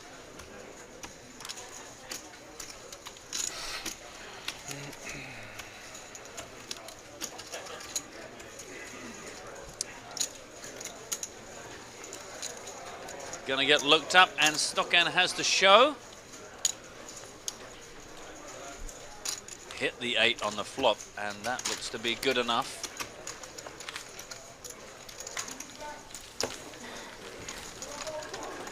Jose Gonzalez's dark glasses are reminding me, I don't know if anyone remembers a product from some years ago that was glasses where I think the tops of them, or maybe the bottoms of them, one half of the lens had like a black tint on it so that you could just look, just tilt your head down. You could still see your cards. In fact, it must have been the top of the glasses were tinted.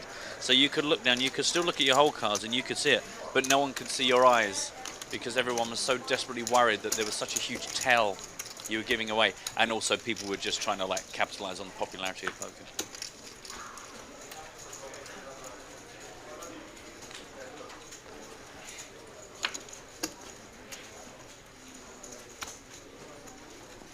Being asked by Alex Bays on Twitter, is it competition time? Not yet. Right now, we're kind of concerned with getting ready for the first free roll. That's coming up in 15 minutes. Being asked where the password can be found. Here in my mouth, Balboa.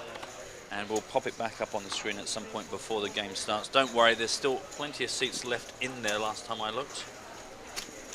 Yeah, we're at 20,000, and I believe it is capped at 30,000. So should still be able to get in there, and the password spelt out for you top left of your screen.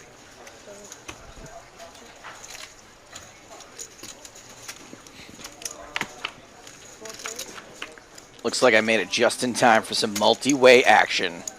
Welcome back to the booth, my colleague, my friend, Joe Stapleton. Yas. Yas, queen.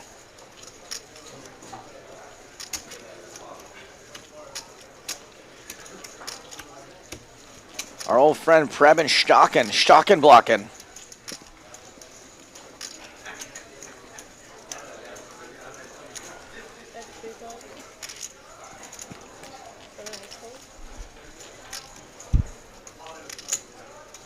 Only Jose Gonzalez interested in this. 9-4-3, 2 hearts, 13,800. A third heart now falls.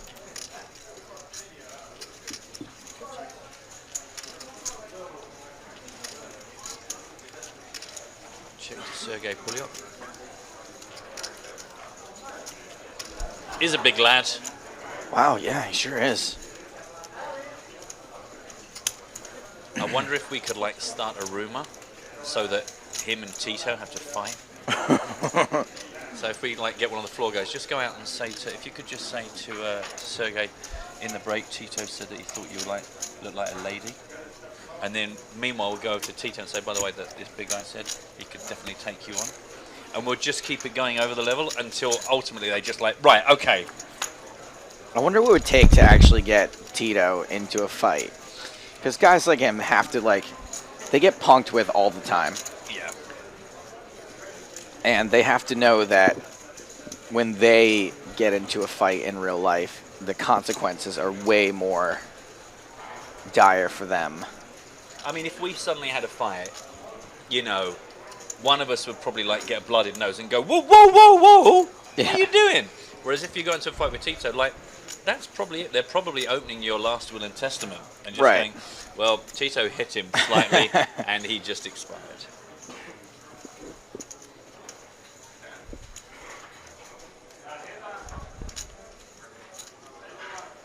This is where we find ourselves with the board pairing on the river, the 3 of clubs. A check from Gonzalez brings a bet of 38,500. That's an over bet. There was 26-6 in the middle or something. Okay, well that's again, I don't know if this is some of the younger guys trying to like appear to be bullying some of the older guys. We saw it a little bit earlier on, and it's something I myself have seen in some card rooms where people just think, if I keep pounding on the old guy, the old guy might do something stupid. We'll find out as the dynamics of this new feature table reveal themselves to us. We are just going to take a look at the big chip leaders across the whole of the remaining players. So Jason Wheeler in third with over $250,000. Same for Jason Kuhn. But Igor Yaroshevsky, who started as chip leader, now 428,000. I believe he was actually up to best part of 500K at one point towards the end of the last level. But some impressive stacks out there, considering our largest stack is 174,000. By the way, I don't think that this fella's name is Sergey. I think it's Selge. If he's from Canada, that's like either Serge or Selge is how you would say it. If he was from France. But apparently, he is a coach at Run It Once, which is Phil Galfon's training site. 16.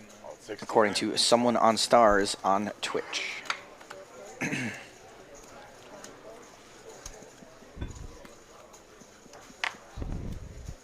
Tito, love your vodka.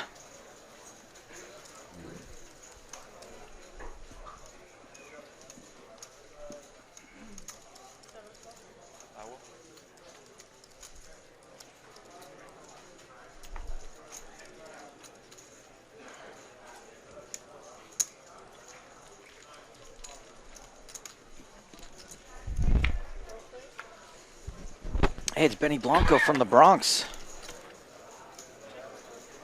Taking it full way to the flop. King, 10, 3, 2 spades, 8,000 to fight over.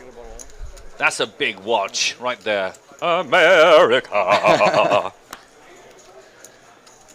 Checked through 4 players. Don't take Tito's chips.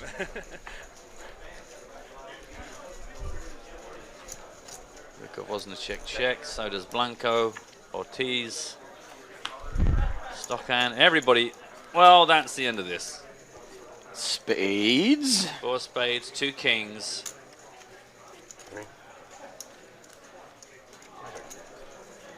I check. Oh my god, a spade. Anybody got a spade? Just anybody. Gonna be a showdown. 7 of spades. Do I see an 8 of spades? Do I see higher than the 7 of spades? Gonna be a 7 of spades, 6 of spades. Not gonna be 7 of spades. 8 of spades, not a spades. 9 of spades on the board. 10 of spades on the board. What's that silly noise I make? I mean, that's ridiculous.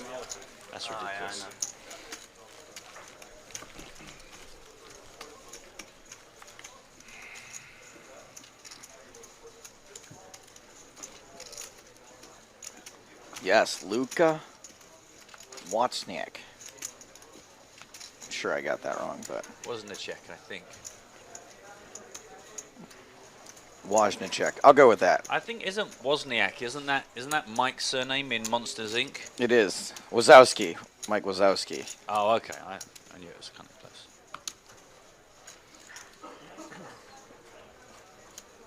Samantha Wozniak was one of my first crushes. I remember her. Yeah, right. She told me you were really bugging her all the time. Sammy. I called her Sammy. We were, 109 players left, incidentally. We've only got 2 more levels for you today. We're playing this level right now, which is level 11. An hour still on the clock. And then we roll straight into another level. That's it. Just easing you in easily. You time differences to try and argue with James about. Slightly smaller field, making it easier to give everyone actually manageable and reasonable days. Having just bounced over from a festival where the players were pretty much required to play 14 hours every single day just to get through the situation there. Everyone going to be quite happy to stop and take some dinner. Thomas Lefort raising it to 3,600.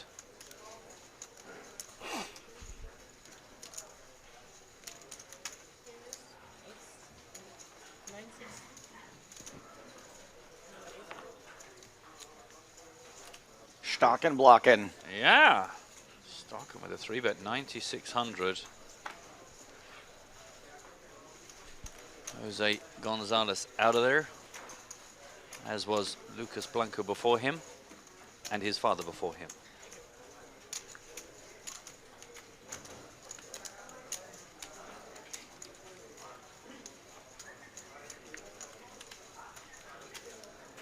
A lot of Canadians at this table. Psyched. Eh? I can't really do the A, even though it's just one vowel. I can't quite get a eh. Don't be a hoser, eh? Eh? There's like a lot of, do it again. Eh. There's like a lot of noise afterwards. It's like, eh. It's like, I don't know, there's a lot of air. Eh? I grew up 4 hours from Canada.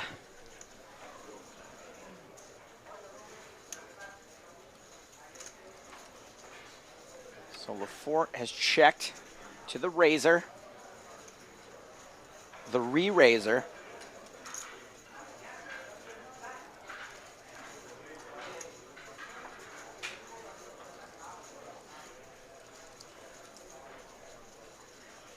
The Stockton proving to be a tough obstacle. Kind of weird, he's second in chips at our table. Sorry, second from the bottom in chips. But he has still got 53 big blinds. There's plenty of chips to go around.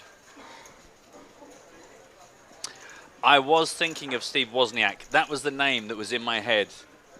You're absolutely right, Glenn What Weber. is that? What's that reference? You know, earlier on we were saying about wasn't a check, and you says Wozniak, and there was an and I was saying, well, isn't that Mike from Monsters Inc? And it was Wozniak is the co-founder of Apple. Have you seen Steve Jobs? Have you seen the Michael Fassbender? I've seen neither movie. There was also a really good TV movie I think was made. Was whoever the actor is that was John Carter in ER, Noah something. Oh yeah, from a long time ago, Noah Wiley. Is that his name? Yeah. I'm pretty sure there was kind of a Silicon Valley. Anyway, I digress. It's not really much of a conversation starter. I'm just mumbling to myself, really. So the C-bet called on the flop for smaller than the pre-flop 3-bet it was. Check, check on the turn. And this river came out for free. 7 of diamonds. Super value.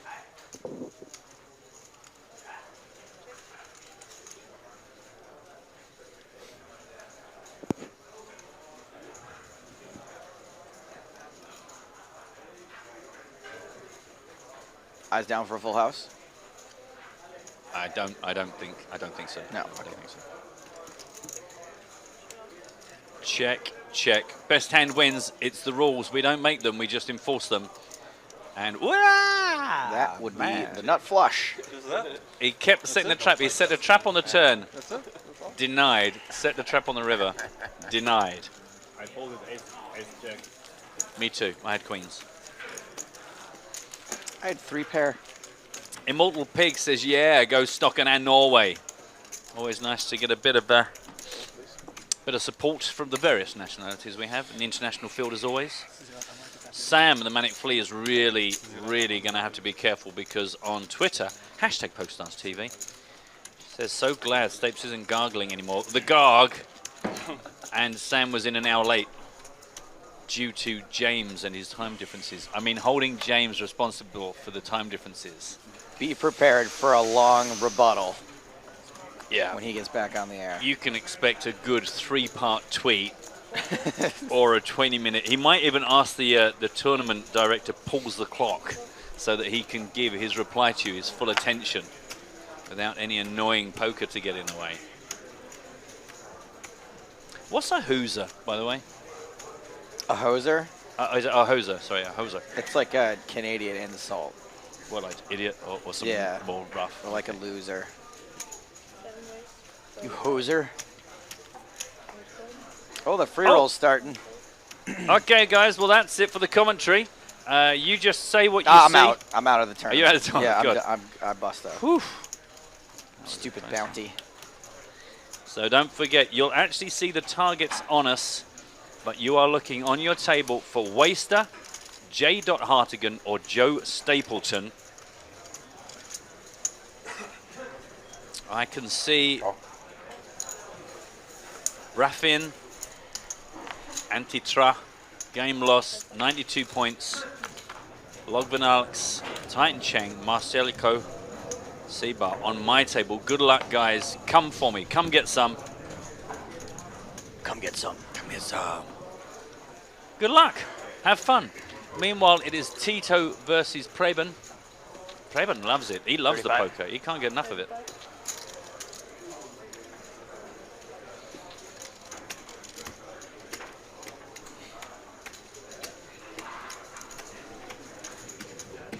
And the bad news for anyone looking for value from the free roll is that Hartigan is able to give it his full and considerable attention.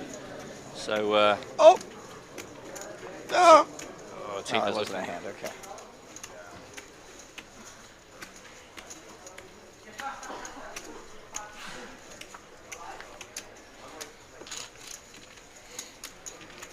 Good defense. Good defense. He's going to choke yes, him sir, out. Whatever you say. Whatever you said, Tito. Uh-huh. Out of pair. Tito's not the only terrifying man in the field. What? Smaller ones. There's more than one man monster here in Panama because Eric Hallis. Casualet. Eric Casualet. Man, that is an arm of ink right there.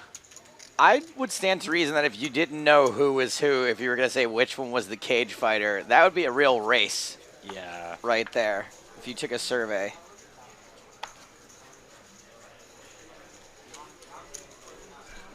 Tito's a sweet lad.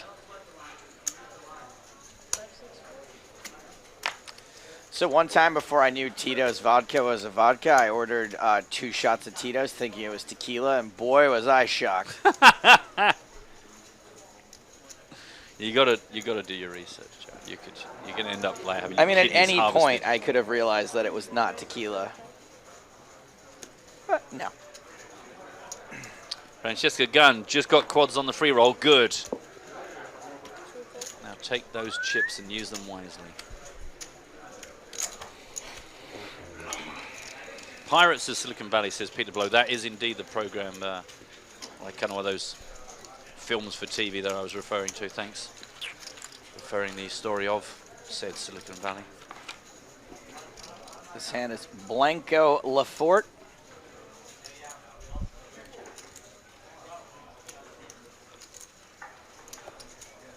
Lafort has checked to the razor after defending his big blind.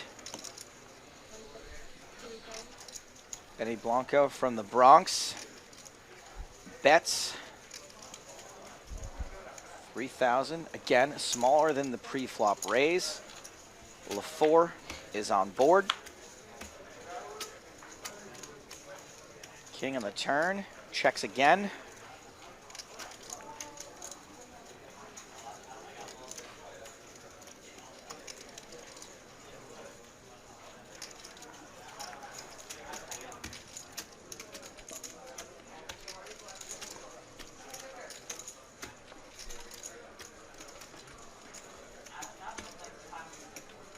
Thinking about the value.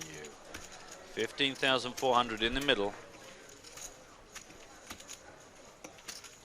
Noah Schwartz, not that Noah Schwartz, tweets into thinks that it was a questionable check on the end with the nut flush a few hands ago.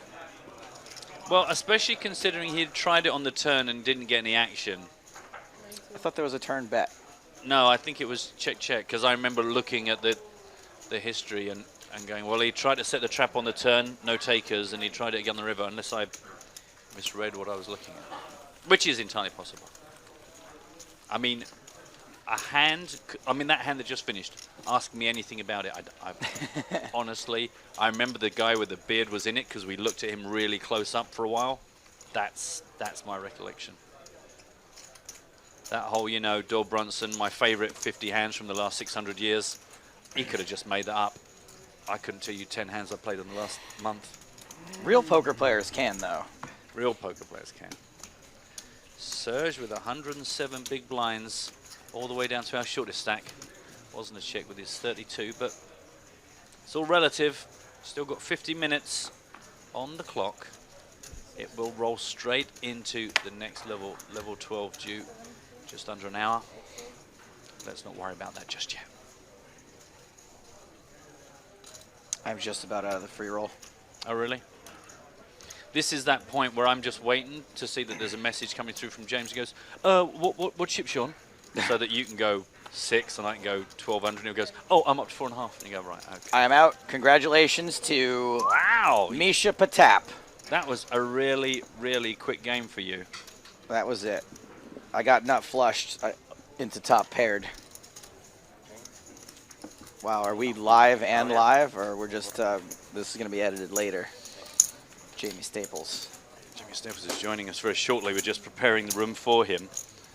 We've just got to take all of the nachos that Joe brings in every 30 minutes. He has a personal assistant brings in more nachos and that weird stuff. I don't like them once they get cold, Matt. Well, that's, yeah.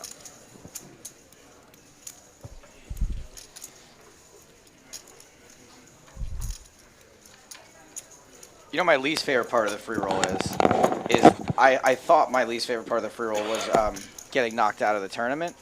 Right. But then my least favorite part is when the person who knocks me out invariably writes me 100 messages asking when they're going to get their money. Right. Okay.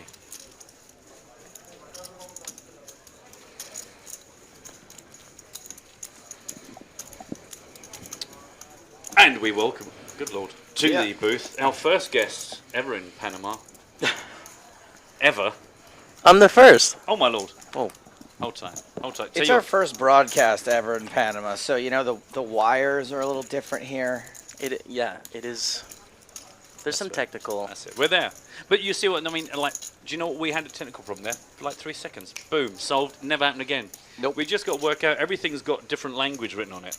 So we used to like, you know, input 1, output 2. Here it's unos, dos. Yeah. So it's going to take a little while. Well, there was a huge language barrier at first in that when someone was describing the language barrier in Spanish, the word for language is idioma, but everyone kept thinking that they were insulting us by saying idioma over and over again. I'm not an idioma, you're an idioma. And what about barrier? What's the language for because language barrier? Like, Idioma, yeah, I don't know. So we're only 50% to like Right. solving the problem. Man, that's going to take a little while to get solved. So I would say, how's it been? But you're sitting next to me on day 2, so I kind of half know the story. Feels bad, man. Take us through it anyway. Yeah, so short day, short event for me in Panama. I flew in yesterday, so I hopped in after dinner break to the event, and I got in a really weird hand where, you know, both the flush draws missed and all the straight draws missed, so I had to call and finish the day with 4,700 chips. So you had to call with what? What were you calling with? How hero-y were we getting? It was twos on. Deuces. It was a pair. Well, you could just say a pair. A pair. We'll call it a pair. It was ace 10-7, flop 4 turn, and then ace river, with both the flush draws missing and the straight draws.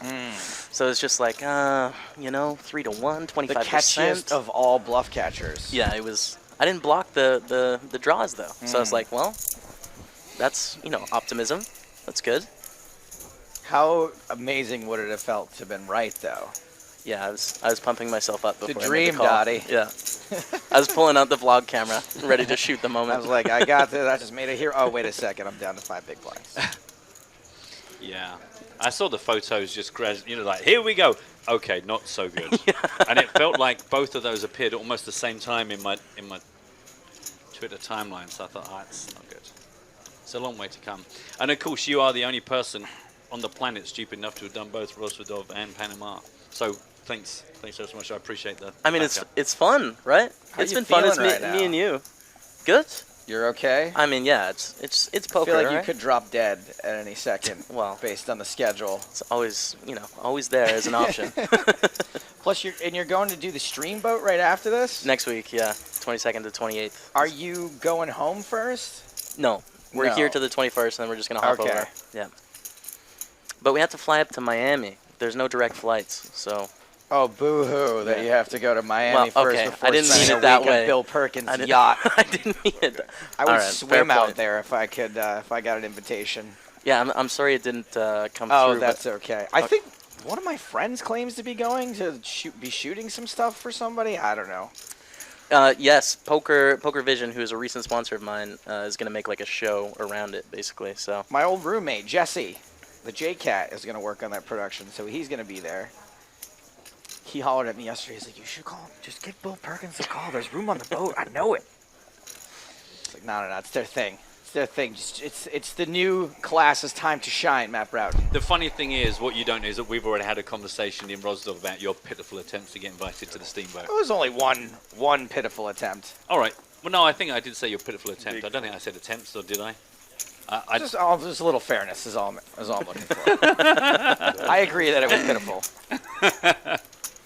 Hey, but if it had paid off, then we were going, oh man, I can't believe you thought to ask. I'm not even really sure that I would, because could making people fold big hands, or.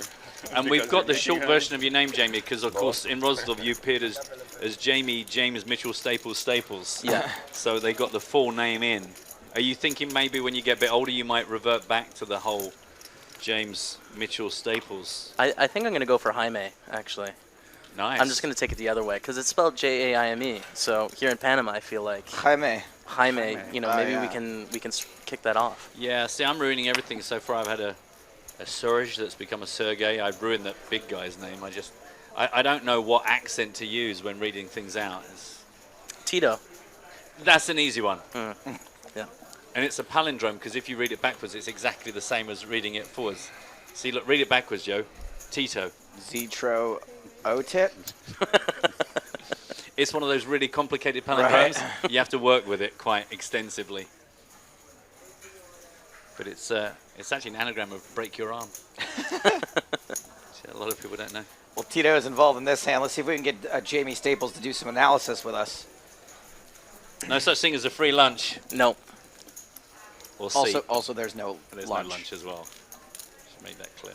I had the opportunity to have a drink or two with Tito and in a group last night, and he was very kind. You know, I was a little nervous to meet him. He's a big guy. He was cool. He did messes people up. The first episode of our podcast a couple years back when we started it. Yeah, he's a cool dude. I think I saw you guys. Yeah. Briefly last night. I saw you as well. Strolling past. With a friend. More on that story in the podcast. Yeah, let's not talk about that. It's gold. Podcast gold. So I bet a 4,000 and a call here, which is a pretty small bet given there's 17,000 in the pot. And on that 10 of diamonds turn, that's really going to favor the person that decides to call in the big blind, right? They're going to have more hands like a 7-8 or an 8-9 or an 8-10 suited, something like that, whereas Tito may not necessarily raise all those hands. So typically that wouldn't be a good card for him, but you know, maybe he just had... Maybe he had it. That's all we can talk about with the down hole cards is typically, yeah, you know, talking generalities. Jeez, Louises. Easy game. Easy game. Draw right there. He's clearly not played against me. Oh no, I because I'm so random. People, I don't bluff. No, Confirmation, incidentally, a bit early on that we are going to be paying out to the 71st spot. Min pay 7,720. Top prize $293,860. That's the dream. That's the second one. That's the dream. 106 players right now. Got a little way to go and only 1.5 levels to play through. We've got 42 minutes left, straight into the last level of the day. Nice, easy schedule for you guys. Ease you into it. I can tell you that Igor Yaroshevsky is now over $500,000. He's got himself 550,000. Unbelievable. I may have played with him this morning. Did you guys pick up the kings against ace deuce on the coverage? It was the first hand that I played at my table, and 2 players got it all in for 120 big blinds apiece. We did not. The first hand. It was unbelievable. We've seen some pretty loose pre-flop play even at our featured table, though. Yeah.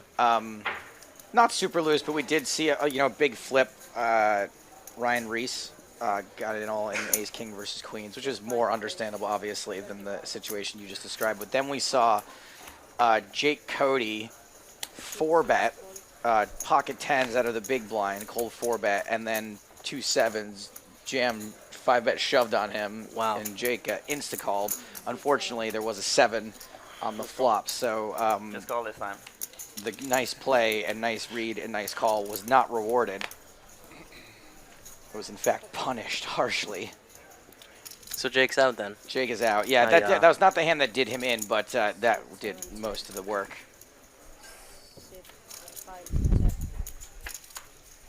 It sort of works that way online too. You have to make some generalizations, and I feel as if Central and South America, they have more heart, as we say. You know? That's a nice way of putting it. They have more heart. They go for it. Check. And sometimes I wish I could have it. Well, you want to have it, or you want to say you want to have the heart, or you want to have it when they decide to heart you? Both. Yeah. Yeah, You both. always talk to yourself like that? Yes. Just the 6-bet with ace deuce of hearts is not in my arsenal, you know? Well, you got to work on that, mate. You got to work on that. Yeah. It's kind of cute.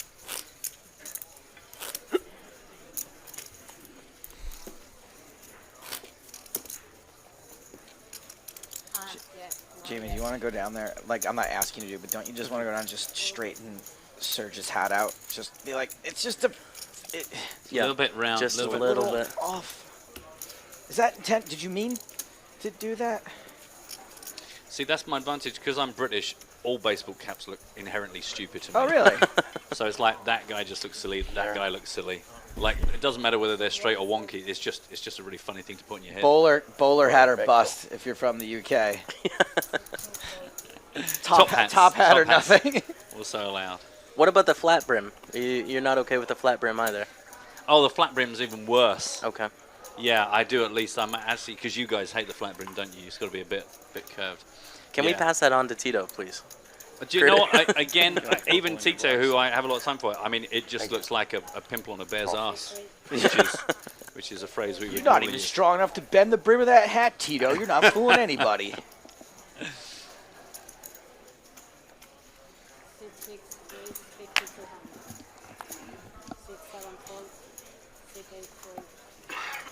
It's your boy Tito Ortiz who's raising this hand. No.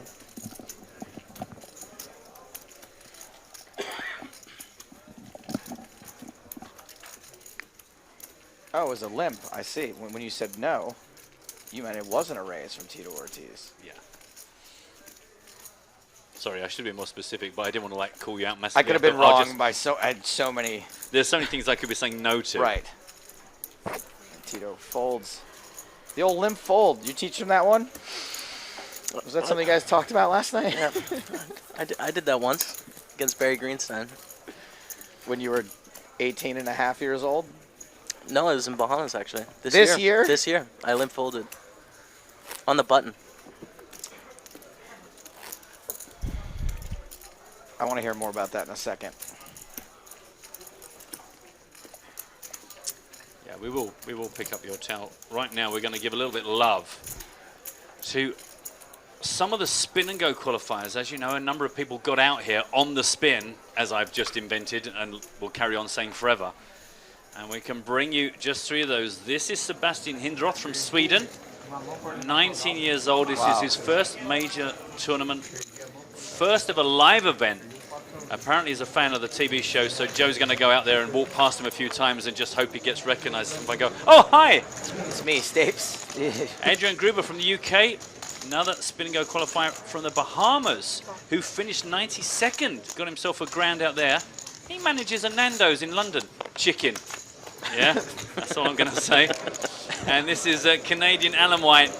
This is the guy James spoke about, a retired sergeant in the correctional facilities, was considering moving to Panama. Thought, I know, maybe I'll try and see if I can win myself a place in the tournament, go and check the place out. Boom. First spin and go, he fired up. Unbelievable. Love it. Love those stories. Piri piri. That's my favorite kind of poker to play when I don't have a lot of time, is I hop in those spin and goes. You play the spin and goes? I love the spin and go qualifiers to live events. Have you spun a package yet? No. Someone in my community spun 2 in about 3 hours. He lost the first one and they just spun it again. You know, it's really weird that the people who tend to win them will say like, oh yeah, I came up, it was like the 3rd time it came up for me. I don't know how many they're playing, but what's your highest multiplier? I hit a 25x on a $30. Yeah. I shipped it. Did you for win it? Oh, you $7.50, did? yeah. Nice. It's on my YouTube channel. Sick plug. Stop advertising. Just sit there and talk about poker, because we don't know what's happening. Stop selling things. My new T-shirt that says "Stop Selling Things" incidentally is available now.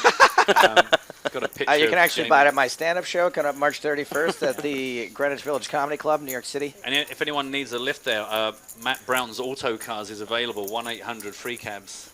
You had it tuned up at Stapes Auto Body, didn't you? I did. They did a great job for me, and I got a discount when I went and at Hardigan's Chicken and Rice. Well, you can use Jamie Staples' code on Groupon.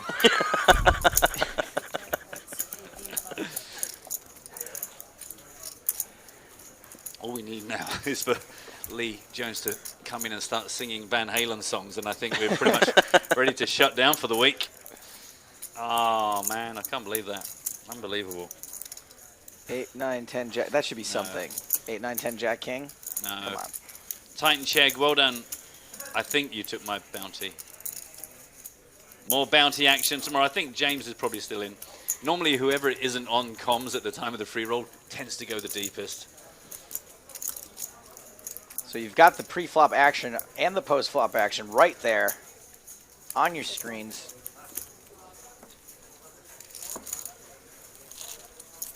And it's Serge who wins this pot. Serge.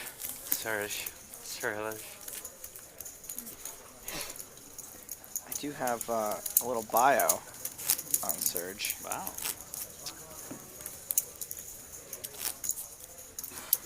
well, not so much a bio as it is just a press release.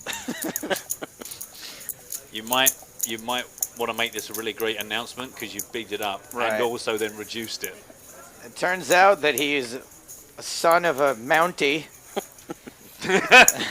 Okay, right. Should I just keep going with that? Or? Yeah, no, keep going with that. That's going to be way more interesting. Started than the playing truth. cards at a very young age, mostly with grandma. What, my grandma? Anyone's grandma.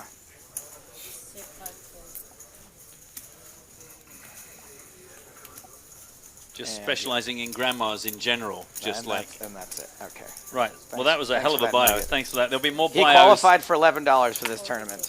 Every hour on the hour, Joe will be reading one of his great bios that he's been compiling. So remember to tune back in. You know, I really need to do more research on those, it feels like. 26 minutes. Set your alarms. There'll be another one of those. This guy on Twitch is like, here's a link to his bio. So I'm like, let's pull up the bio. And it's really just 2 quotes.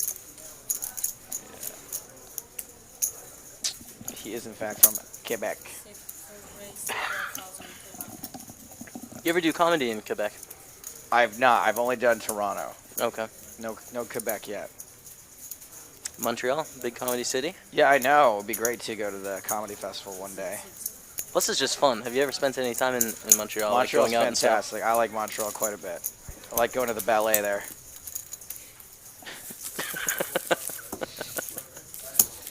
Story doesn't check out.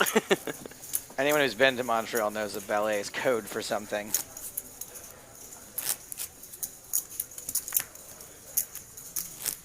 I've got a horrible feeling that's more sinister, just leaving it like that. Than, I mean, I can't think what would be the worst thing it could be that my brain isn't just inventing and putting in its place anyway. You know, whatever it is, it's whatever the worst thing it could be, one step back from that. Right, okay. For me, usually. It's all relative as well, because your idea of dreadful, yes, is probably like I can't even picture. It's right. Like, it's like when, you know, a sort of a cartoon character gets thrown into another dimension, they lose their mind because they just can't comprehend what they're seeing. I've got a feeling that if you told me the worst thing you've ever done, then I just like they'd find me in a mental wall. Well, yeah, exactly. Well, the flip is the same too. Like I can tell you, one of the best things I've ever done is go to TGI Fridays, and that's brings dreadful us back. to you. Yeah, Yes. Yeah. While wearing like a cap that was peaked and slightly off center. All right, your boy Serge in action.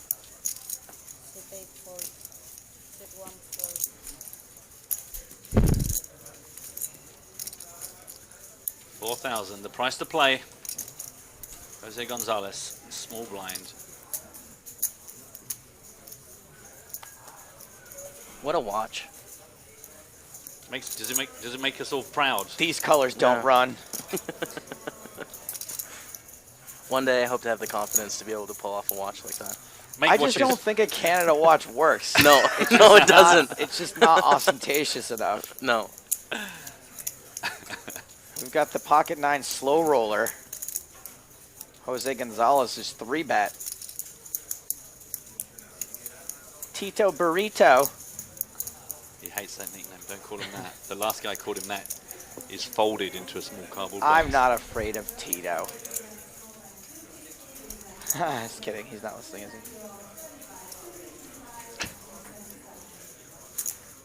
You remember what happened to me the last time I messed with Tito? Ended up throwing up on a beach. Oh, that's right. Good times. He was like, look it up. You rubbed my face in it.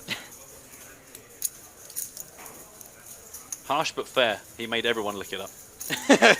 One guy pukes, we all puke. You want to be that guy, do you? Pukey? Tito's called, given a pretty good price here. $5,500 to win at $25,000. Big old pot brewing.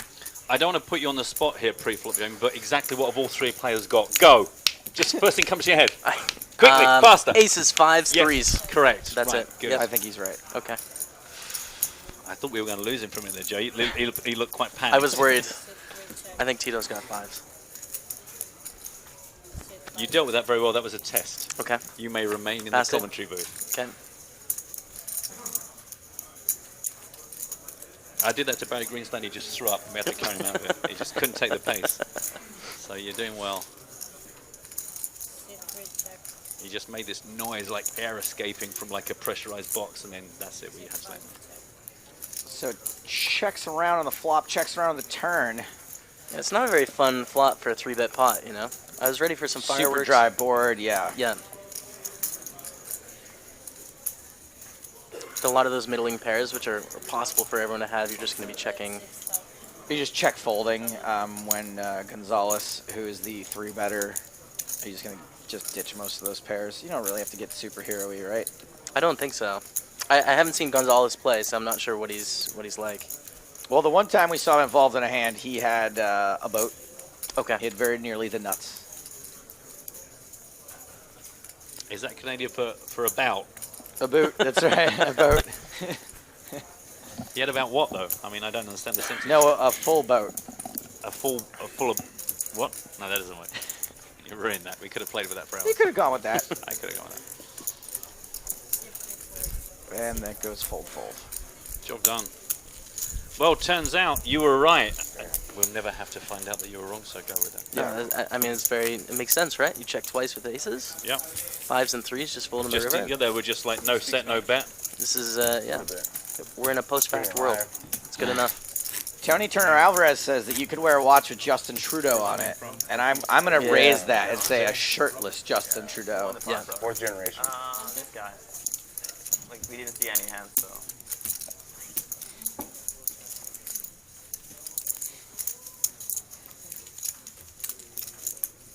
30 minutes on the level. Whistling, it feels like today's whistling along. Need to check this. Does the time travel faster here, this part of the world? Do the seconds, like, they seem like they're not quite a full second? Well, all of the music is like a half a beat faster than anywhere else in the world, so. Maybe that's it.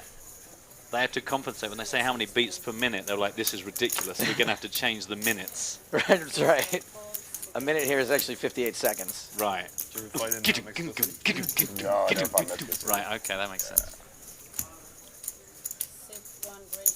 I don't really like reading comments that people make about the dealers, but this one's so ridiculous that I feels like it must be read. This is from Love Sushi. Dealer really looks like do pizza later and then seeing Brad. Da. I have no idea what that means.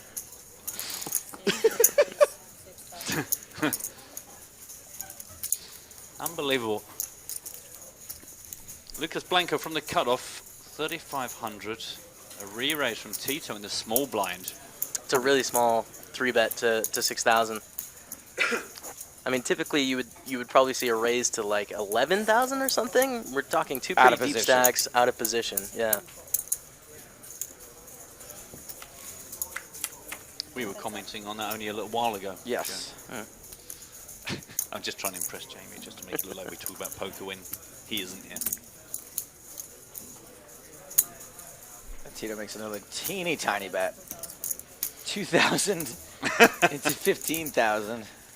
I think he likes his hand. I think you think he's I'm making a stone with it? read. Yeah, he put It's a little not frown out there. aces, though. I think it's like, again, this is a very like Jack-C, 8s, 9s, 10s. You know, I'll take the other side on this, Joe. Really? You're gonna go higher? I'm gonna take the aces, kings, queens. You can have the rest of the pairs. Okay. I just don't think he's worried.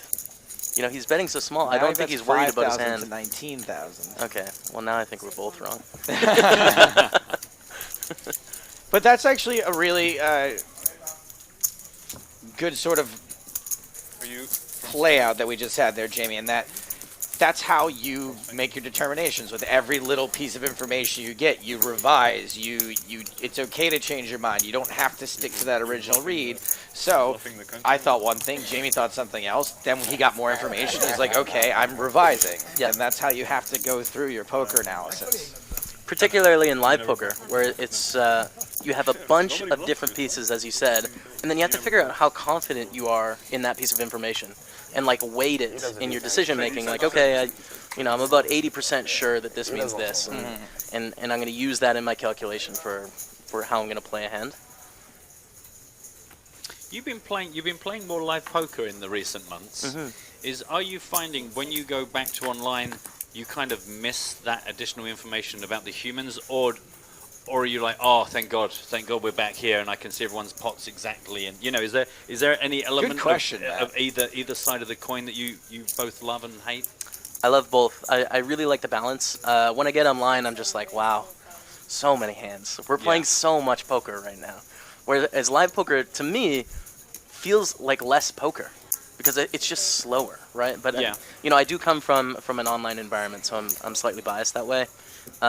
It's fun to just hang out with real people though too, and chat and Is that part becoming more fun, or was it always the same? Like, because I think that sometimes when you first come on the live scene, you don't always appreciate the social aspects of it as much till you get comfortable.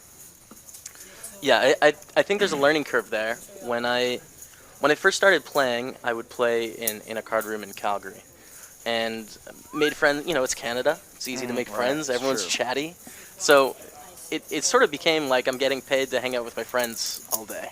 On the tournament circuit, just tournaments in general, I think it's a little bit more serious. You can tell this is a championship event, and people are they really want to win, but it loosens up.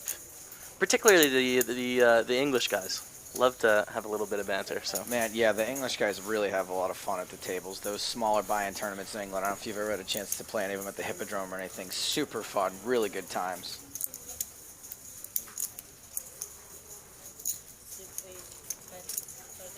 It's kind of the thing for some of these guys. It's this is their job, so they don't have to have fun. It's their job. Whereas for a lot of these guys, it's purely about fun. For me, I feel as if it's my job, but I love it. So I'm happy to do that. But I don't feel as if I want to force anyone to be different than how they want to act in these situations. Just if they want to be a stone wall, that's who they are. That's fair enough. No, force them to have fun. Yeah. Just keep asking them questions. Yeah. Do you like me now? Do you like me now? Do you think I have the nuts, or do you think I have the coconuts? Do you guys ever make those intros at the table when you first sit down and you make a broad statement to everyone and nothing comes back? I had one of those yesterday. Yeah. Oh, really? You had a clunker? Yeah. It wasn't a joke, though. It was just like, anything I need to know, guys? Like, what's the story? It was just silent. Just nobody. I was like, that's like the beginning of Joe's stand-up. And the end. And most of the middle section. Reminds me, in New Jersey, for the PokerStars Festival, there's the charity event. And Kevin Martin brought his ex-girlfriend, Peely, to the table. And Kevin's sitting right beside Vanessa Selps. So Peely, who is the most outgoing, kind, just like wants to talk to everyone person, talking with Vanessa Selps, who is like very intense, very serious. So watching those two try and have a conversation on the, When you get Vanessa loosened up, though, she's a blast. Did Peely eventually break through, or no? I'm not sure. I didn't stick around long enough. I really like Vanessa. I think she's cool. Yeah. I respect her a lot. There's a couple of clips. I think there's one specifically that came out like a top 5 recently. It might have been her versus William Consoof, where he's like goofing and goofing and goofing, and then finally she like tries to play along for a second, and then he just beats her in the hand, and it just all of that goodwill just goes right out the window like immediately.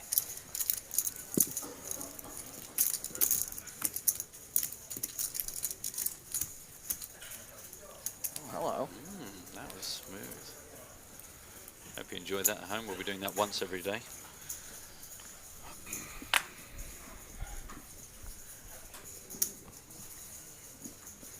Gonna start on Preb and Stockham. So have you guys been to Panama before? Is this your first time here? First time. Same here. Seems really cool. I'll say this, I'm a Panama.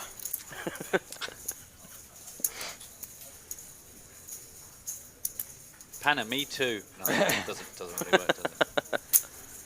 It's really hard sometimes to join in with Joe because his stuff is pretty thin, and then you want to plug into it, can't and do it it. just disintegrates. It's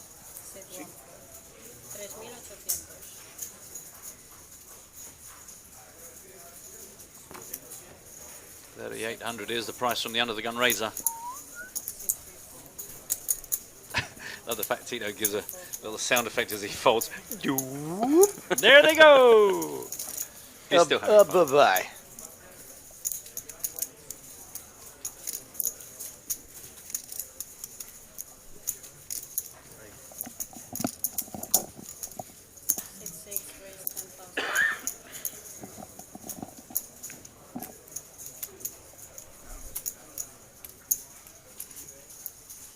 this is fun. Here we go. I mean, you know, never mind the big blind defense. Boom, straight in, 10,500 from Laras. More reasonably sized 3-bet. Yeah, a bit more. Putting the price on. A bit more sort of traditional.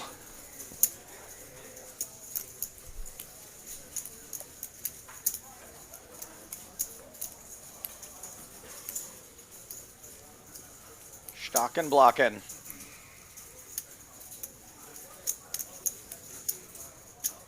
Raised under the gun, huh? So this is a 3-bet you got to take pretty seriously. Oh. 4-bet alert. Uh-oh. What are we looking at here? Queens plus? Ace king? I think our ace king suiteds Yep. are in there.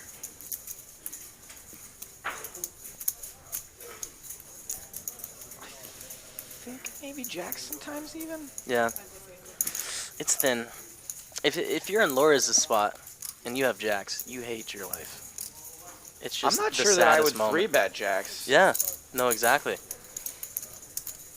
Like you feel like such a wimp, like just flatting with jacks and then like just hating life when it comes like king queen on the flop. But like I just don't know that I would make that pot much bigger with that dynamic. Because now you've got a gigantic pot and have no idea where you're at with jacks. And how awesome to make an under the gun raise and find yourself in position. Yeah. Like, what a bonus. Yeah, bone. I think we have ace king for the big blind and kings for under the gun. Really? That's the read I'm making. Yeah. Wow, nice. Putting them on a hand like it's 1990. Good. That's what we want. Thank God you're not doing all that range merging and. I think that Stocking Blocking has ace king suited, and I think Laras has king queen suited. Wow. Yeah. That's out of left field. I It like is out that. of left Yeah. field. I think he's a left field player.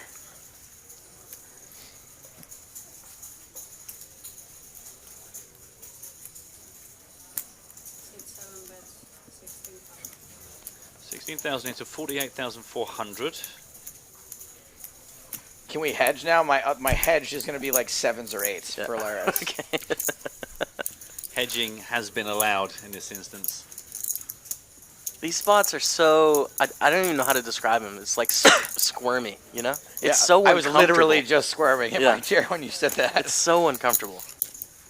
It's like, oh, he bets 1/5 of the pot, and I have less than a pot size bet left. I'm out of position. Queen of diamonds on the turn. 80,400 in the middle now. A quick, strong check from king queen suited. Oh, that didn't hit me. Oh, check. Over to you. You bet. Yeah, I don't think Laras has ace king anymore. Arsenic says someone has 9-9.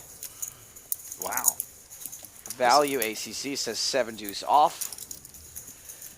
Bike King says both over pairs. Yeah, I'm starting to think they both have pairs. I like that one. And Butt Farm Poker, I'm going to send you a prize because you picked up on the Stocking Blocking reference. The German game show where everything must be arranged at 90-degree angles.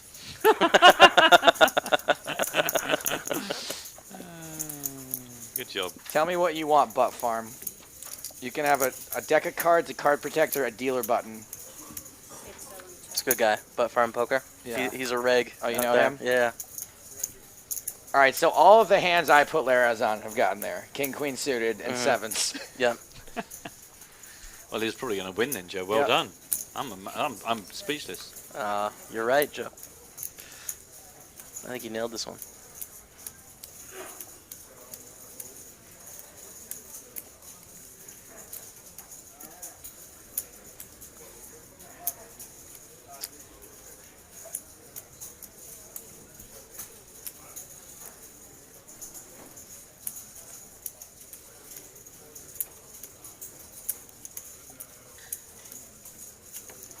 Uncomfortable.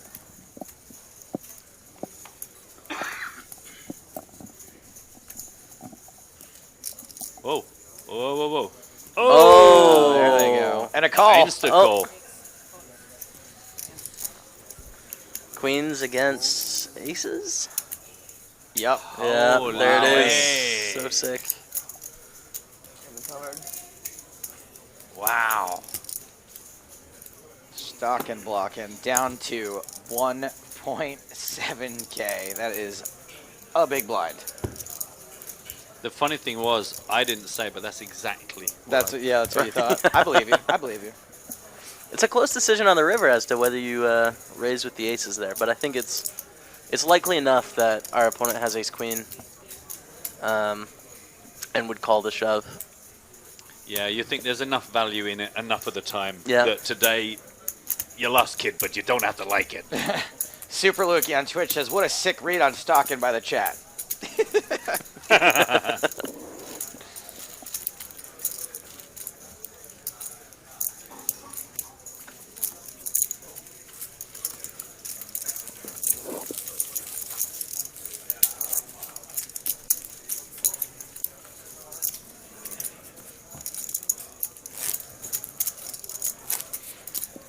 Can anyone have really played that hand much differently? I'm like looking back at the history. It all seems like even the checks on the turn seem fine. Good. Yeah. Yeah. If you have aces, I mean, and do some bluffs, you're gonna get all the money on the river anyways. No, I think it's fine. And the river, I think you gotta shove. They can have kings sometimes or ace queen. So, yeah, I think that hand played itself. Thinking about only calling the river, but. There it is.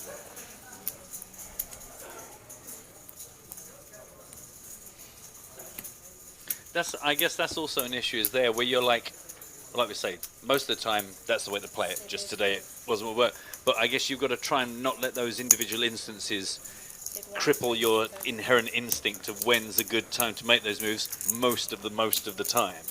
That's why this game is so epic. Poker is so amazing because you do the right thing, a bunch of times in a day.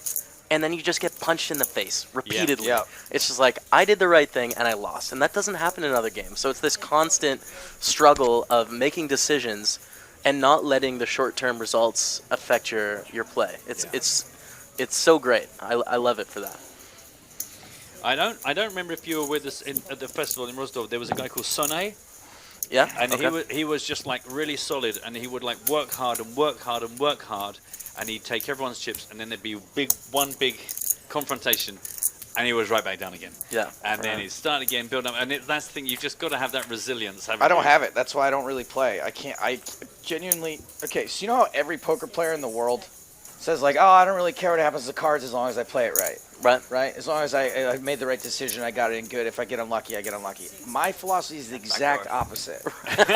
If I bust out of the tournament, I want it to be my fault.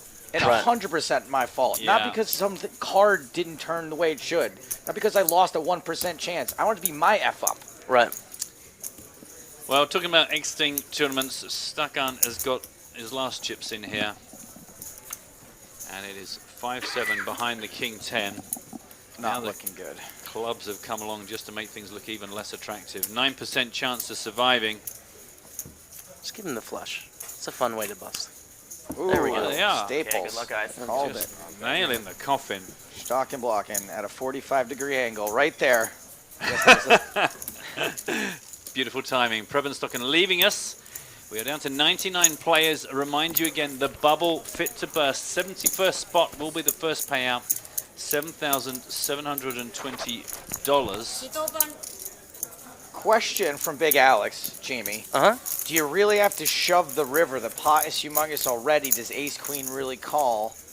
I think only kings might call there of the things you beat. Well, even if they have kings in that spot, right? If we break down all of the combinations, which is one of the steps you take when you're looking at these situations, there's going to be 6 combinations of kings, right? King of diamonds, king of hearts, king of diamonds, king of spades, right? Okay, sure. So there's going to be 6. And queens, which is the only hand that's beating us, there's going to be 3.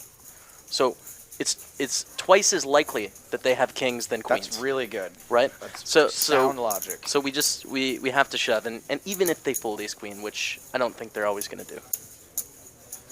Wow, I think ace queen calls you enough also. I'm not sure if most people can get random guy taking a shot in a tournament, I think is going to call ace queen enough of the time. One of the biggest differences between online and live when it comes to poker strategy, I think, is ace king, actually. And people are typically surprised to find out that ace king, there's 16 combinations, right? So it's more likely that your opponent has ace king than aces and kings combined. More than double, right? So it's a spot where when you're trying to figure out what sorts of hands an opponent can play, you need to weight those non-paired hands a lot higher than the paired hands. I feel like ace king is everyone's fallback read anyway, Yeah. right? I Yeah. just like always, when I don't know where a guy's got, but I think he's strong, like, he probably has ace king. Yeah. Which I guess statistically isn't like a horrible. Yeah. It's like in the video games world, if we weren't sure about a game, you give it 81%. Right. And ace king is like 81%. It's like, 81%. it's not good enough that you've overstretched the mark, and it's not bad enough that there's somebody's going to have a real problem with it. So I think the ace king is a good 81. There was a friend of mine when we first got into poker, is that every real world situation would equate to a hand. You'd be like, go on a date with a girl, and it'd be like, you know, it was kind of like pocket tens. Yeah, it was fine, but you know it wasn't going to go anywhere. And, it was like everything just got equated. All in triangle. Mr. Wozniacek for his last 36,000.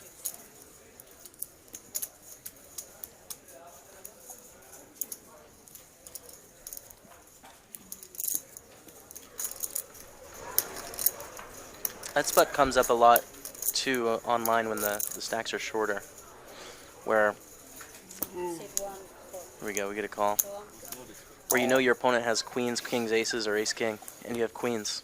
You just got to call anyways, knowing you're flipping at best, but it's just the way it is. Speaking of not quite a flip. Yeah. See, I want the jack nine of clubs just for the dream. Yeah. What club do you want on the turn that you don't really hit but gives you yet more? Four of clubs. Four of clubs, okay. Sorry, can't help you on this occasion, sir. 7 or a queen to ruin the dream. Ooh. Jack 9 did not get there, but he had plenty of chips. I lost to a full house, guys, so nothing I could do. So more chips coming back to Wozniacek. We're going to take a look out into the outer field because we are following one of the big stacks from the beginning of the day, Igor Yaroshevsky, who is now at 670,000. Holy! That's the guy. That is the man. The one, the kings against ace deuce. Huge pot. He had the kings, I assume. Yeah, he did.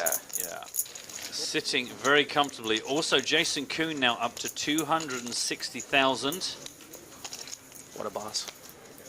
Absolutely scary. Yeshen Kong, 240,000 for him. That's like a hoodie you put on around the wrong way. It looks like the zip probably goes up the back of that. And then it is their last lady standing bracket sitting, Jessica Perez-Borrego.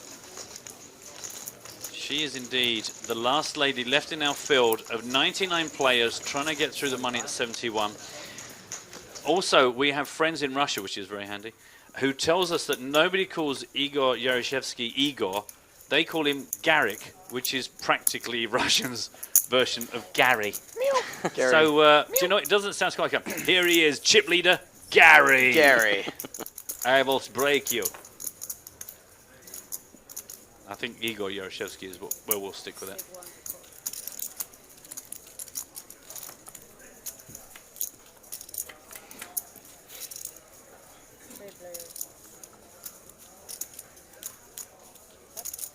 Ace 9 10, 2 clubs.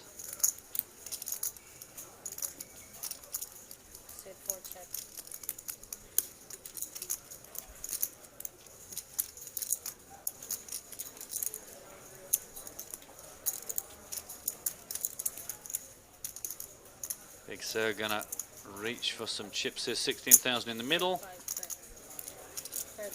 46.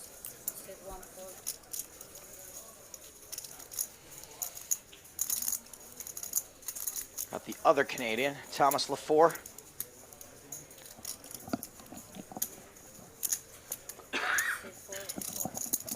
A lot of Canadians at this event. There's a few from near my hometown, actually, 5 or 6 from Calgary. You know why? Because Canadians love getting out of Canada. in early March.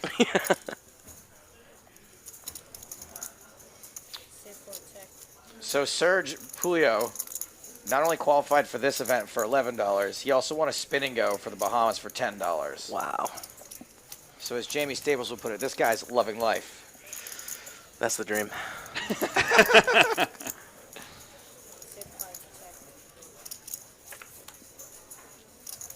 Check, check. 4 hearts. Twice as nice.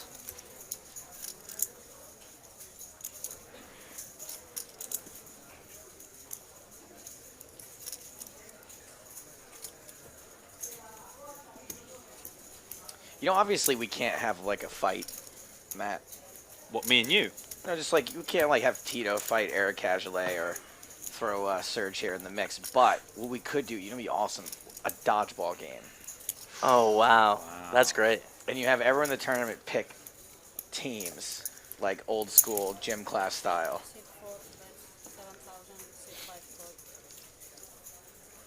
Then me and Jamie are both standing there on the sides going, as long as Staples doesn't get picked before me. As long as Stapes doesn't get picked before me. The poker coach takes this one down.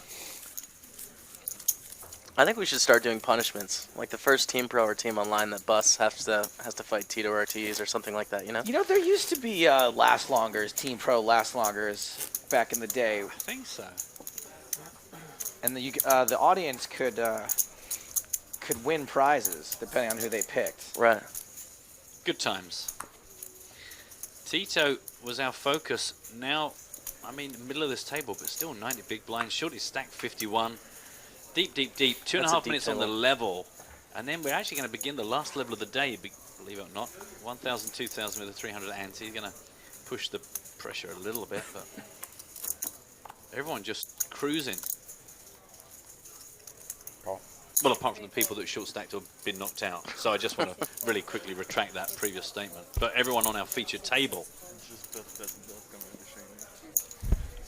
So we've got an under the gun limp from Tito Ortiz, the Gibbons. If he wants to do it, Joe, let him do it. Let the Wookiee win.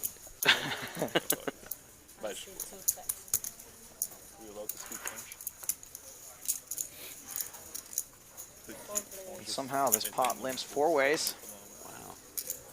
Look what Tito has done. He's just made this monster. Not the first time he's caused a few limpers. That was good. No, thanks, buddy. Thank God, James, because I wouldn't even right, smile at that. Doesn't even faze him anymore. This is a great flop for a limped pot. You know, it's got the flush draw, it's got a bunch of straight draws.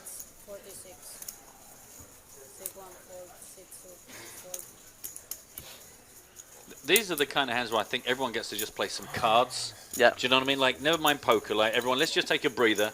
Let's just all limp in, and then let's just play some cards. And whoever's got the best hand, you just win. Like, we'll just all shake hands now. Let's not do any of that check raising or bluffing business.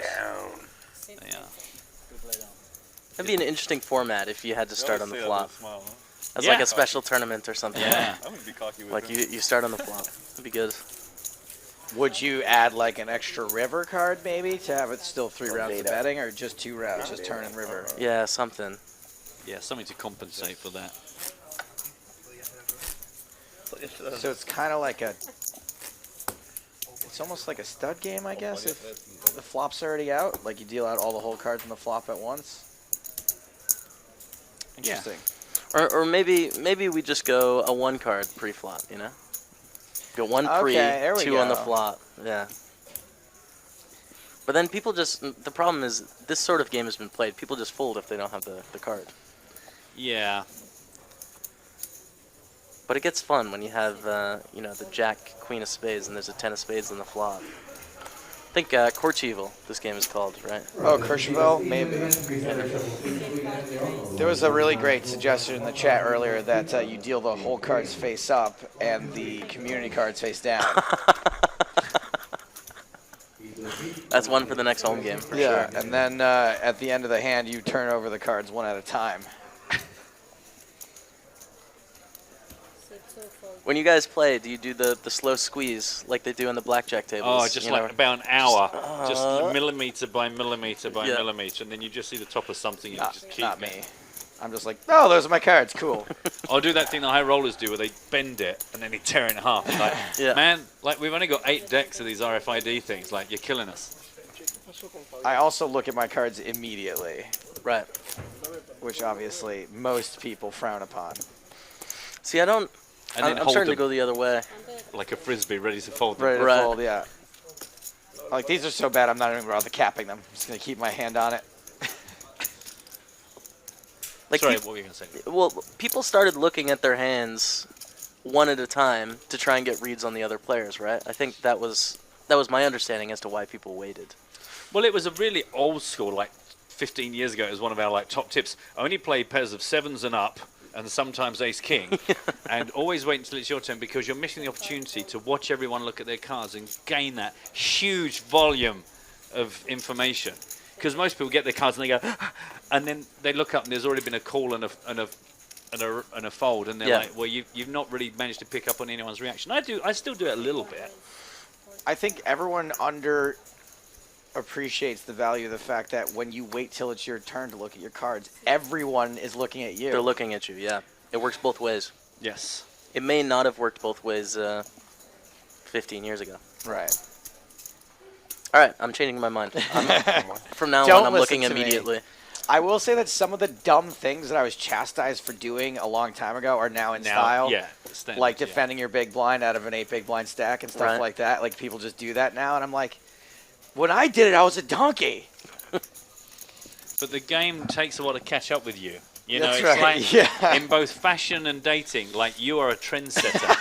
And sometimes, I mean, there's stuff you did 5 years ago that we still haven't caught up with to find acceptable yet. But in I years was to come, dating people of questionable gender specificity long before it was in fashion. and now it's all anyone's doing. That's right. If people say, and is it definitely a girl? And they go, yeah. When you go, Yeah, weird. Weirdo. Called Brian. This one, incidentally, worth reflecting on. So it was originally a Lucas Blanco raise. Got called by Tito, and then Thomas Lafort blapped it up to 18.5. The original raiser, Lucas Blanco, got out the way. Pressure on Tito. Good spot. He can barely contain how excited he is. Look, he just don't look at him. Don't look at him. Thank you. Thank you.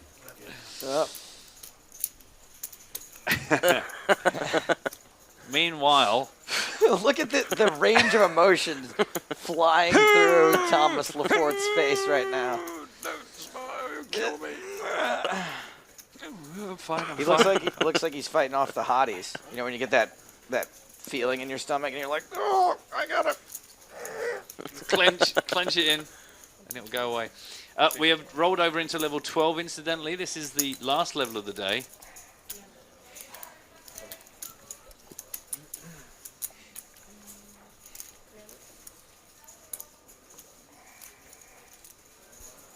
That can't be right. Zweez on Twitch says, look at the guy with the marquee cap. Look at his watch. It's just an American flag, Lamau. Lamau. Yeah, I just been corrected. As I said that, I'm completely wrong. Is that we've only chopped one level off the day. Bit of wishful thinking for me. I'll be out of here by 4:30. So I've completely wrong. We have one more break. We have a break after this level, and then we come back for one more level. So sorry, level 13 is the last of the day. Looking at the schedule, I'm thinking that's impossible. There's no way that's going to happen. You're compensating for last week, Roswell. I know. Whereas we had at least 15 levels per day, now we're just down to 3 or 4. But so sorry, yes, it's 5 in total today from the originally scheduled 6. So we have this level, then a break, and then one more hour and a quarter to bring you. Anyway, that's miles away. Let's not worry about my misinformation at this stage and never refer back to it.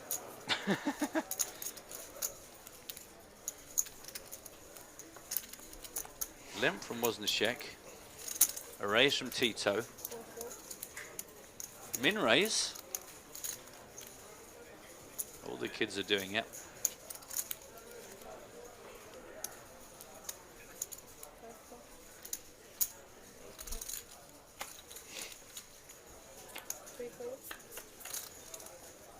Three-way to a 10 high rainbow. 10, 7, 5. 15, 1 in the middle. Tito made that min raise, so kind of got the betting lead. Taste the rainbow. Gonna have another go at this.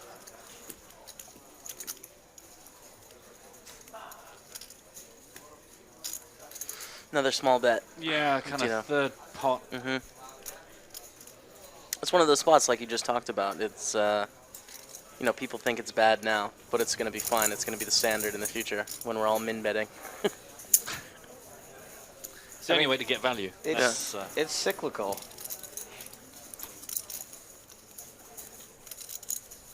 This is kind of more how everyone was playing when I first came on the scene, like in 2005, 2006. And then we had a bunch of years where everyone was like 9-betting with 8-5 offsuit. Yeah. Those were the crazy years. And if you weren't doing that, you were like mocked and laughed at. Right. Yeah, you had to put in some light 5 bets consistently. And I will say Negreanu was one of those guys who was like, this isn't going to last. These guys are going to burn out, and things are going to come back to small ball, and look where we're at.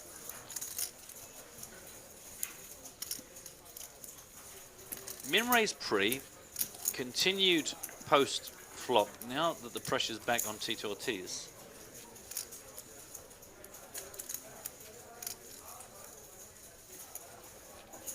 Doesn't look entirely sure what to do immediately. I really hope his trousers and shoes also have America or something American related written on them, otherwise I'm going to be quite disappointed. It's just 2 revolvers on the side of each shoe. That'll do it. Bike King says Tito's bet sizing is smaller than his Hended Mob cashes. Sick burn. Said the man hundreds of thousands of miles away.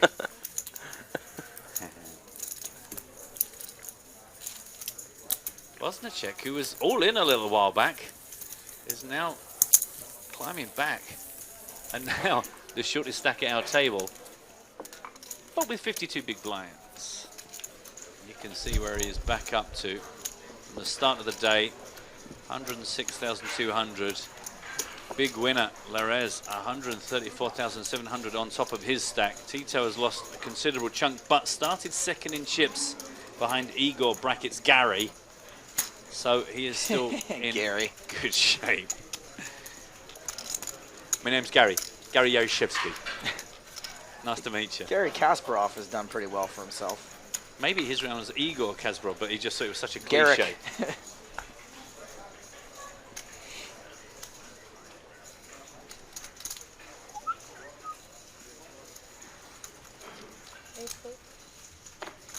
Blanco. Beto. 4-5.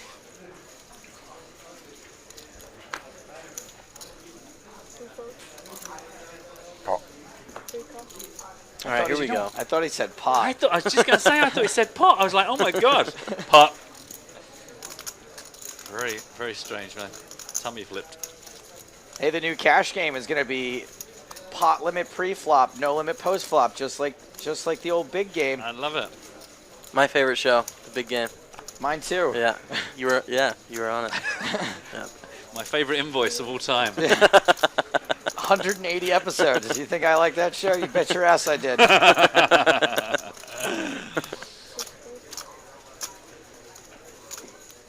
All right, here comes the poker coach, Serge.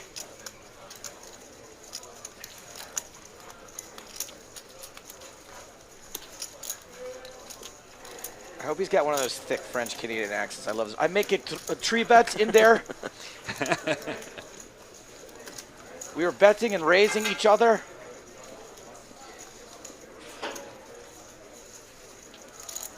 This is a decent spot to call with a few more hands than you typically would. Because you have Tito Ortiz in the pot. Doesn't play every week. Busy guy, right? So you're going to get a better price in a 3-way pot, and it's very likely that Tito calls. There we go. Just like that, huh? Fast call like that. Oh, he does have the French Canadian accent. Queen 8-8. Serge and Tito at it. 38,600 up for grabs.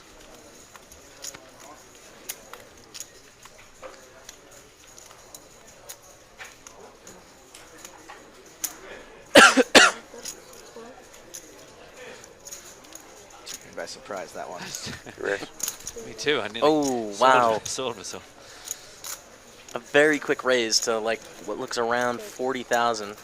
Tito, or really 30,000.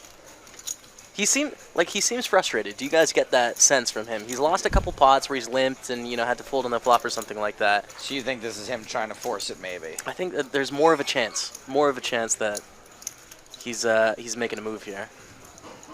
And again, that goes back to you saying that he doesn't play all the time, and I think that is it's difficult when you don't play poker all the time, when you only play occasionally. You have a big stack, you see it start slipping away, and you want to desperately hold on to it. Yep. And the star system slip through your fingers. What, the more you tighten your grip? That's correct. Also, we don't see many people at a table where when they fold, they go, or take it down. So you know that every fold is really registering as an event. Yeah, it's not. Whereas normally we just go, you fold, fold, and then you go, right, here's a hand. Now I've got to think about this. Here's like every fold is actually lasting and lingering. Nice, Sam. That's a great read. I like that. Try that 2-3, man. Unsuited works every time. Womp womp. You had an 8? Show it. I can beat 2-3.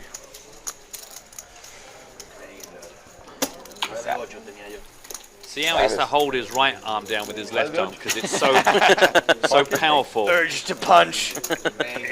It's just easy, baby, easy. Not yet. There'll be time later.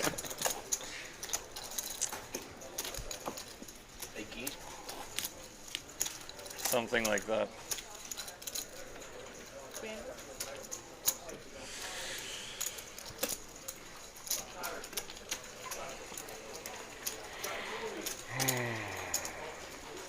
See? So much you can read into that sigh.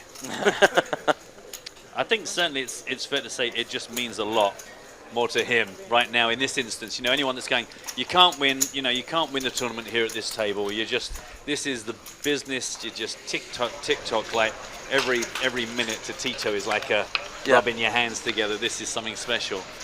New player in the big blind, Kamal Abdel Battar. Not exactly the most revered name in poker these days. I think he spells this slightly differently. It's Battar, not the rest of it. One fold.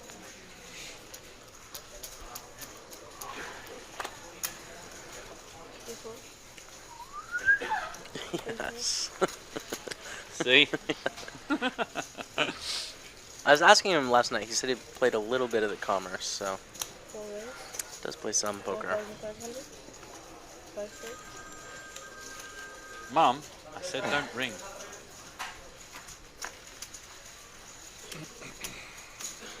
$4,500.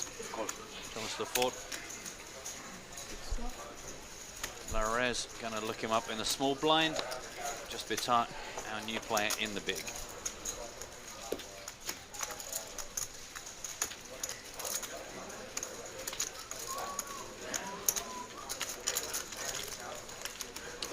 Very deliberate start to this table. So you guys see how he placed the cards one by one. Yeah. Cut out a stack. Yeah. I think we got a thinker here. Oh, okay, fair enough. Or maybe we've just done that thing where we like to welcome everyone to the table with like pocket kings or queens, Right. just like, and they go, oh my God, I can't believe my timing. This is the best thing that's ever happened to me.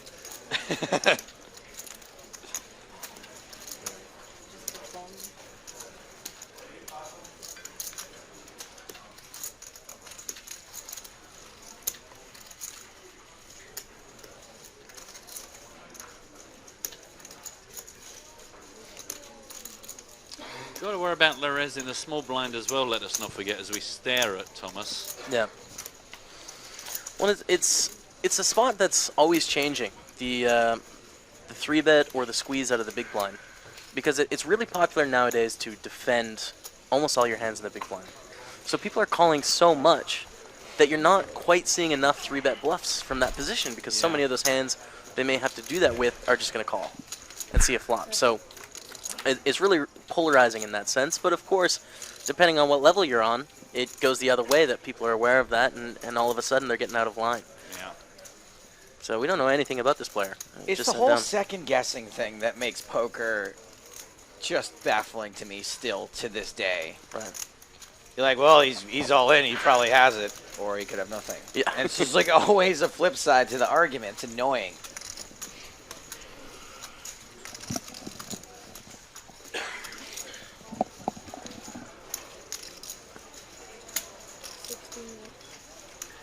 So there was 34,700 in the pot, and unless my ears deceive me, it was 16-1.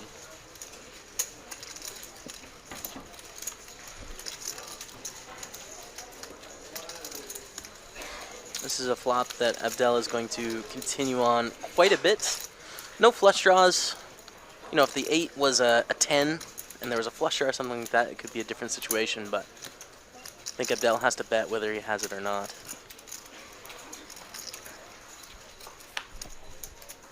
So if you think your opponent's going to be betting whether he has it or not, like how wide are you calling this flop? You need to defend a lot. Definitely any pair, any gut shot plus, you know, overcard, a backdoor flush draw. And how many ace highs are you defending? I Ace king, think, ace queen, probably, yeah. Yeah, definitely. Like almost any of them. Almost any ace Yeah. high, okay. It's just it's too cheap to continue. Now I wouldn't have all of the aces for calling pre-flop, right? Was a 3-bet and they decided to call with a player in the middle. Right. So we're not going to have That that many eliminates hands. most of them, right? Yeah. But you know, if we're folding 50% of hands on the flop, right? 50% of the hands we have in this situation, just way too much. Our opponent's winning all the time. Which is sort of this new wave of poker, which is figuring out the perfect defense in every situation, right? So that's what I'm trying to get really good at right now. Counterpunching. That's how the Bear used to describe it. Granted, he hasn't had too many tournament results lately, but for a while he was doing all right. I mean, we've all had a lot of practice at figuring out how our opponents think and trying to come up with a counter strategy.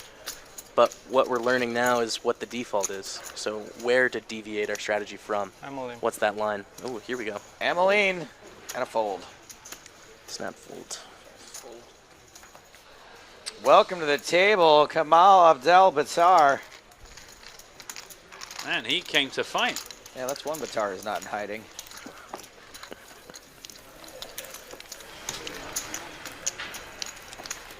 Immediately top of the featured table, 117 big blinds, 235,000. Jose Gonzalez still second in chips. Tito still okay at 164. And even the shortest stack, Thomas Lefort with 35 bigs, still just under an hour on this level before the last scheduled break of the day, and then we return for level 13. And that's us done for our first day of coverage here from the PokerStars Championship in Panama City. Tick down to 92 players, 71st, so probably quite early tomorrow. I mean, unlikely to get down to it, but possible, I guess, in the next couple of hours. Stranger things have happened. That horse becoming Pope for one.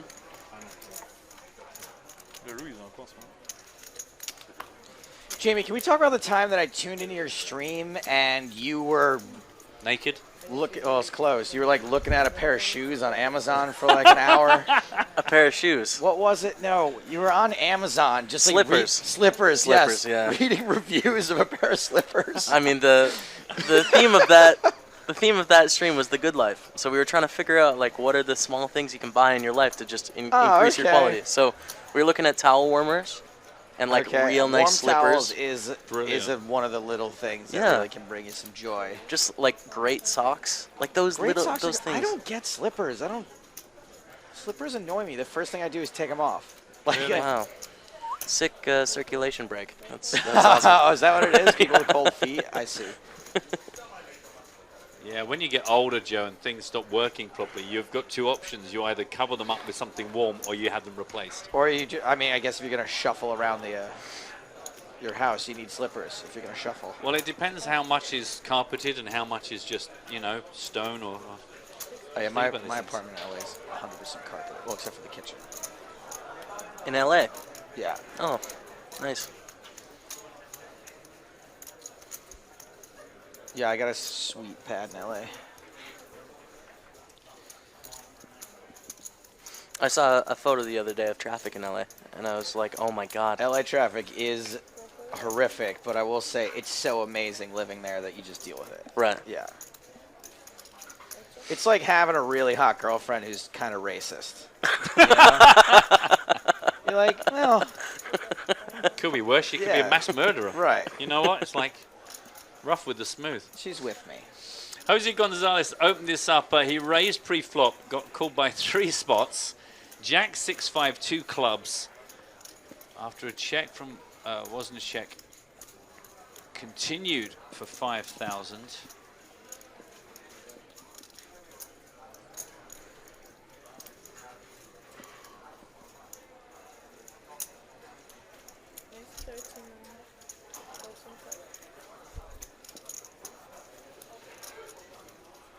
That's one way to deal with it. A raise to 13-5. He's putting the pressure back.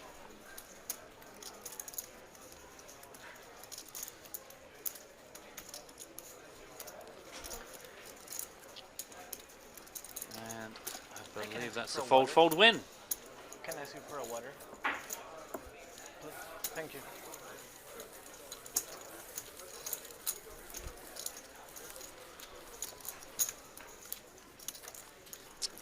We are going to step away from our featured table to find some previous champs from back in the good old EPT days. We haven't got too many PokerStars Championship champions yet, but we've got plenty of guys with history. David Akatai is still out there. Not got a huge amount of chips, but at least he's stacking them, not giving them to someone else. Martin Finger doing considerably better. Wow. Steve O'Dwyer standing up. I thought that was George Michael for a minute. I thought, God. And meanwhile, the bad news. It's Sebastian, one of our spin and go qualifiers, is walking away. No, I love this Henley. Alan White still hanging in there, but pretty short.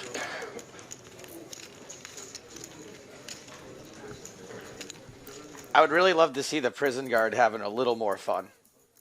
Like, I don't know if that's fun for him. Like, maybe the rest of the time when he was prison guarding, he looked even less fun. He's probably got a pretty big advantage. He knows when people are posturing, you know? Suiting up. Yeah, absolutely. He's probably knows how to read people. Yeah. I feel like there needs to be a post-game show to your guys' stream that just talks about, like, trying to pick up live reads the whole time. I mean, it's really the only thing I'm confident in a lot of the time. It's just being like, okay, here's what this body language says to me. I mean, does anyone have more practice than you guys? I'm sure some people, but not many. Yeah, Not many. We've logged a lot of hours watching people play poker. People are good now, though. People are really good. You know, they know how to reverse tell, and also I just think that, you know, a lot of times you can tell that someone is excited, but you don't know why. You don't know why they're excited. Usually it's because they're strong, but not always.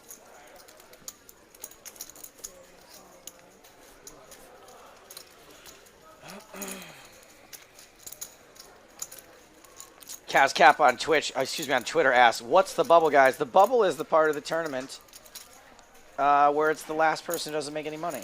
Thank you for your question. Thank you for your question. Jamie, the time has come to thank you. Sorry, Jamie James Mitchell.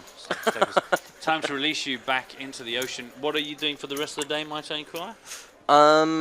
I'm doing a Q&A, I think, on Facebook or something. I don't know, something like that. But yeah, Jamie only just has gonna hang 4 out. hours a day where there is not a camera on him. Wow. Where he's not being recorded in some way. If I can throw a little plug out, I am going to be streaming. Of course you can. No. I'm going to be streaming on my channel before you guys go live here from Panama. Just playing a few tournaments and stuff in the mornings before the main event coverage kicks off. So if anyone wants to check it out, just hang out and chat. You can check that out, twitch.tv/PokerStaples. I'm fine with it. I'll allow it since Is it he's good? not counter-programming against us. I wasn't really listening, so I mean, Yeah. I thought he was doing an advert for his slippers. No, thanks for having me on, guys. No, And, pleasure. It was a lot of fun. Love you, Twitch and PokerStars TV. All right, now I'm going to stop you. Okay. Brilliant. Thanks for your time, mate. Have a fun time, whatever it is you're doing. Cheers, guys. See you on the boat. Okay, bye.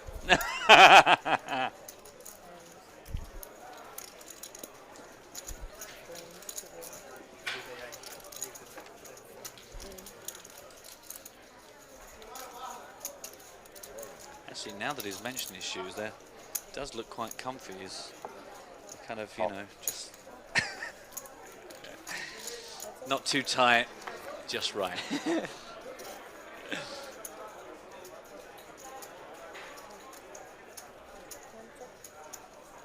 That's not his bag. He's not left his bag. That's my bag. Because I was going to say there might be some valuables. Oh, in it. wait, that gray one over there? No, I think that's been there since we started. You know, any opportunity, I thought we need to go through it real quickly and like divvy up the contents before he comes back for it. But fortunately, he's it's yours. got in there. So the chances of me wanting to go through your bag are really slim. It's maybe a golden ticket to get on that boat. Oh, the boat. Let us see where we are in this hand. It looks like it's a raise by Lucas Blanco pre-flop. Just gets the call from the under the gun Tito, who had limped in prior to that raise. Tito then actually took over the betting post-flop. 10,000 bet into 17-4, got the call from Lucas.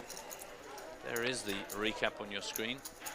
Then a check from Blanco, a bet of 20,000, and then the check raise from Lucas Blanco. Really unusual.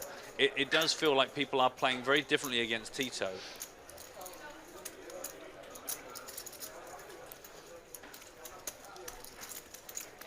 Tito.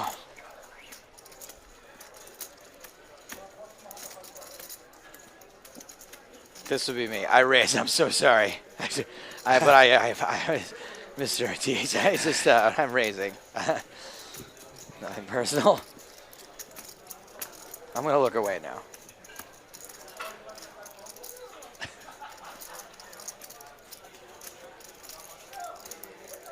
Just having to hold that right shoulder down. It's just itching to pound his opponent into the table. This is building up into what I like to call a pot. Because there's now 123,400. What is pot? There are now 3 diamonds out there. There's 6 of diamonds and an all-in pretty fast from Lucas Blanco. Just perfectly sized all this to be able to shove sort of a pot in. I feel like Tito has been maneuvered rather expertly into this particular lock. Yes. See what I did there? Despite, yes, into this sleeper hold. Oh. And we're going to need a new deck of cards. And the table as well. I saw it slightly buckle and the felt just fell through it. The RFID reader just started showing like an L. A star. Oh, it's the L of stars. Tito down. I mean, he is down. He is down to 50 big blinds, though. He's down to 101,000. So it's not exactly panic stations, but you do feel that players are perhaps being able to manipulate him slightly more than they are any of the other players at the table, which is only to be expected. He hasn't got the same amount of experience. There was a time when all we would talk about was Europe. Do you remember those days? I do. At the moment, it's all about Panama, it's all about Macau, it's all about Sochi, but don't forget that we will ultimately return to Europe, because after Panama and Macau, we are heading to one of the classic stops. 25th of April to the 5th of May, back to the Monte Carlo Bay Hotel and Casino. We are running qualifiers. Just look for Monte Carlo in the tournament lobby. I think it doesn't matter how many years pass by as this new shaped PokerStars Championship goes. I think when we head to Monte Carlo, it's always going to be special for a lot of the players. No longer the grand final, though. Just Monte Carlo. Yeah, wow, I didn't even thought about that. Underdressed and you go there? So maybe I should go with you. Who is my favorite Monte Carlo champ? Bonanno, Jan Michael Bendick, Gavin Griffin. If I was going to pick a serious answer, I'm going to have to go with Mosen Gosen. Wow. Yeah. Or Steve O'Dwyer. Bonanno is a close second or third. Good times. Good times. Quick hello to Creston Nielsen. El Toro wants to know how Panama's treated me. Pretty well so far. Pretty well. I'm definitely on course to break even for this trip. Really? Yeah. Do you know what? You're going to have to do really well in the coming evenings. Or not so well. Depending on one's point of view. Which is a perfect opportunity to say, do be sure to catch the podcast later on this week, because it's one of those things where you record the last podcast and you think, oh my God, I hope something eventful happens so that we've got something to talk about for the next one. And then you're like, and can this one be 3 or 4 hours? I'm delivering some chestnuts. I got somebody ordered some coconuts. I got a lot here. In fact, there you are, official notification. I have joined Joan James. I'm very chuffed, actually. There was a time when all I really got to do was the live ones from the events, and then sometimes a follow-up. But now they've dragged me in. Could have really used you during the Kate Hall interview. Yeah, I've heard that was a little dry. Sorry, man. I had some adults wanted to learn how to play a guitar. I just didn't have the heart to let them down. My bad.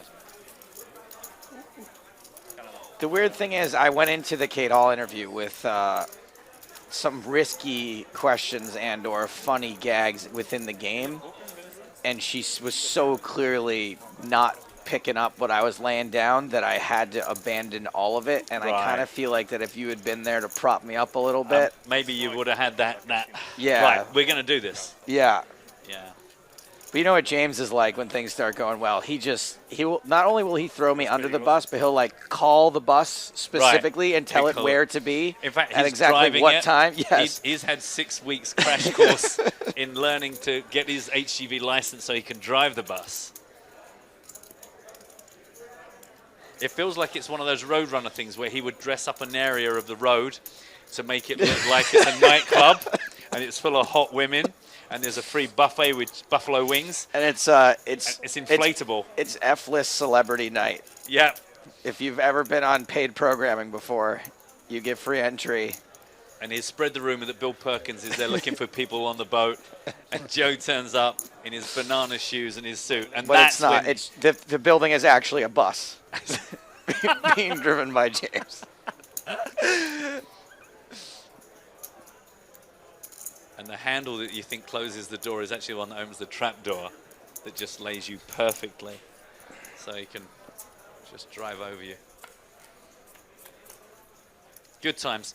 Meanwhile, a raise from Blanco here, who is pretty chip happy. Made it 4,500, got a call in 2 spots. Excuse me, 3 spots. Gonzalez, Tito Ortiz, and Lefort all taking a look at this 10-6-5 double club flop.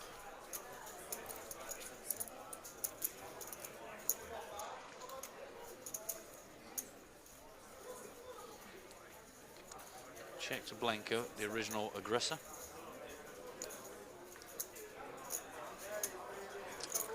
And 6,700. Gonzalez. A couple questions coming in from Martin that we will attempt to answer after this hand on Twitter. Turn pairs the board. 10s now on top of the 10-6-5 2 clubs. 30,300. Just Lucas and Jose left in the hand. Check, check. There it is. There she blows. The third club.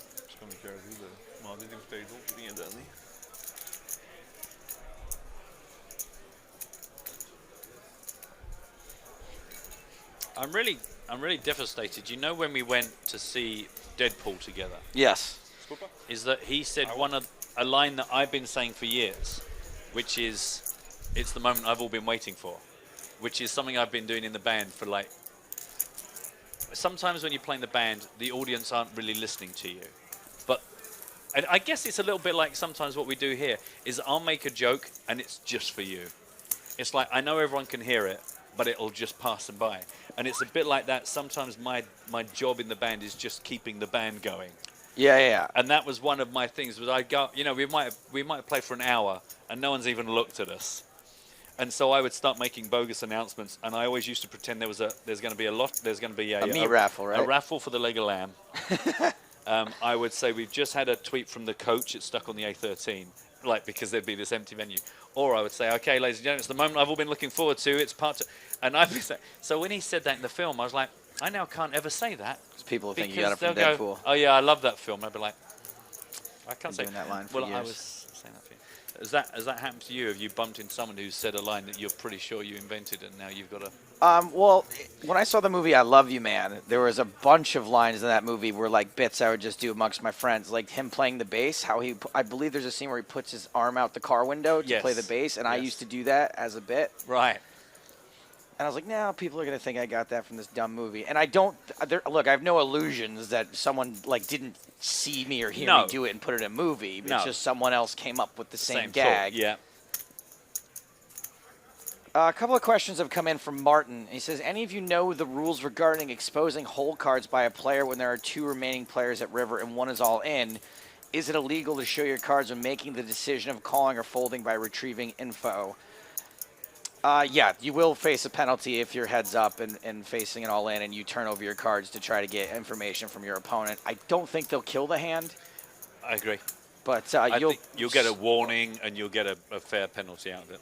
Yeah, I think that even something that's that egregious, they may skip the warning and go right to penalty. Oh, I see. Yeah, I agree. I said that the wrong way. I mean, you would get a telling off and be penalised. Right? Yes.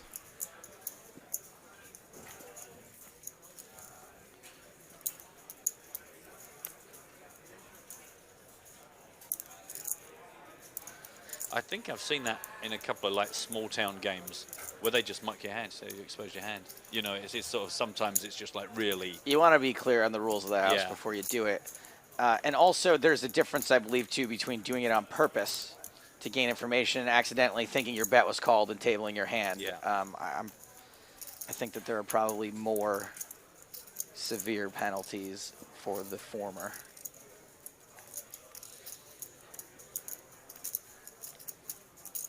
So in a slow down post flop, we're going to check our way through to a Queen of Hearts on a King Deuce 9 board. Flop, excuse me. Excuse me.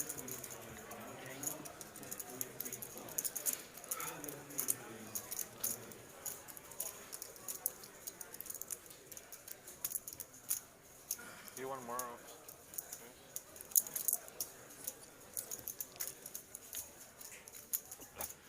Batar just taking a moment to tidy up his $250,000 stack.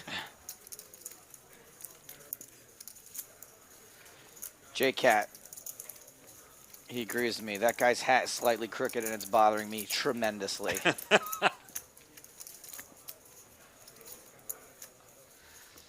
See, I'm more likely to get wound up by his ring. I just want to center it Slightly on his off finger. kilter. It's like, and Maybe, his watch. maybe it's a camera staring at Tito, though. It could be. Could be. So that was a bet of 7K by Serge. Called by both players. Still three-way here as we see another queen on the river.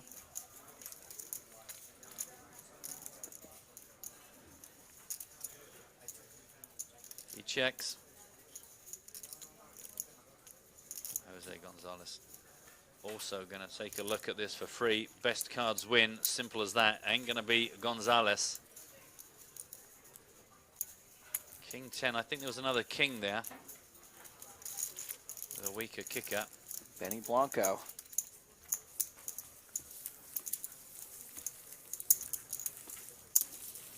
Everyone just quietly getting the job done right now. It's almost like there are magical chips coming from somewhere else in the tournament. Everyone's doing fine. Yeah, it's everyone's healthy. Very strange. But then again, we know that before you know it, you turn around and suddenly the average stack will be somewhat differently sized. Shortest stack, 31 big blinds for Thomas, right the way up to Kamal Abdel-Bittar. $250,000. J-Cat back in the mix. And fix your hat. Your hat. Fix your hat. Fix your hat. Fix your hat. Fix your hat. I just want to know if he's aware.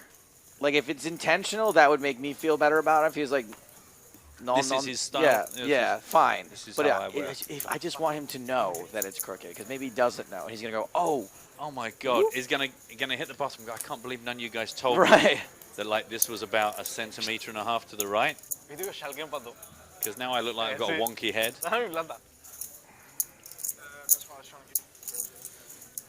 Martin back with a follow-up as to the exposed hand question. But what happens in the hand that is played? Will it be automatically called or folded when you turn them over? I thought we covered that. In most places, your hand would not be killed. I do not think on any of our events your hand would be killed. The hand plays out, Yeah, as is still. Yeah, so your opponent, because in this situation, unless we've misunderstood in the situation you describe, it's the other person. The decision is on the other guy. Oh no! What are we talking about? No, you're saying you're showing to get a response, aren't you? No, yeah, then yes, we've already answered you. Sorry, I thought for a minute we might have misunderstood. In either but case, whether you're the person facing it all in or your opponent's facing it, in either case, I do not believe on any of our tours. Yeah, so we're saying someone has shoved on you, and you're about to make a decision. You show them your cards in the hope their eyes either light up or they go, "Oh no!" Right. So.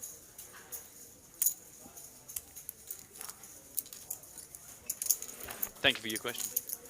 That we actually legitimately took seriously and answered on this occasion. Cameron Hunt tweets and asks, "Is Jake Cody still in?" Oh, I don't want to handle this one. You do it. Actually, James loves delivering bad news. Let's Do you think wait. he can just come in here and. James is back in about 50 minutes. So. Okay. Yeah. Yeah. Yeah. Save your if you've got questions for James Hardigan, he's going to be our next guest in the next and last level of the day. You're going to be popping in, say hi to the rest of the commentary team. 30 minutes on level 12, incidentally, in case you were wondering how we're doing. In fact, is that James in the top It of is your screen? James, It's yes. Hardigan in the background, everyone. You can tell because he's see-through. And also he's as tall as a goose. Look at the size of him compared to all Tall the and is white. all the normal humans. That girl isn't even black. It's just that because he's so white. You remember the old TVs, the tube TVs, that if there was too much white on screen at once, you could hear it buzzing? Yeah. That's millions of screens across the world just went. It's a problem we have to constantly deal with. Whenever they say we're going to do an in-vision link, you just hear all the sound, all the lighting guys go, "Oh God." And it's fine. Again, is it just James in it? No, there'll be Joe, and they're going, "Oh, but what do we do? Because Joe's normal coloured, and James is so, well, they have to. so bright." For me, it's the height differential that they Yeah. have to worry about. They're like, right, I'm going to need a half and half lighting rig and 2 crates. 2 crates and a suspension rig, Peter Pan style. We're just gonna hang sticks from the ceiling. Oh, I'd love that. If during the link you were just slightly rotating, just like imperceptibly, like kind of free turning, and if actually it got out of hand, we had to wait for you to do a full 180 until you could carry on with the announcement. 27,000 here post turn. It's all small numbers. It was a re-raise, Blanco raised to start with. Serge raised it up, re-raised it to 15. Post flop, it was all about Serge continuing and being called. And here you see These bets all look really big, but they're not relative to the size of the pot. But it's Pouliot right now is in some dire straits with his stack size to pot size ratio. Neither guy's got a pot-sized bet left behind. Every time you say Serge's name, it makes me just, I want more chicken wings.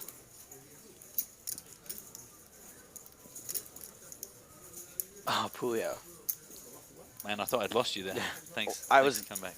I was, well, no, I was trying to think how Serge had anything to do with chicken. I was like, wait a second. Well, that was deliberate on my part. I thought, two names. You never had Serge's fried chicken? I Oh, was like, man. what am I missing? Really It's popular. the cheap version of Nando's. It all comes back round and makes sense. An all-in triangle. That's how they play the chicken down where he comes from. So you don't even have to show your hand to get a reaction. This guy's like, duh, boy. Wow. He has just folded in half, but still has his cards.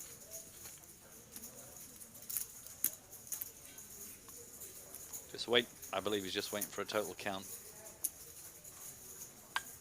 I don't think he is. No, I know.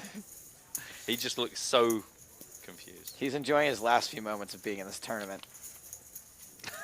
Gosh.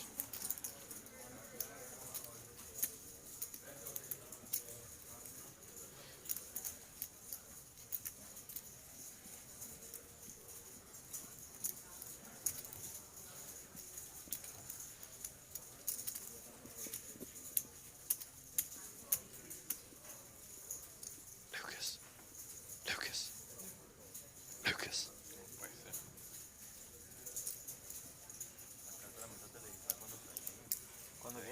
I want to come to a decision here, but I am drawing a blanco.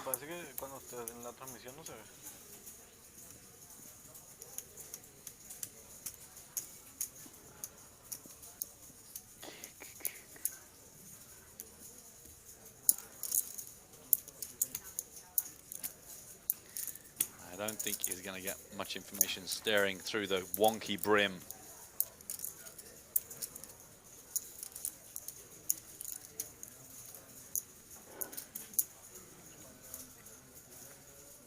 It's like he really is just trying to lean underneath the brim of that hat. Let me get a peek. Someone on Stars, the friend of Serge Pouliot, says, my boy has it faux show.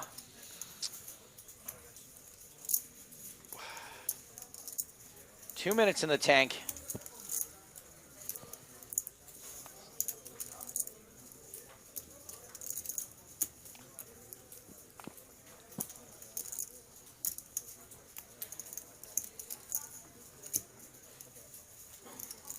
Not the most comfortable situation. No. A lot of pressure. He's still got chips behind if he gets out of this. I mean, his face is going to hurt if he stays like that for too long. 87 people left, by the way, in the field. So I'd update that. Money's at 71. Yeah. I'm surprised considering how deep, and we've commented on it a few times, our table is we must just have all the chips here and everyone else is like on an 11 big blind stack. Yeah, maybe. Just nursing it. Igor, maybe Igor, brackets Gary. Maybe he has just taken all of the other chips in the tournament. It's only the feature table that survived Igor's rampage. I gotta agree with Arsenic here because I love rhymes. Think long, think Kong. Not what I was expecting, but I like it. That's a fold. It's a foldy, and that one hurt him. If I fold, will you show? Oh no, sorry. Too late now, buddy boy. What's wrong? I don't think there's anything actually wrong. If I say, doesn't mean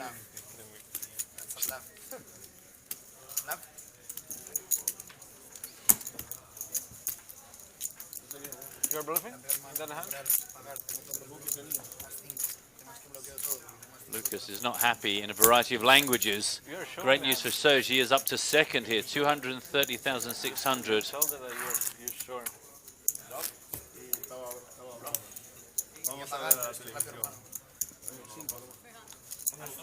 No.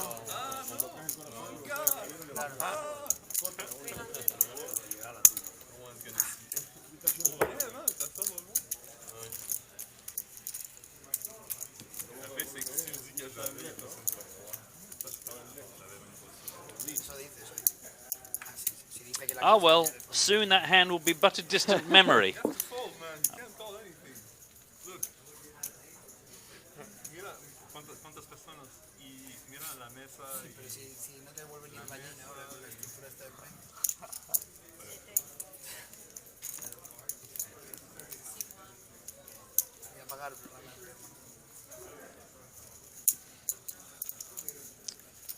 Lucas is out onto Jose Gonzalez. Has been quiet for a while. He is going to open this one up under the gun +2.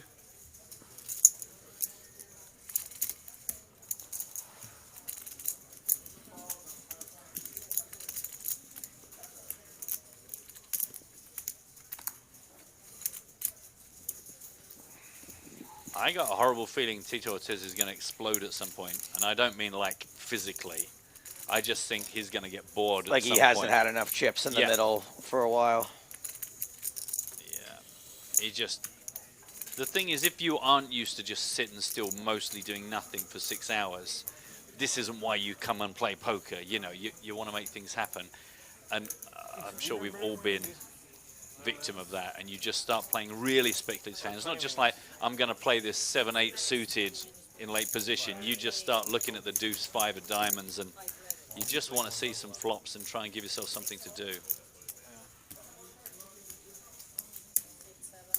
4.5,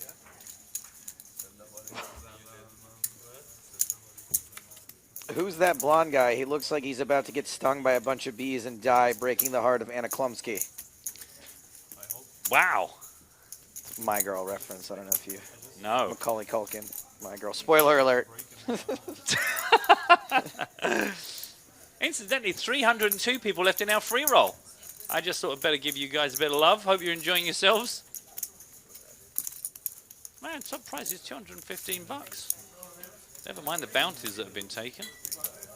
Good for you, boys and girls. Another one of those tomorrow. Give you the password once the broadcast is underway. I'm not even going to vaguely talk about what time we start tomorrow. All I'm going to say is it's the same as it was today. So whatever it was you did today, do that again. Unless you were late by an hour, in which case come an hour earlier. Or if you were waiting for 60 minutes, then wait an extra hour. It's noon local time. So just look up what the time is where we are and figure it out from there. Yeah, because the word local is dangerous because, like, if you're in Glasgow... Panama time. And local to whom? I know you have internet access, so don't act like you can't look it up. If it helps, right now, it has just gone 5 p.m. in the evening, afternoon. 20 minutes on the level. In a little while, we're going to let you know what you can look forward to after the forthcoming break. Got some new players for you.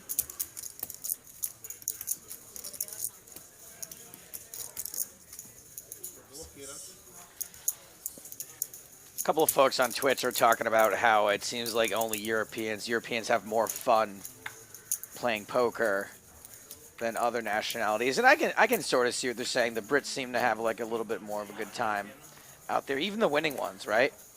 Oh, yeah. And I think maybe part of it is that because it's our game, right? It's our game that Europeans get to take it a little less seriously, the same way we treat soccer. When we're like, look at us, we're out there not using our hands. It could be. It could be. The thing is, it was a bit like the conversations we had when the whole Kasuf gate kicked off. It's like, yeah, for a Brit, that's pretty standard. Like every card room has one of those. Maybe has one. two. Yeah. If you're playing in a pub, pretty much everyone is that. So I just think it's a, I don't know.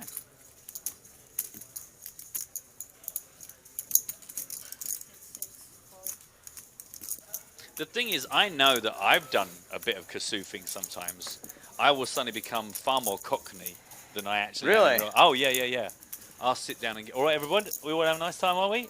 Ooh, you look like you've been losing, mate. I'll sit next to you. You know, just because if people hate you, they will play more aggressively against you. And it's only once I've taken all the trouble to say, anyway, it was absolutely lovely to play with you. My name's Matthew. Here's my card if you need any help. But sometimes you've just got to use. It's a really tough game. You know, you've got to use every advantage.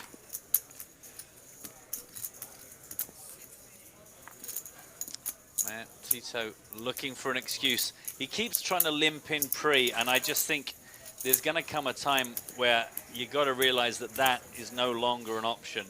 Let it help you, let it guide you to either fold or be aggressive. But all these limps, you either end up in a 5 or 4-way pot, and everyone's just looking to chew your stack. Tito, you do you, buddy. I just want him to have fun. Here's a player, here's a guy that is not looking to take this down. He just wants to at least have said, I've really enjoyed, you know, he's going to be sitting here next to us at some point going, do you know what, I really enjoyed it. It was a lot of fun, met some nice people. Is Tito coming in here to do commentary? I've made that up. Oh. But, you know what I mean. Somebody in the proper media is going to be interviewing him. You don't want him saying, I sat in silence for like 20 hours and I played 2 hands and lost those. And here I worry about him. I want him to like us. I want him to come back. Check, check. Post flop brought the 8 of diamonds. And now check, check. Excuse me. Bet and a call. 8,200 has led to the 10 of clubs. 44,000 in the middle. A bet and a fast call from Laraz. Oh, that's the big one. Gets the bad news. Ace, queen. When did you like your hand?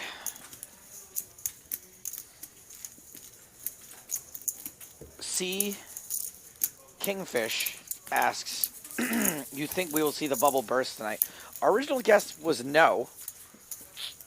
And I think I'm going to stick with no, but it's going to be dang close. I think the early part of tomorrow, remembering we've still got to come back after the forthcoming break for another full level. Yeah, I mean, it could still happen. We could be down to the final 9. Matt, does Pizza Hut have the same terrible ad campaign in the UK right now that they're having in the States, and it goes, no one out pizzas the hut? No, not that I'm aware.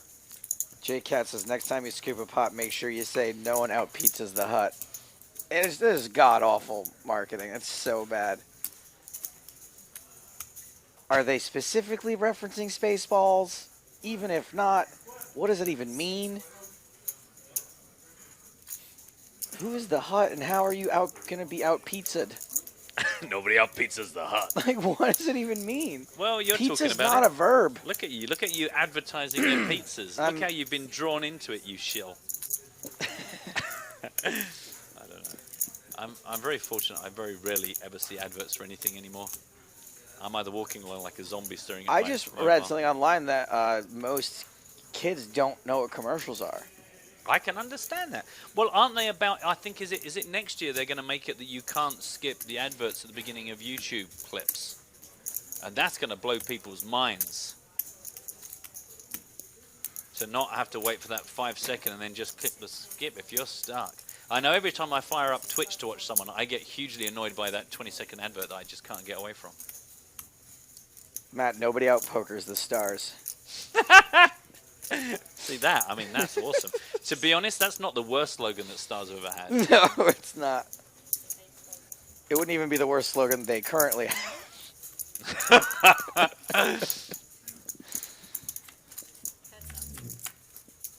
Tito has raised this up and got called. Perrault has been pretty quiet. He came to the table, had some big exchanges. Now he has slowed down somewhat. It is a king high, king 10-8. I got a feeling this might be good for Tito.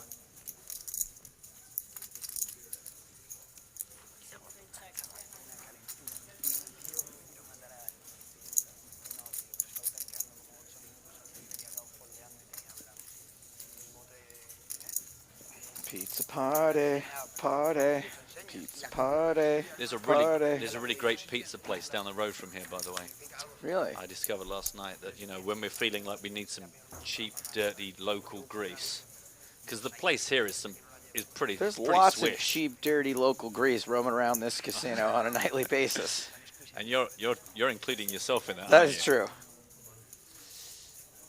Check, check, post flop brought the 3 of hearts, and now Tito, who kind of keeps making these small bets as bet third pot. Nobody out, Tito's the Ortiz.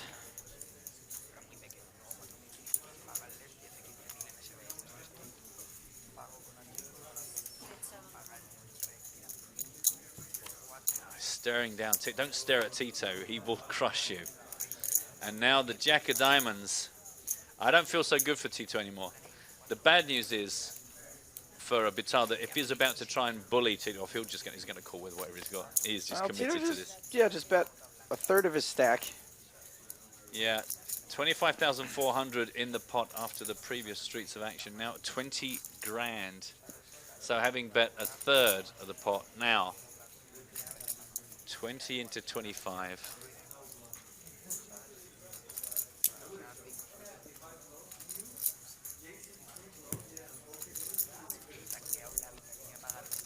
Dong for Jay Carver says, why give the players mic when you don't show what they're talking about? I don't know. You were given genitalia, but I'm sure you're not using that to the fullest of your abilities. Yeah, want us to take that away until you actually need it? Until you need it, till you're making use of it? What are these players saying anyway? What are we talking over? Oh, that? Matt, shut up. No, shh. No. But Joe, what? No, quiet, quiet. Serge is mouthing something to himself, and I want to be able to see it without being distracted. It's like when you turn down the radio when you're trying to park.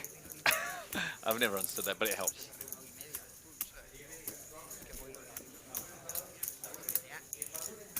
My equivalent of that is just to shout at the wife, "Will you please stop talking? I'm trying to concentrate."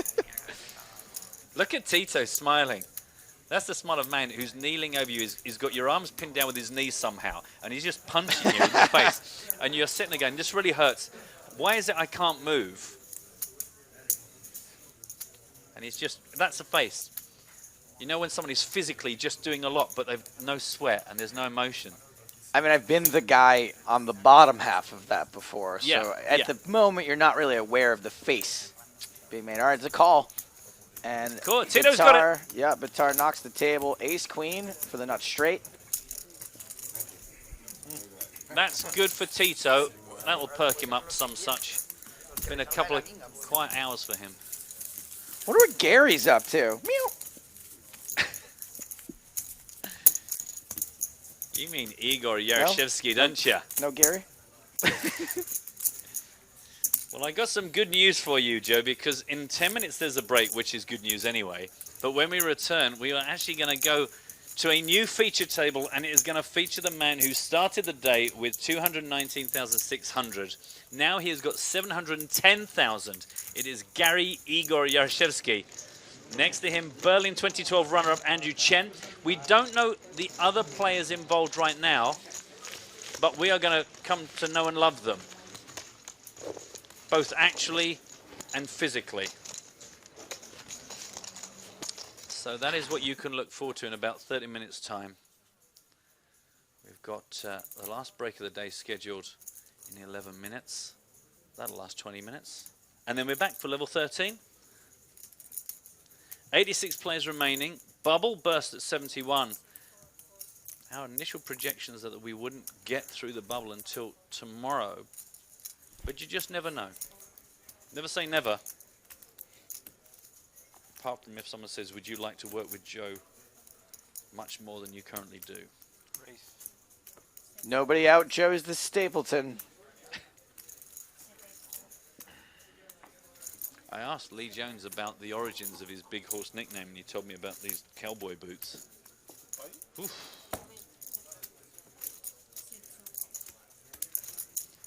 5,000 from Bitar. It is the big blind of Jose Gonzalez being defended on an ace, deuce, 9, 2-heart flop.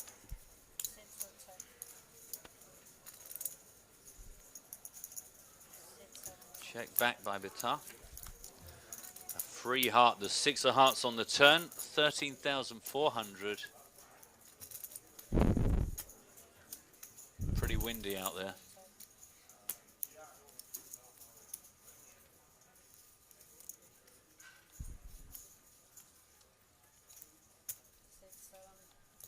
And that looks basically get the job done. About half pot bet. Gonzalez completely lost interest in that one.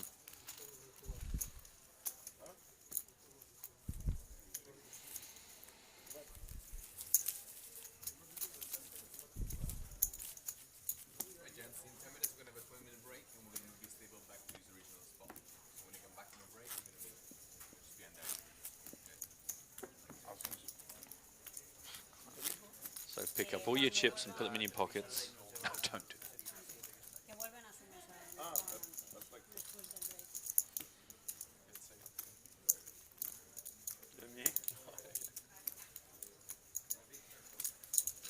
And again, if you didn't join us from the beginning of today, during the early stages of the day, we did announce the prize pool. $1.775 million creates a top prize of $294,000.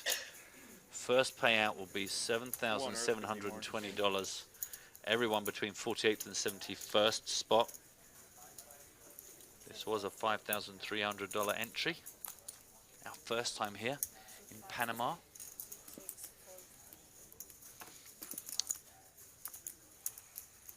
Then you got some Macau action. You got yourself some Sochi action. All of that's soon, right? Yeah, I mean, I think within days. You know, I think we're basically trying to make sure that no one has to ever go home if they don't want to. Macau to Sochi, bit of Monte Carlo. Heads up between Mr. Tito Ortiz and Lucas Blanco. This is button raising into big blind defense. Do you think that the tournament in Sochi is going to happen in like some abandoned Olympic stadium that they just don't know what to do with anymore?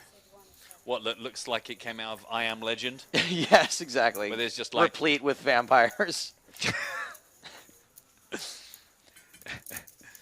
Where nature has tried to take over and has mostly won.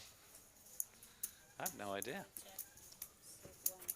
I mean, that's kind of what's interesting. We get some new venues, new countries, new cultures, stuff that we just, for 13 seasons of EPT, we kind of knew where we were. And if we went, wow, we're really going to go crazy, we're going to go to Malta. And everyone went, yeah, I've been there on holiday, yeah. Whereas now we are going to venues that we just don't know what to expect of.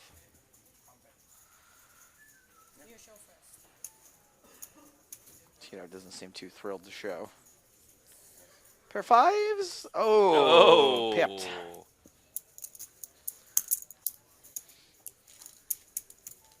Unlucky, interesting.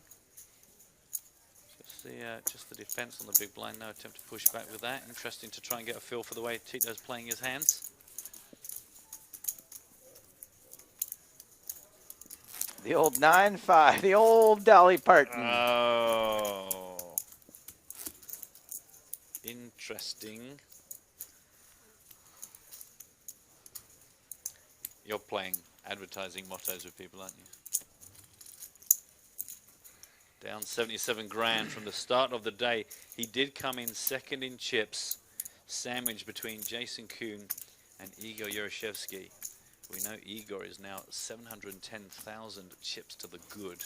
Gary. Jason also we caught up with a while back, and he's also improved on his day. Tito not so much, but still comfortable. Over 100,000 in chips. 5 minutes on this level, then into a break, and then back for the last level of the day, level 13. Lucky number 13. And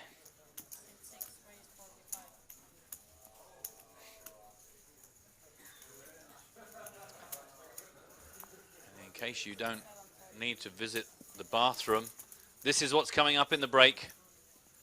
Double nachos.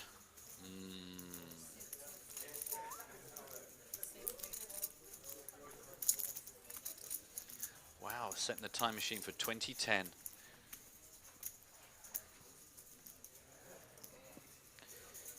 Kipper on Twitch asks, hey, Joe and Matt, where would you suggest watching the live stream? Indoors? I would say stay at home. Yeah. Because that way you know what the internet connection is like. Yep. You know, if you go out, if you go to like a cafe or a pub or something, you know what, they might not be able to stream in, you know, proper resolution. Thank you for your question. This one, a raise Larez. Called by Lafort. Ace, ace, 7, 2 diamonds, 16-9 in the middle, and a continuation. An identical bet sizing to the opening bet. 4,500 gets the call.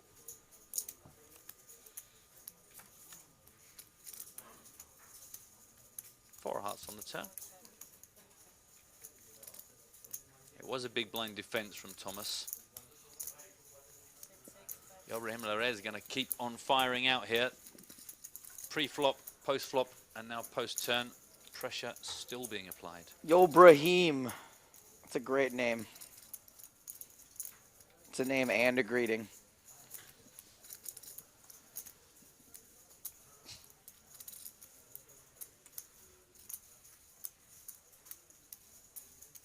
Like Bruce Willis thinking that Samuel Jackson's name is Jesus. Yeah.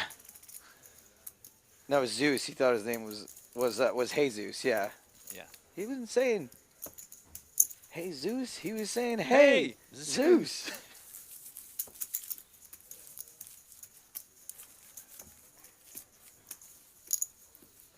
It's like the equivalent of that was if we did some sort of prop bet with James and we sent him off all white and tall down the street with a billboard saying, "I hate tacos." It's not a taco country, but but that's the funny thing. It's both provocative and racist. People be like, "Yeah." Here's the payouts reminder. It's going to be a while away yet. We've got to wait until Monday of next week before we give a runner-up just over 200,000 and the winner just shy of 300,000 out of that prize pool, 1.775. I mean, that would be a real travesty for me if I had to wear that sign because I love tacos. Yeah. Because the people here are so nice, they probably wouldn't bother me with any tacos. No.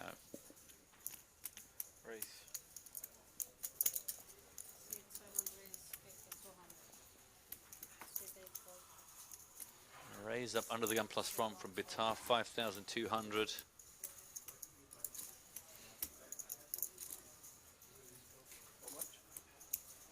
Cinco, 2, 3. I believe it's... I told you not to put my home phone number out on the air. I thought that was your safe, your in-room safe combination.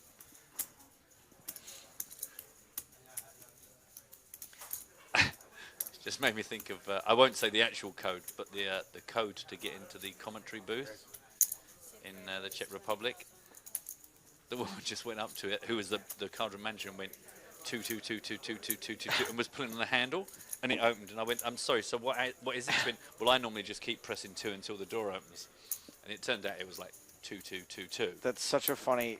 Mitch Hedberg has this old joke where he says, I wish my phone number was 222-2222, so that way when somebody says, "What's your phone number?" I could just go, "Just press 2 for a while."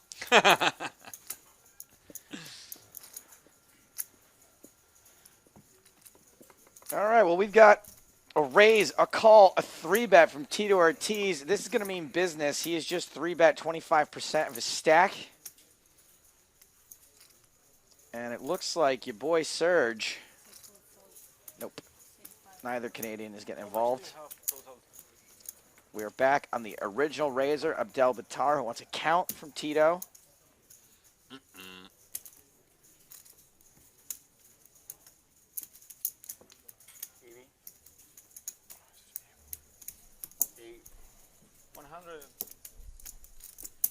Less than that. Yes, Donnie, that is the Tito Ortiz who has 3-bet this hand. Don't push me all in, you can. Oh. They can. I'm just being warned, obviously, there is still a third player in. I think that's an innocent.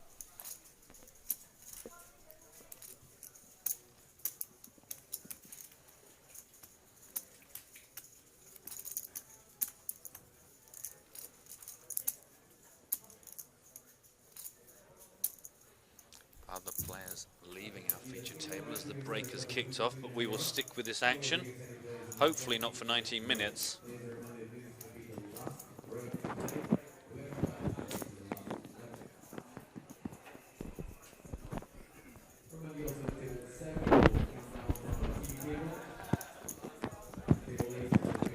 much further into this break, he's going to become the second most hated Batar in poker.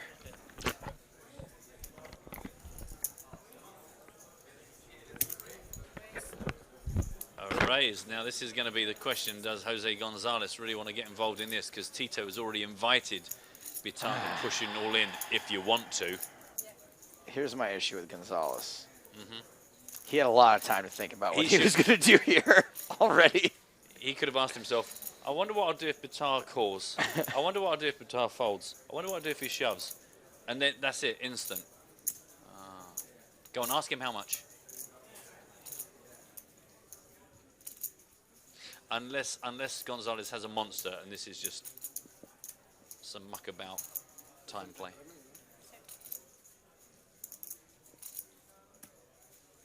Bye-bye. Puts me all in, right? All in? Tito's all in. Well, I think we're going to be flipping here. Yeah. Oh, man, slapped it down. Smack down. Two jacks in the hole against ace-king. It's the second classicist race of them all. Like Tito Ortiz versus Randy Couture, one of these two hands has a slight mathematical advantage. I'm not getting involved in that one. I was pretty sure you were going to say like Tito Ortiz's left bicep and Tito Ortiz's right bicep, because they were just came hoved into view. Are you saying bicep with a T at the end? I guess I was. I didn't mean to. I don't know why. I've not said that word in. Oh! Jack in the window. However. That's right. 4 Lady Kings left in the deck. That could eliminate Tito Ortiz from this tournament. Jump and join until it's over.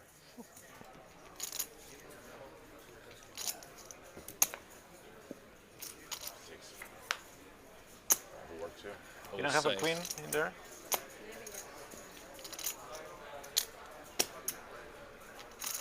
One more card to dodge to stick around for Tito Ortiz. Queen of hearts. Don't do it. It's all safe. Full house. Jack's loudest clap ever. Wow. Okay. Wow. That's the way to finish the round. Some of the advertising boards have just fallen down with that sonic. It's like Hulk smash. All the car alarms are going off outside. And Tito is now going to leave this feature table second in chips. 217,000 for him after that. Sweet piece of timing. It's going to hurt Batar, but he is still going to have 138,300.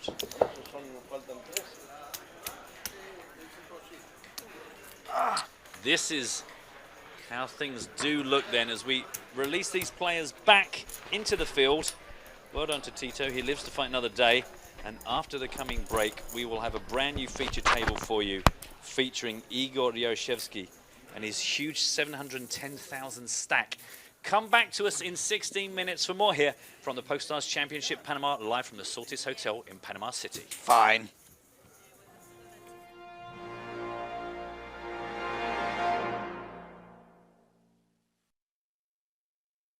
I had another sex dream, a post-apocalyptic dream where Liv was in it and the bad guys were kind of using her as their sex slave. Stop dreaming about me. What the hell? Like, I don't know what it is. I guess it's kind of nice that if you are going to have post-apocalyptic dreams, that at least there's some kind of sexual pleasure involved in it.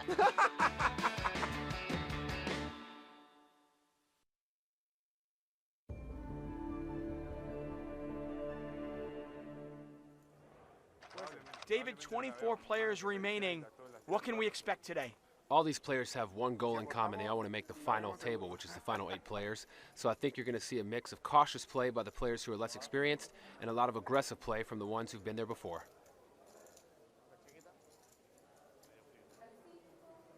On the button, Nacho with the snowmen. He's going to raise this up to 40,000. A lot of the times the players in the blinds won't give the button credit for having a real hand when they make a raise. Now this raise is 2.5 times the big blind. The blind's right now 8,000, 16,000 with an ante of 2. Carlo has a perfectly fine hand to call a raise from the button with in the big blind. Queen 10 suited.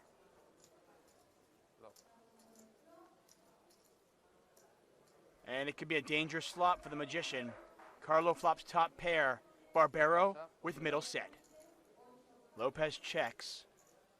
He's got top pair, but he's out of position against a very dangerous player. Jose makes a bet of 40,000 into a pot of about 100,000. I think he wants to give the impression that he's just making a continuation bet and doesn't necessarily have much. Lopez calls with top pair. To the turn, 5 of spades. Lopez cannot win this pot unless he gets Barbero to fold. Barbero has the second nuts, which is the second best possible hand at this moment, so I don't think he'll be folding anytime soon. 95. 95 la apuesta. Barbero trying to build up this pot. Nacho, such a competitor. We saw that in Punta del Este when he won the LAPT main event title there.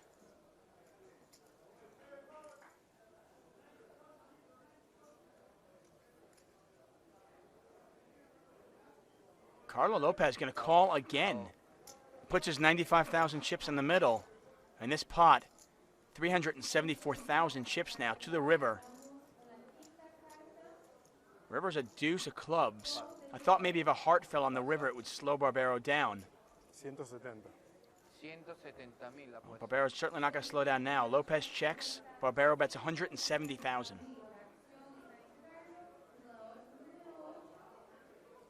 That deuce didn't change much from the turn, so if Carlo felt his hand was good then, he's probably going to think it's good now. And he does think it's good. He makes the call. Barbero shows a set.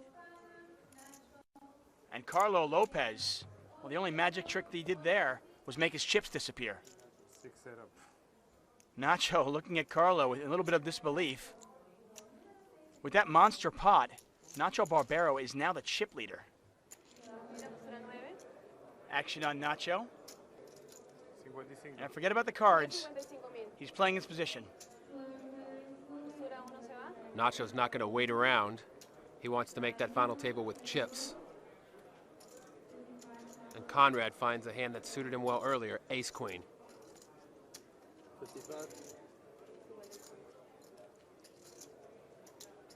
How do you play the ace-queen offsuit out of position? Normally I would just call, see a flop if the stacks are deeper, but in this situation, especially with the bubble of the final table looming, I would probably re-raise and try and take it down now. Well, he re-raises it up to 448,000. The Venezuelan in the big blind, probably going to pick a better spot. Yeah, he does.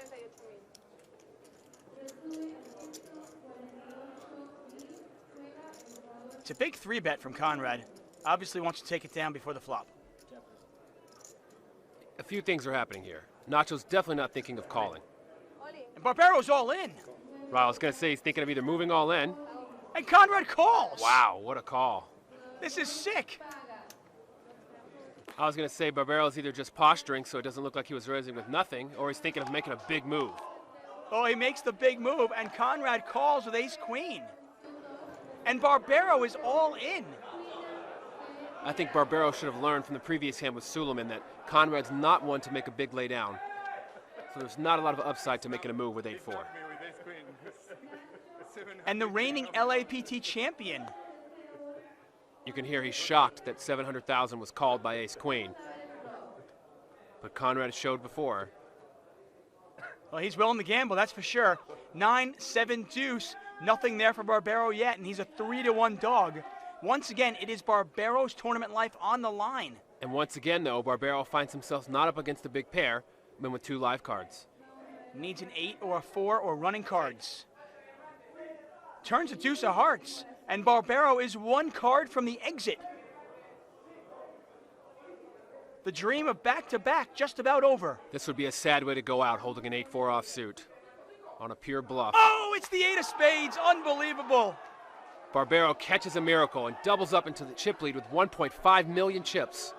Oh, that's absolutely sick. Nacho makes the big move. He pushes all his chips in, willing to gamble, and gets lucky on the river.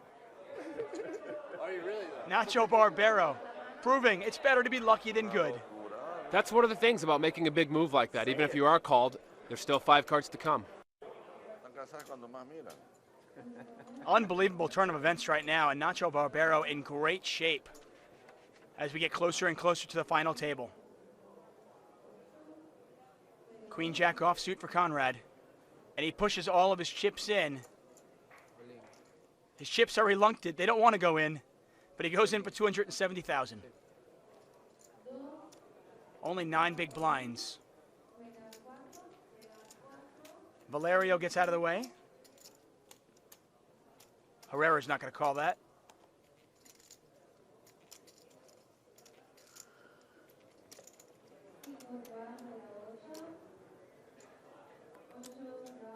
How much is it? 254. Our man Nacho has a pair of 4s, and it's only 255,000 to call. Is that only 254? Yeah. I'm all in. Nacho moves all in to make sure the Brazilian behind him can't come in. He doesn't want to play the pot 3 ways with a pair of 4s. Well, Martins in the big blind does fold, and it's heads up. Conrad's Queen Jack against Barbero's 4s. It's a classic coin flip to decide Conrad's fate. What, it wasn't enough for Nacho to take 80% of the guy's chips? He needs to knock him out now, huh?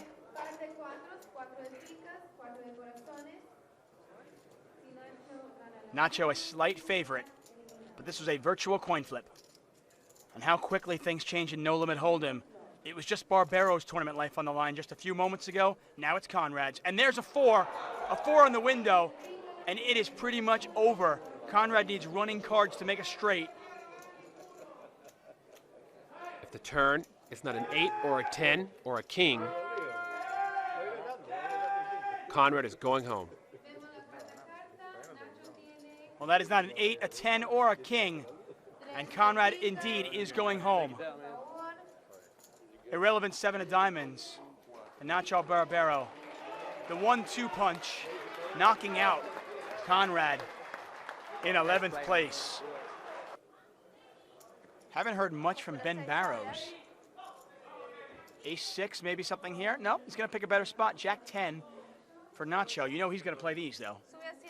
Nacho is on the button. Does like to play a lot of hands. He raises. And Cabrera is all in. Cabrera has Nacho dominated. And unfortunately for Nacho, Cabrera's a short stack, so he might be inclined to call because it may not be too much more for him. And he's going to get some bad news if he does.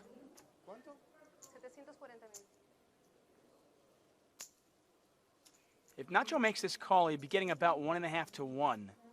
Also known as 3 to 2. Would you call if you're in Nacho's spot? Not likely, because I like the philosophy of when you've got a chip lead, I like to protect it, especially at a final table in marginal situations. You only have jack high, so even if you're getting raised all in by an ace-2 or something like that, it's just not a situation I like to put myself in. Well, Nacho is definitely not you. He calls, he gambles. And Cabrera's in great shape. This is the exact kind of situation you don't want to end up in, and one of the reasons not to make calls in these marginal situations. It's very easy to find yourself dominated. And they're going crazy here at the Atlantic City Casino. Firmly behind their countryman, Eric Cabrera. I called 10 big lines and he shows shots. Wow, that makes the odds really bad. Nacho being very observant. Says he's in a lot of trouble against the 2 jacks, having a jack in his hand and an undercard. The other reason why I might question this call from Nacho, Cabrera is probably the most dangerous player at this table besides you. Do you really want to double him up? Exactly. Ooh, what a nice flop. 4, 8, 9. Nacho has flopped an up and down straight draw. He can now win the pot with a 7 or a queen, which would be a terrible beat for Eric and his jacks. And pocket jacks against Jack 10. If you're Nacho Barbero, you can't ask for much better of a flop than that.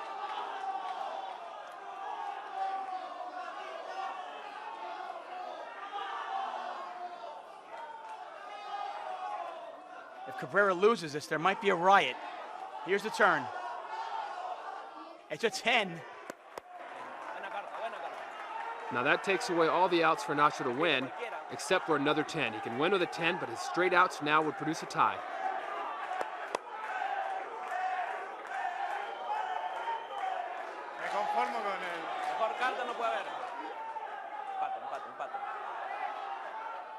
You gotta love how nationalistic they are.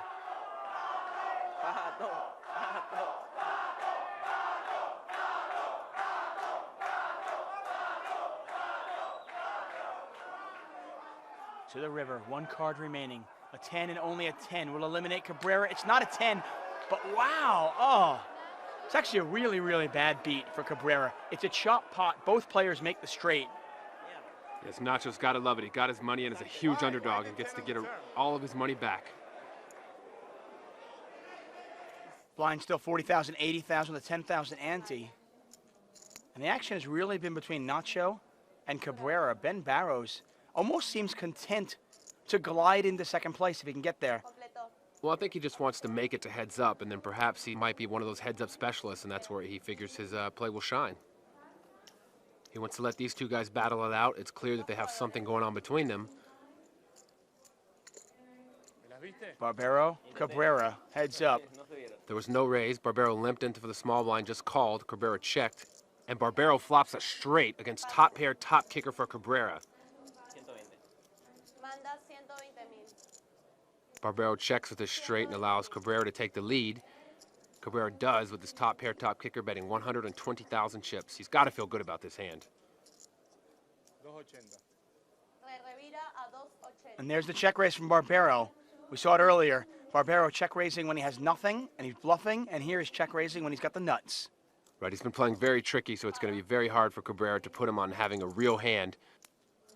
And he just makes the call. Three-handed, and you're in a heads-up pot, and you've got top pair, top kicker. Really tough to get away from it. Pot is now 750,000 chips. And I'm just not sure if Cabrera can get away from it. Well, the turn is not going to help him. The 3 of spades is not going to be a scary card for Cabrera. Action on Barbero, and he checks. Barbero wisely figured out that Cabrera has a strong hand for him to be able to call his check raise. So when the 3 of spades doesn't change his hand at all, he checks to him, fakes weakness, and allows Cabrera to take the lead. Cabrera counts. Cabrera moves all in. He counts his chips. He moves all in. Barbero immediately calls. And Cabrera is drawing dead. He is out of this tournament. And Barbero is an overwhelming chip leader now. Cabrera moved in for 2 times the pot, likely thinking his top pair, top kicker was the winning hand, and found the bad news when Nacho quickly called. Unbelievable turn of events. This pot is nearly 5 million chips. And Cabrera is drawing dead. And the local Peruvian is out. I'm stunned. The river means nothing. And Cabrera, who's played so impressively throughout this tournament, is eliminated in 3rd place. Takes home $88,400. Pour a little salt on the wound. He hits an ace on the river, making 2 pair, but that means nothing. Action on Nacho on the button. Ace-7 offsuit. Heads up, it's a fairly strong hand. Any ace is usually a good ace. Barbero raises it up to 170,000. Over to Barrows, and Barrows picks up an ace as well. Being short stacked with an ace facing a raise, I'd be very surprised if he doesn't get all his chips in also.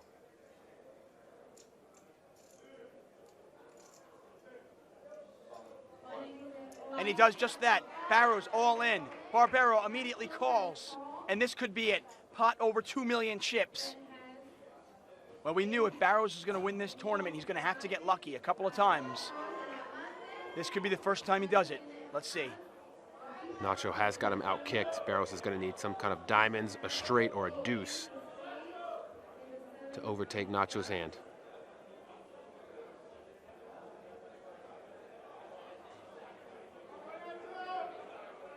Ace-deuce of diamonds versus ace-7 offsuit. Barbero, a 3-2 favorite to win the hand and the tournament. Here's the flop. There's a 7 out there, but there are 2 diamonds. Hold on there. King, queen, 7. 2 diamonds. Nacho saw the 7 right away and thought he had Barrows in horrible shape, but didn't realize he's got 2 diamonds, and Barrows is still about the same percentage he was pre-flop. The crowd got excited. Barbero got excited. It's all a little bit premature, though. Barbero's got to fade 2 cards.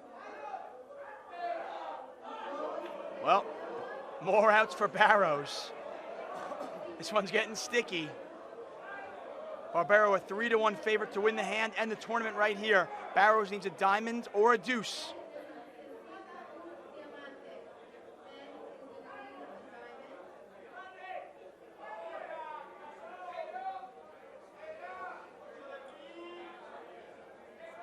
Barbero on his feet. Here's the river. It's a jack of hearts. And Barbero wins. He can't believe it. It's back-to-back Barbero. That's right, back-to-back Barbero. What an accomplishment. To win one tournament is an amazing feat. To win 2 tournaments on the PokerStars series is an amazing feat. But to win back-to-back, absolutely astonishing.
Welcome back to Panama. Yes, ladies and gentlemen, Panamania continues as day 2 concludes here in the PokerStars Championship Panama main event at the Sortis Hotel Spa and Casino in Panama City. It's James Hartigan alongside Matt Broughton. Hello again. So, Matt, we have a new feature table, and I guess it's about time that we focused on the guy who's making the headlines here. The overwhelming chip leader here in the last level of the day on day 2 of this 5K tournament, a man known as Gary. I wish I didn't know about the Gary thing.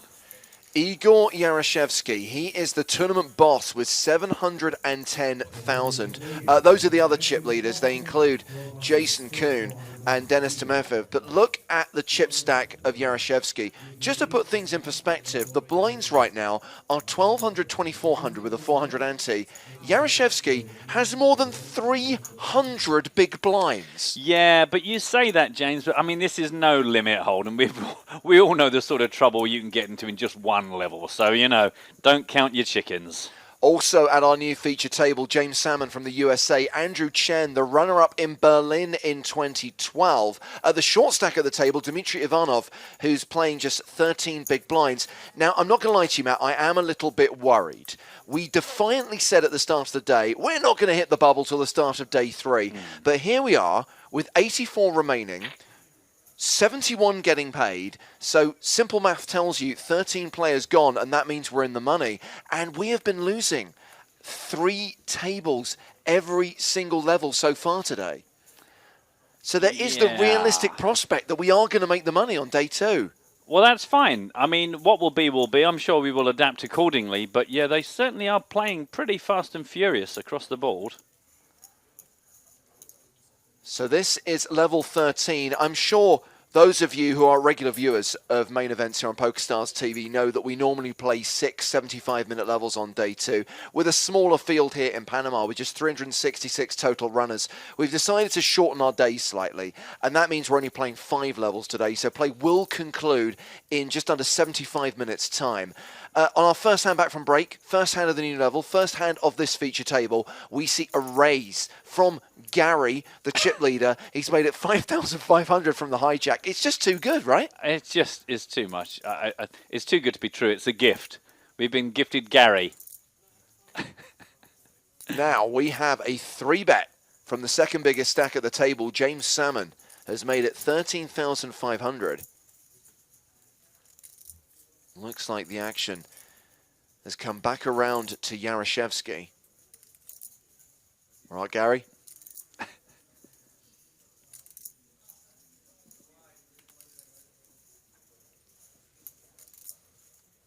That is a ridiculous stack, isn't it?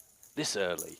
I mean, I know there's often some guy that comes in and just romps it, but that is just ridiculous. Well, there was a great piece on the PokerStars blog earlier on. Remember, follow the guys on Twitter at PokerStars blog, and then you get alerts when they're publishing a new piece or a link to their live updates. They pointed out that when there were 96 players remaining, Yaroshevsky had what would be an average stack with 16 players remaining. Wow. Just think about that for a second. That is ridiculous. A reminder, the hashtag on Twitter, PokerStarsTV. Matt, of course, is across the Twitch chat, twitch.tv/PokerStars. If you want to watch on that particular platform, you can join the live chat there as we see a continuation bet from Salmon of 8,500 on a King 7-6 all-club flop. What a fish. Thanks. And Gary folds. They are. Thank you, Matt. I appreciated it. Yeah, I thought, you know what, you might be missing Joe, so I thought I just get it in there. You know, it's not the same, isn't it? The problem is, one of the beauties of Joe is that he can say anything and have no shame, whereas as soon as I said it, I already felt dirty. Well, let me have my attempt then. No one outswims the salmon. Yeah, it just doesn't work, does it? I think we just have to wait for Joe to come back here. He'll get hold of it. So yeah, the plan for tomorrow, and that's when we move on to 90-minute levels, is to play 4 rather than 5. And the same probably on day 4. And we think that will probably take us to around 16 players. And on day 5, we play down to the final 6. And then we'll have cards up coverage of those 6 players as they play down to a champion on Monday. Hopefully you can watch us every day on PokerStars.tv, kicking off our coverage at noon Eastern Standard Time every day except the final day when, because we'll be on delay with cards up coverage, we'll be kicking off at 1 p.m. Yeah, I'm not getting involved in the whole time zone thing. I've just told them whatever time they came to us today to do the same thing tomorrow. I think we just take it day by day. Keep it simple, yeah. How did you do in the free roll, by the way? Not great. I noticed that we were starting with fewer chips than normal. I've asked it to be looked into. Right.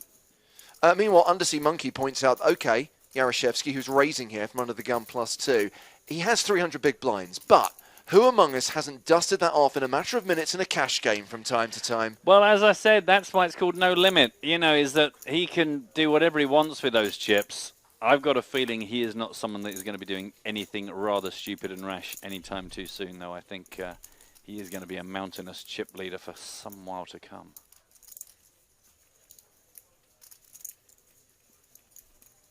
Well, that was a very simple raise and take it for Gary. Just in case you missed the anecdote from earlier on, by the way, we're not taking the Michael. His friends say he is known as Garrick, which is the Russian version of Gary, I guess, and that's why we are referring to him as Gary.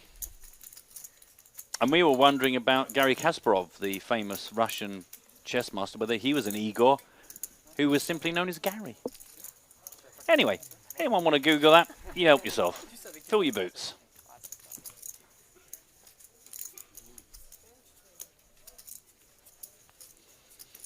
So earlier on, the prize pool was announced. 366 total runners, a prize pool of just shy of $1.8 million, a first prize of nearly $300,000, a min cash worth $7,720. And we've obviously referenced a few times the fact that the field is not what we're used to seeing on the tour, on the live events we cover, but we are in Latin America, and to run a 5K event in this part of the world is unusual, almost unheard of. And apparently, and I rely on various members of the poker media and people who know this part of the world better than I do, that to get more than 350 players for an event with that buy-in in this region is an amazing achievement. Good. And sure, we'd have liked it if maybe more of the circuit regulars had come here, but there is so much going on right now. There's so much choice. And I know that many people said, do you know what? I can only make one, Panama or Macau. I'm going to have to skip one, and obviously some chose Macau over Panama. No, absolutely. And also, let's not forget, it did take like 13 seasons back at the EPT to get it all right and get all the, you know, the timings right. And everyone just got very used to all those established stops. But we're kind of starting over here with a bunch of new venues, new territories, new players. And I should point out, by the way, this venue is pretty awesome. Yeah. The place we're staying, the Sortis, is a very nice venue. So I'm hoping that word of mouth will mean that people realize that, you know, if we come back here next year, whether it's a championship or a festival, that the field may grow. Yep. And I heard you asking Joe, but I don't know if anyone's asked you, what are you making of Panama? What are your experiences like here so far? Well, by the way, Yaroshevsky involved in another hand here. Yeah, I should have known. He opened. Benedictus called and decided to bet flop when Yaroshevsky checked. Don't worry, Matt, I'm not evading the question. No, that's all right. Yeah, no, we need to learn these new players. So once again, Gary checks the action to Benedictus.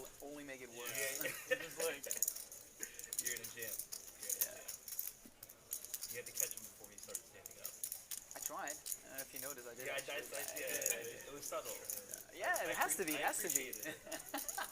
glad you guys noticed that. I did. Gary has a very serious stare. Man, he is quite intimidating with that jacket and those chips. Never mind Tito Ortiz. This guy looks like he would smash it to bits. I feel like it's a very personal thing. Like with some people, like Great to see Tito double up before the break. Remember, you can follow his progress on the outer tables via the PokerStarsblog.com. Obviously, if anything major happens, big double up for Tito, or heaven forbid a big loss, we'll try and cover that with our team on the floor. So the bet here is 12,100. I'm going there. I didn't play it hard rock. Wow, Gary, I mean, clearly wants to win every single pot that he plays.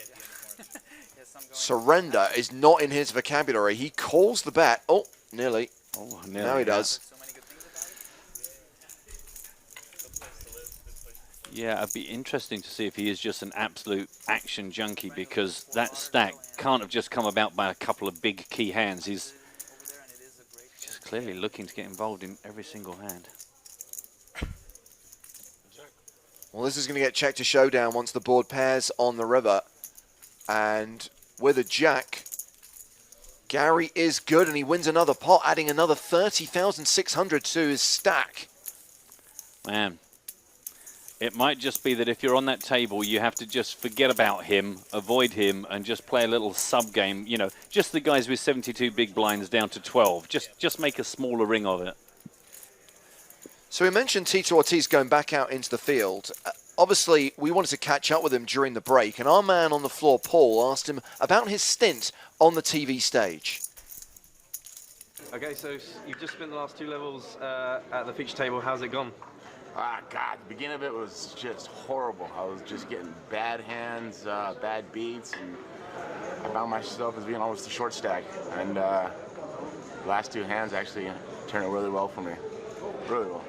I mean, tell me what just happened. Obviously, you were all in for all of it. Well, you know, the guy went in, I think, 6,000, so I was like, you know, here's my opportunity to make a little money off the pocket jacks, and I put in 20. He looked at me and asked how much I had. I said, a little bit over 100. He put me all in. And I said, you can put me all in if you want. And they said, you can't talk to it unless there's about only 2 people playing. And I was like, okay, I don't understand that rule. I'm still learning. I'm not a pro yet. I'm still learning. But pulled it off. Trips, first turn. So obviously we're keeping a close eye on Tito's progress, but a reminder that obviously you can also follow the outer table action via the blog. So let me answer your question, Matt. You asked about how I'm finding Panama. Yes. I have to say my Panama experience is pretty much confined to this particular venue. Right. Panama to me is the Sortis Hotel, which does have an amazing pool, by the way, which you have spotted me in on numerous occasions. yeah. I think everyone at home, this is just between me and you, I think James every morning he gets in the pool and then he just floats outside my room, just waiting for me to open my curtains at some point so he can wave to me and then swim off. It's just what makes him happy. What has surprised me, and it seems like such a bad thing to complain about because obviously we are in Latin America, I'm surprised how few people speak English. And especially at this hotel, which does seem to cater for an international market. And unfortunately, while I can muddle my way through in French and German, Spanish no chance. No so habla. I just end up speaking slowly and making hand signals and looking like an absolute dumb tourist. Yeah. Yeah, we are spoiled.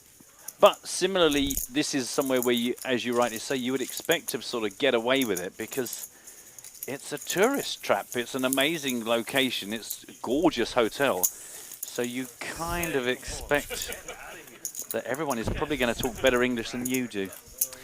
Oh, this is unfortunate. Obviously, we wanted this feature table because we really wanted to see the chip leader in action. And sadly, he's being balanced off. Well, that's... Well, so what? We just finished now. We just finished for the day, yeah. I imagine everyone at this table is hugely relieved.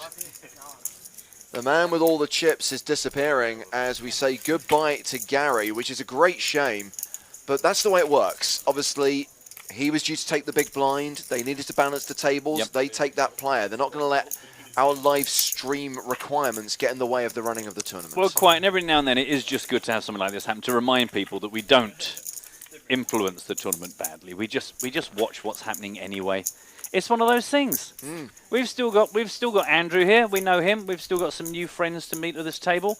We've also got a couple of pretty short stacks, so I'm hoping we see a bit more than just grinding. I know I'm a bit, you know, for selfish reasons, I like to see people who have their tournament lives on the line.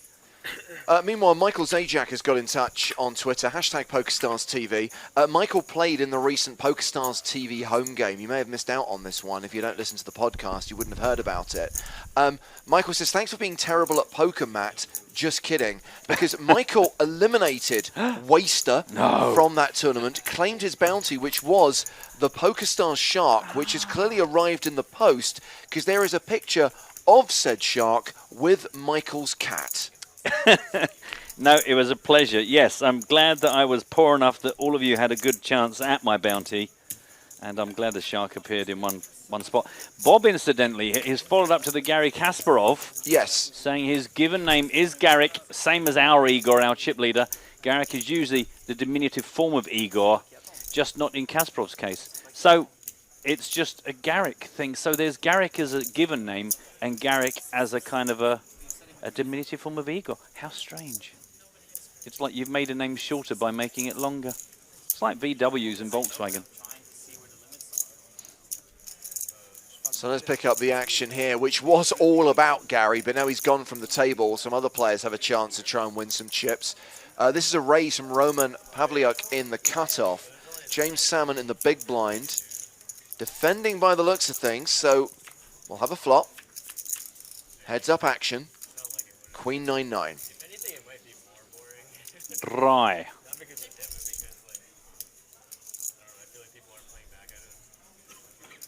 No, that's true.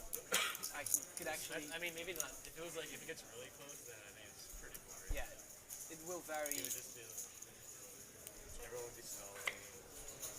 Meanwhile, those of you paying attention to the ticker in the top right-hand corner of the screen will see we are down to 82 players. We are 11 away from making the money. Can we get through 59 minutes of poker without losing enough players to force us into hand-for-hand and force us into world-famous bubble coverage here on day 2? I mean, is there even anything standing by to be activated? That's my main concern. With 2 players just on our feature table at 11 and 12 big blinds. Well, if you're watching earlier on, and if you follow the poker world on Twitter, you may have heard this already, but Neil Johnson, our head of live poker operations, who's normally a huge part of our world-famous bubble coverage, is not well right now. He's been in hospital for a few weeks, and he's going to be at home recovering from a serious illness for the next few weeks. So we're not going to see Neil here in Panama, probably not going to see him in Monte Carlo even. So we send our best wishes to the whole Pope, and obviously we want him back on the circuit, back at our events, and in the booth ASAP. Here, here. Betancourt, meanwhile, gets us to the river. And normally, when Neil's not available, we have Luca in the booth, and he's running the main event today. So you're absolutely right. We are kind of sans world-famous bubble coverage correspondents. Exactly. We just don't have the bodies. So this went check on the flop. Salmon led the turn for 6,500. Now the 5 of hearts, which looks pretty inconsequential, has hit the river. I guess 6-7 got there. Well, seems a bit speculative, but can't argue with it.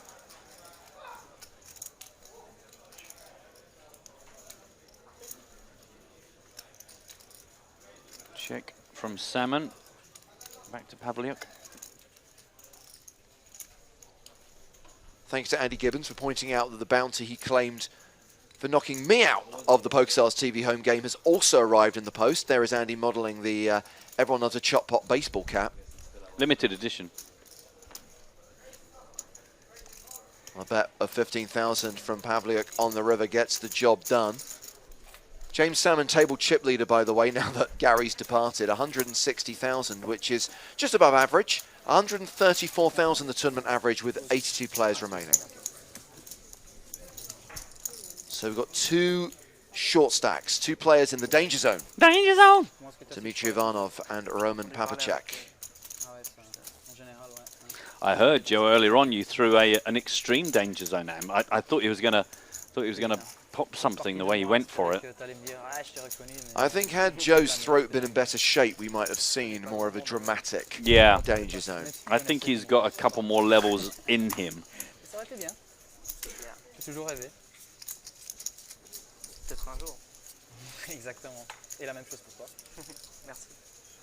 By the way, here is a hashtag fun fact. Andrew Chen, obviously a very accomplished poker player, and studies the game by watching a lot of footage online. And apparently he watched the final table of Dublin 2016, Gilles Bernier's heads up against Dmitry Ivanovic, and was inspired by the Bernier's look. Wow. Which is why Chen is currently modelling the Right. top knot. Lovely. It's good to see a man bun on the featured table. I miss it. What about the breathing? Did he say he's going to work on that as well? Because that's I think that's his plan for 2018. Right. Just go with the hair for 2017 Yeah. and then take it to the next level for 2018. And I can assure you this information is as genuine as my reasoning for Balboa being the password of today's Excellent. free roll. Okay.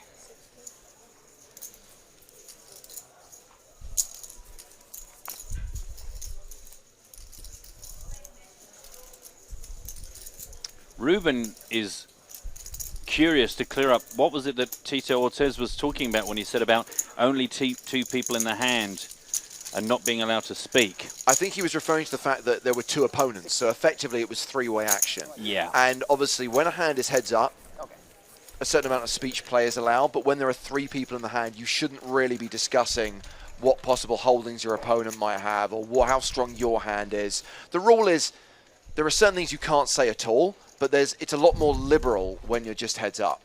Yeah. Yeah, Jose Gonzalez was still behind Tito's opponent at that point.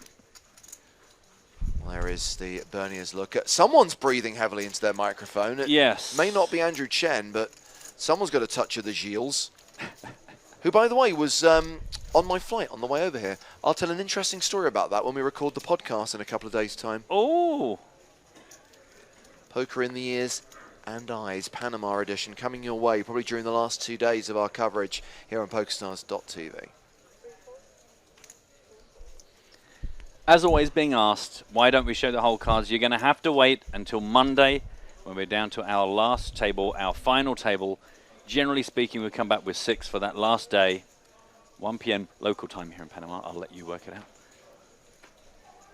I can do a few conversions for people. Okay. There's a 5-hour time difference between Panama and London. Right. So if you're in the UK, it's going to be 6 p.m. If you're in Central Europe, it's going to be 7 p.m.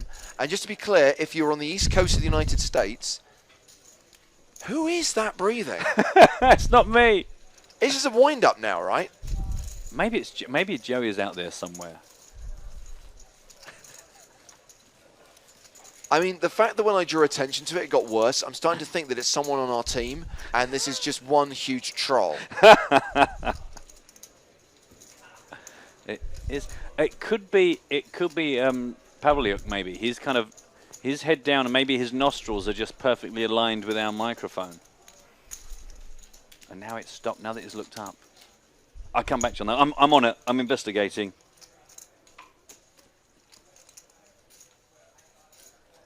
Ruben says, thanks for clearing that up about the 3 players rule. That's fine. Generally speaking, if you're going to do any chit-chat, it's only when there's 2 of you left. That's a simple thing.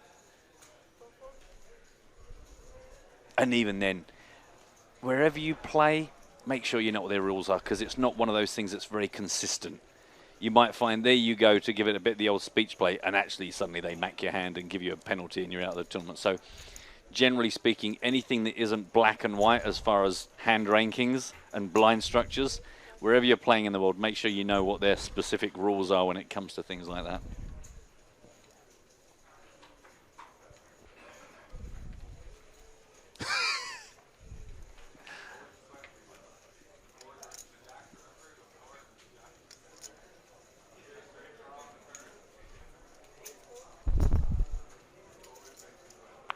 Well, that sounded like thunder.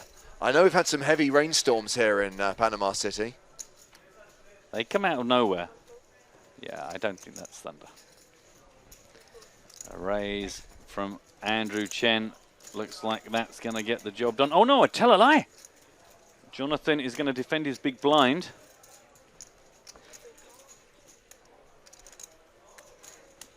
Now, Mr. Abdulatif, where did we last see him? I think we've seen him at a few events. I think he's a regular on the European circuit, and certainly back in the days of the European Poker Tour. Remember that, Matt? Oh, God, I've forgotten all about that thing. So 10-7 deuce on the flop, 2 hearts.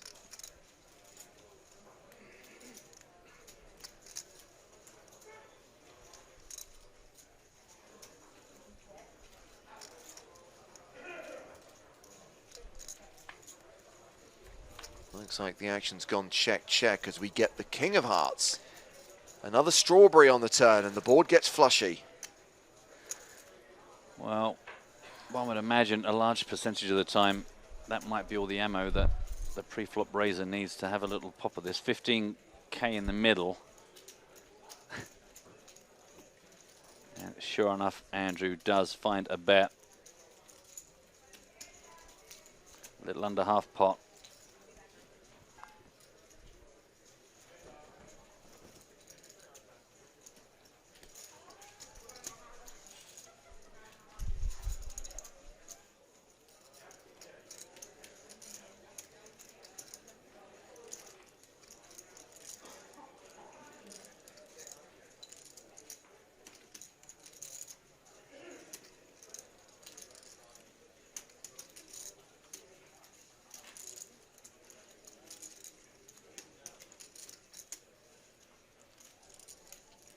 So Abdulatif deciding whether to call this 6,200. Of course, a check raise is very much a possibility. But in this case, it is just a call as this hand goes to the river.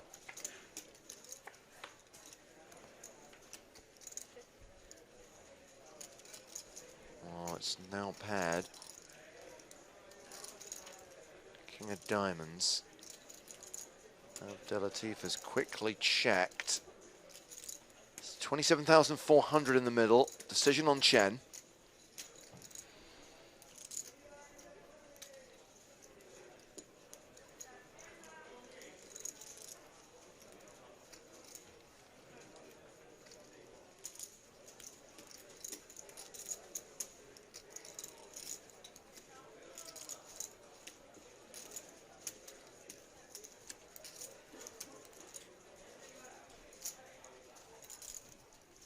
He checks behind. So this hand goes to showdown, and looks like Chen has the winner with a pair of 10s, beating the pocket 4s. Wow. Of Jonathan Abdulatif. Interesting. So Chen among the heroes still remaining in the field. There's a few familiar faces, as you can imagine. A lot of the circuit regulars made it into this tournament. Steve O'Dwyer is playing a stack of around 80,000 at the moment. Daniel Dvores, pretty similar, 85k. Jason Wheeler is among the chip leaders. Jason Kuhn, also a big stack. So follow those updates via the PokerStars blog as we focus on the players on the main stage for another 48 minutes. That's how much time there is to run on this level and on the day. As we drop down to 81, that means we are 10 off the money, 9 away from hand for hand. Ooh, it's going to be a close one. Roman and Dimitri. Well, actually, Jonathan to a degree as well, under 20 big blinds, so you just don't know. I mean, the average stack right now is well above the 50 big blind mark. They've been playing between a 60 and 70 big blind average for most of the day, and yet that hasn't slowed down the action. There's a lot of players who are, for want of a better phrase, just blasting off. Yeah. Well, don't forget, we're in a different part of the world, and perhaps we've kind of forgotten that there was a while ago where you would be in France or you'd be in Spain, and you would have a certain expectation, because obviously we know there's always a large percentage of the field would be made up by the locals, and lots of different countries would have a different, I mean, the Greeks have one way of playing and the Spanish have another. We've kind of got used to our regs, and also the fact that the poker world as a whole kind of has more global trends now rather than such regional. But here we are in a brand new territory, a brand new part of the world for us. So maybe it's just going to be a bit more wham-bam, because the guys aren't into tanking and min betting, and they'd rather just be a bit more aggressive, which suits me, to be honest. Well, Chen has opened here in early position, and he's been 3-bet by James Salmon. Salmon.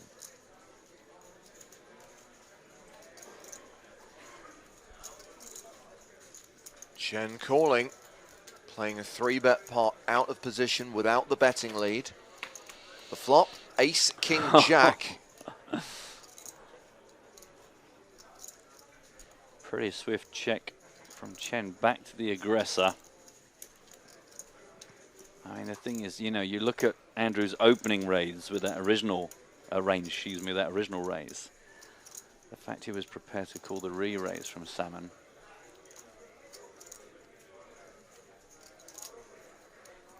Oh, nice to hear on Twitter from Robin Smith. Robin is normally a member of our crew, the man responsible for the gratuitous slow motion replays you've come to know and love on PokerStars TV. Robin not with us here in Panama, but he says he's enjoying the coverage. Meanwhile, he's been rolling slow-mo dogs for Crufts and slow-mo jiu-jitsu for Abu Dhabi Media.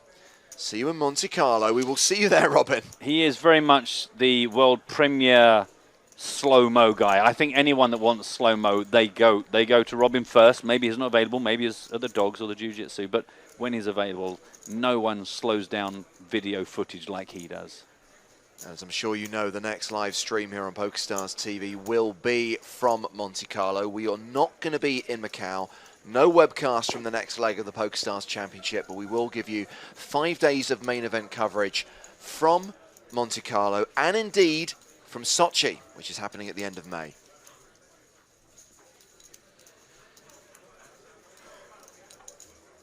I hope Monte Carlo doesn't feel bad that we've become so excited about other places. It used to be the be-all, end-all of our year, and now it's just one of the amazing places we go to. Well, it was the end of the season, wasn't it? And now, of course, our season runs in line with the calendar year. The PokerStars Championship 2017 starts in January, concludes in December.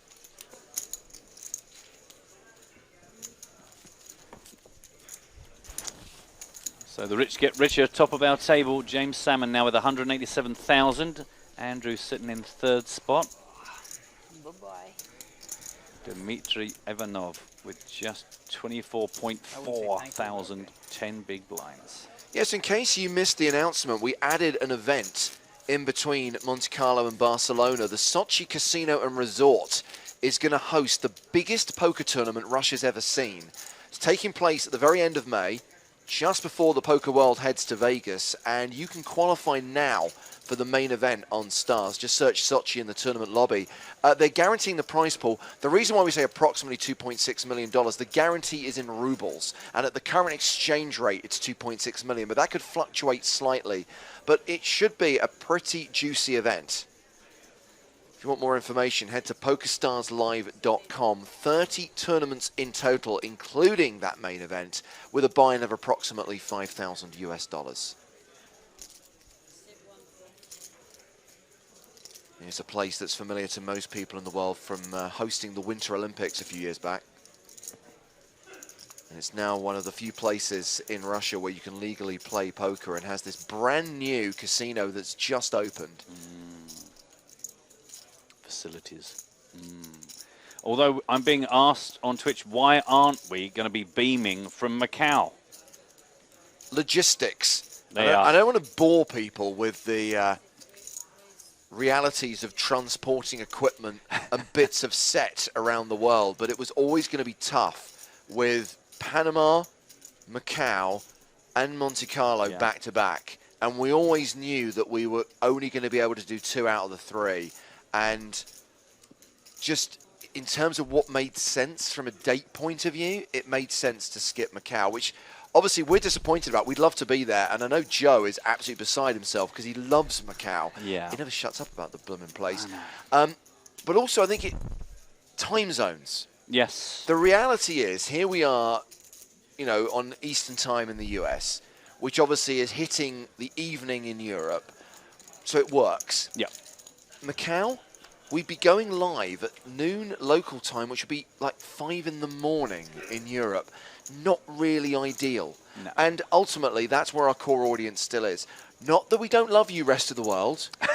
Just want to make that quite clear. Very keen on you. You're very welcome wherever you are, but understandably, because obviously we built up an audience over so many years of covering the European tour, that most of the people who watch us are in Europe, and it just doesn't work for a European audience broadcasting from Macau. No. Now, in future years, if there's a bit more separation and we can get the team out there and get everything set up in time, we'd love to do a stream from that event, but this time around, it just ain't going to work. Sorry. I'm pretty sure that every other championship this year we should be okay for. We're going to be in Monte Carlo, we're going to be in Sochi, we're going to be in Barcelona, and we expect further events to be announced for the tail end of 2017. And whether there's 2 or 3, we're hopefully we can be at all of them. There you are. Thank you for your question. Being asked how long on the day, 40 minutes. Unless we go hand for hand. It has at least stayed at 81 for about 10 minutes now. Well, the thing is, talking to the tournament staff during the last level, and I'm saying, you know, surely, you know, we know how these things work. At some point, it slows down. It becomes a bit more static. Yeah, we expected that to happen during the second level, and the third, and the fourth, and it didn't, and we were still breaking 3 tables. Yeah. Fast game's a good game, as I used to say. That's certainly what everyone seems to be getting here.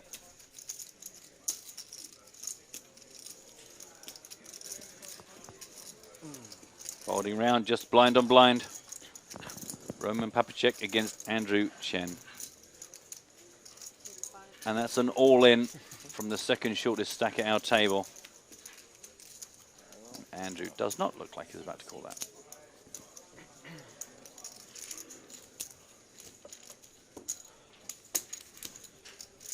Yeah, so Monte Carlo, as well as obviously streaming 5 days the main event, before we start the webcast, we've got our TV shoot.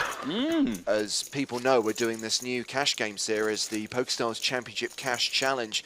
I'd like to say a big thank you to everyone who took part in the online qualification games. I hope you enjoyed those tournaments. They were something a bit different, a kind of cash gamey formatty tournament. And thanks to everyone who qualified and submitted a video. Our team is working through those videos at the moment, shortlisting potential candidates. We're going to be interviewing potential candidates and hopefully by the beginning of April announcing which 2 lucky PokerStars players are going to be coming to Monte Carlo and are going to be staked to play in that 25-50 cash game. And they're going to get to meet Media Person of the Year Joe Stapleton, as I understand it. Is that an established part of the package? Is that guaranteed to? Well, obviously, at the point that we offered the package, he hadn't won that award, so we couldn't overpromise and underdeliver. Right. But yes, we're throwing that in as a bonus. Wow! I mean, that really that's it. I mean, that's just the icing on the cake, isn't it? Joe of the Year.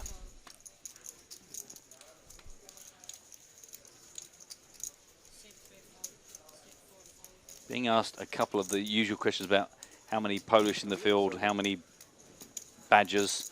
No badgers this year, but if you want to know about some of the different players, don't forget to check out the PokerStars blog.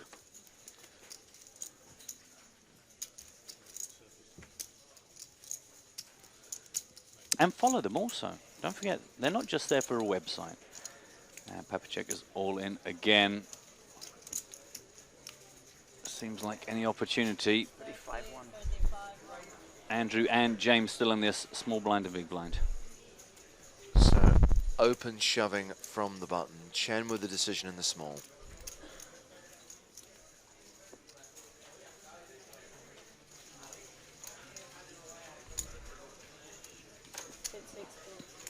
Fold, fold.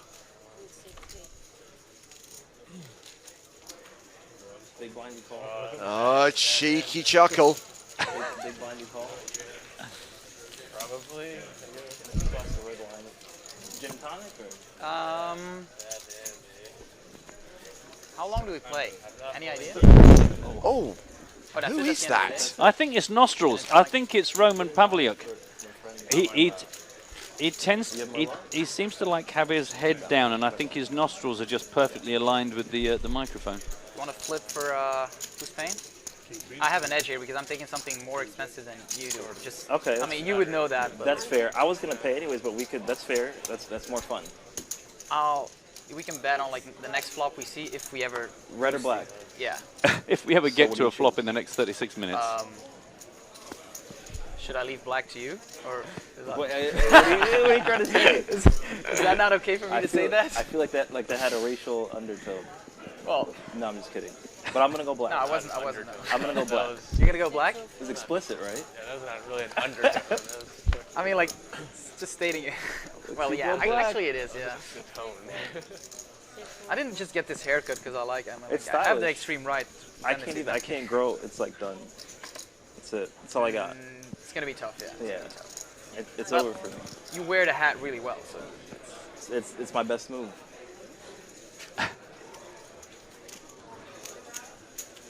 Round to Roman again. Can he shove for the third time in a row? No, he's out of this one. All right, so you'll have black, I'll have red. Yeah. Well, What if it's a tie? I don't think we're gonna get to a it? flop. We might. Anyways, the next one. Switzerland being neutral might aid us. Is that where he's from? Yes. No, come on, man. Be a player.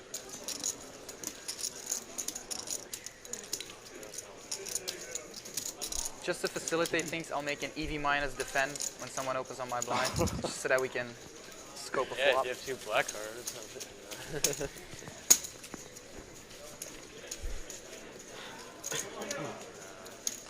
What is go for games? What's that about? My boss casino. Where is it? My boss casino. Ah. In Czech Republic. Yeah, we ordered the glass of Merlot and gin and tonic. Are they gonna change it then to Czechia or not? They were talking about that, right? To change the name from Czech Republic. Yeah.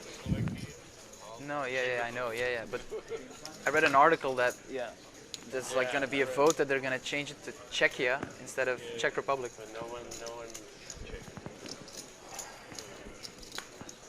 Got to be careful about having conversations about anything with the word Czech in it while you're playing poker. Is Very my top true. tip. Or Lannistad, as well as another one to avoid. Well, during the first level of play, there was a situation where Cody asked the dealer, did my opponent check? And she thought he was saying check and was about to deal the next card. Yeah. Got to be careful out there. Those sort of things are mostly very innocent, but you can end up in a right sticky situation.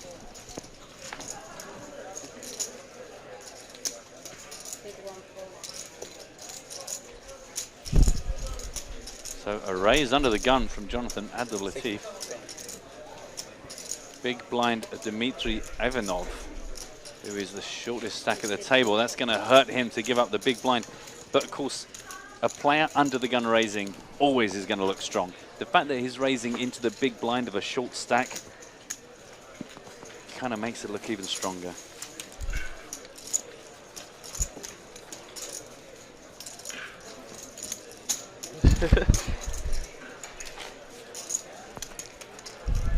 How else can we do it? Because I don't think we're going to see a flop before the wait. Then again. We might. You got 30 minutes, John.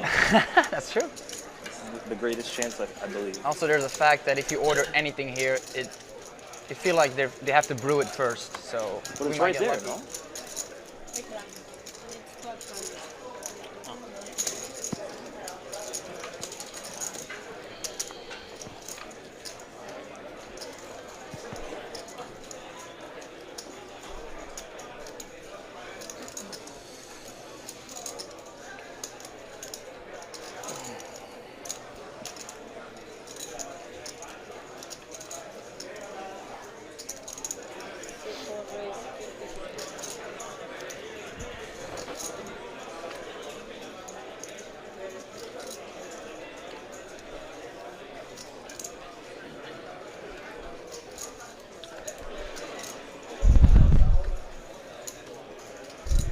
Roman Papacek looks like he's sensing an opportunity.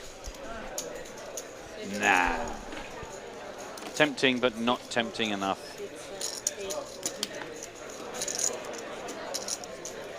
Holding around. Fabrice has been pretty quiet.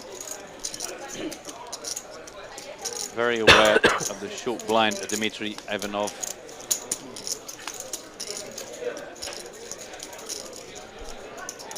There we go. So a similar scenario to the last hand. It's an under the gun raise into the big blind.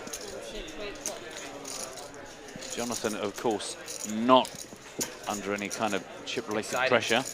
You excited? And at least the guys now get to decide who's paying for dinner. Finally, right? What are we doing here? Ah, man, what a slow roll.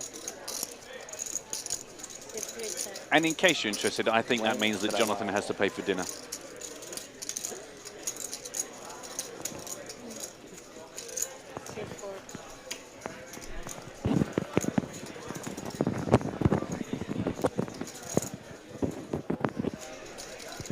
You want to just give me a microphone?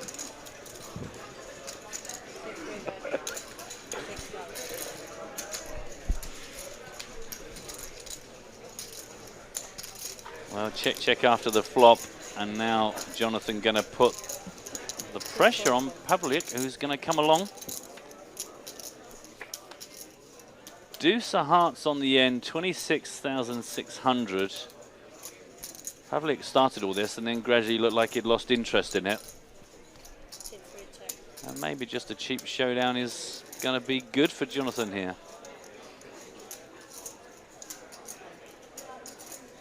Pavliuk is also done with it. Jonathan doesn't look too happy with this. Is this a slow roll? Oh, well that's going to win. Not sure that holding on was necessary, but did you do what I did there, where you were like, "Is that straight? Is that yeah? No, it's not straight." Yeah, no. Just want to make sure. Consolation for I already paid, so you don't have to worry. Before we made the deal, All right, you have like, what am I even talking about? Yeah, but I paid already. Oh, excuse me, Andrew. Andrew got hit there. No, like, am I taking a double hit here? I felt, you know, yeah. That's that. Oh, espérate. Oh, espérate.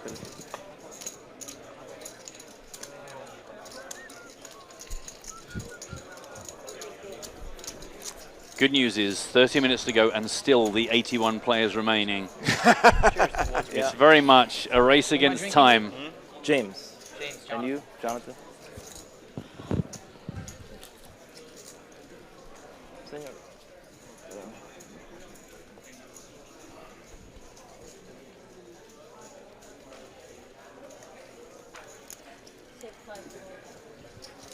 Roman Papacek keeping an eye on the clock. He knows that his time is limited unless he wants to come back with a 10 big blind stack for start to play tomorrow.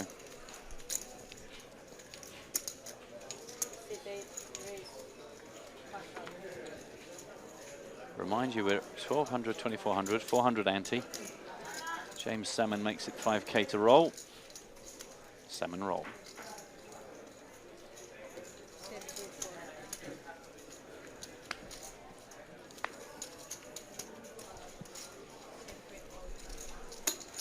Just the big blind to get through.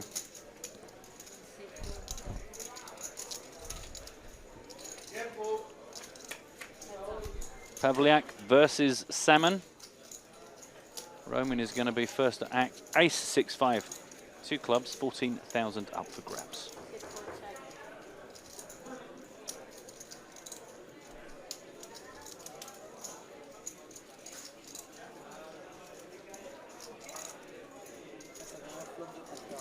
Roman checks, Salmon continues and wins.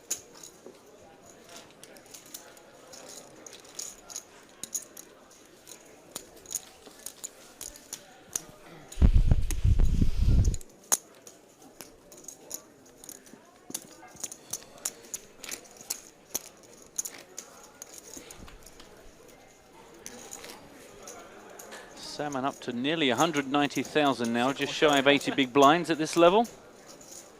And celebrating with a warm glass of red. Ah non, je pensais que tu voulais dire je suis venu en bateau. No, I Thank don't you, know. Andrew. What do you mean? Huh? Spin and go, right? Yes. Wow. Dimitri gonna really have to have some cards to play with in the next 26 minutes, or tomorrow is going to be a very tricky and potentially short day of work for him. I do think there's probably enough awareness among the remaining 81 players that the bubble is looming, shall we say. Yeah. It's closing in. That Yeah. play might start to slow down. But I think it's fair to say that with 81 remaining, with us being only 9 eliminations away from the bubble and hand-for-hand play, there is a very real chance that we'll see the bubble burst very early on day 3, probably during the first level of play. So make sure you're here at the very beginning. Make sure you're here at the start, or you might miss all the drama. I just hope, Matt, that the post-bubble bust-out bonanza isn't too much of a bonanza, or we're going to be at the final table midway through day 3. I mean, we could always just keep playing and then we will get a couple of days off at the end of the trip. I mean, you know, it's fine. It's fine. Think of the viewers. Think of the fans. What are they going to watch? Ah, they'll be fine. We'll put up some home game or something. We'll do a Twitch thing. They'll be happy. We'll do a Twitch thing. Well, this is really well thought out, isn't it? Look, I'm just spitballing up, just throwing it around at the moment. But as long as there's something, the kids don't mind. Our mod's being asked how long the action will last tonight. Just 25 more minutes. Yeah, in the next 10 minutes or so, they will pause the clock and then draw for the number of hands to play. What's going on? He's watching the live stream here. It's on the internet. And then he starts to laugh like, yeah, that's I hilarious. promise you it'll be there in 25 minutes. No delay, guys. Cards down. No information to be gained from the stream. No. I mean, that's the beauty of our jobs. What's your name? Although, if any one of you is watching the stream and can identify who that is with the heavy breathing, Is there a please delay? let us know. Brief. Super brief. Ah, get him off that live stream then. No fair. Is that? I'm kind of not joking though.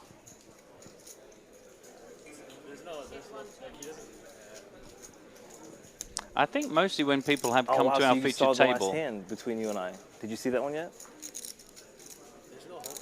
There's no whole cards. No, That's they what I are know. told that when they come to Yeah, the featured but table. French? Regardless of whether there are whole cards or no Ah, whole cards, I no can't- one I can't. at the Russian. table should be watching the stream. No, Russian, no. No, I think they're suggesting there's a chap nearby who's a friend of one of our featured players who has his iPad up and is watching us. Oh. And to him, I would say, sorry, just generally as a blanket comment.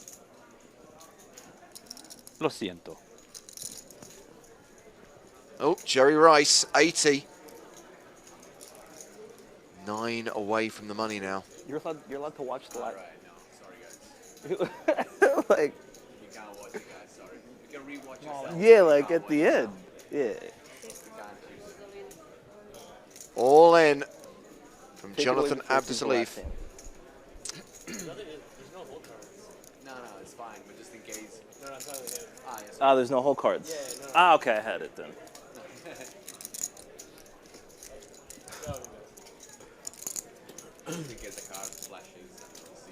Ah, okay. But he could watch. I don't care. I thought you could see the cards. What's the point of this then? What's the point of that if you can't see the cards? Or afterwards. Ah, okay. It's amazing how we go through the same conversation with Yeah. every feature table, Yeah. every single day at every single event.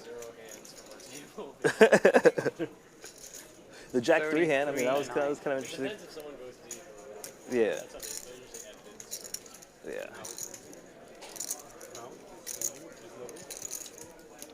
Runeman is saying, I would much rather watch with the 30-minute delay and see no home cards. That's not the issue.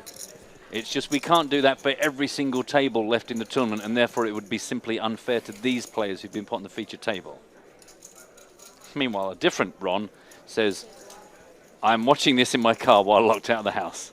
Well, at least, at least while you're trapped in your car, I hope waiting for someone to come and let you into your house, at least you're being entertained. Matt, I need to know more. Is this chap locked out of his house because he's lost his keys? Has he been locked out of the house because he has annoyed, offended, upset the person he lives with? I have just sent Ron a message saying we need more details. Just bear in mind that if the details are kind of a sad, tragic story that's going to upset our audience, don't broadcast them. Right. Jack Scullion gets in touch saying, I miss Gary. We're all missing Gary. We all miss Gary. He's such a lovely lad. I can't believe we'd been trailing it for about 10 minutes before the break. Into the break, we're going to catch up with the bitchy. I think we had 2 hands, which I think he won 1. No, I think 3 hands. He won 2 and folded 1. Not really the sample size we were hoping to bring you. You can see it, but I don't think this hand is going to be on the rerun. It's not that dramatic. What do you mean, if?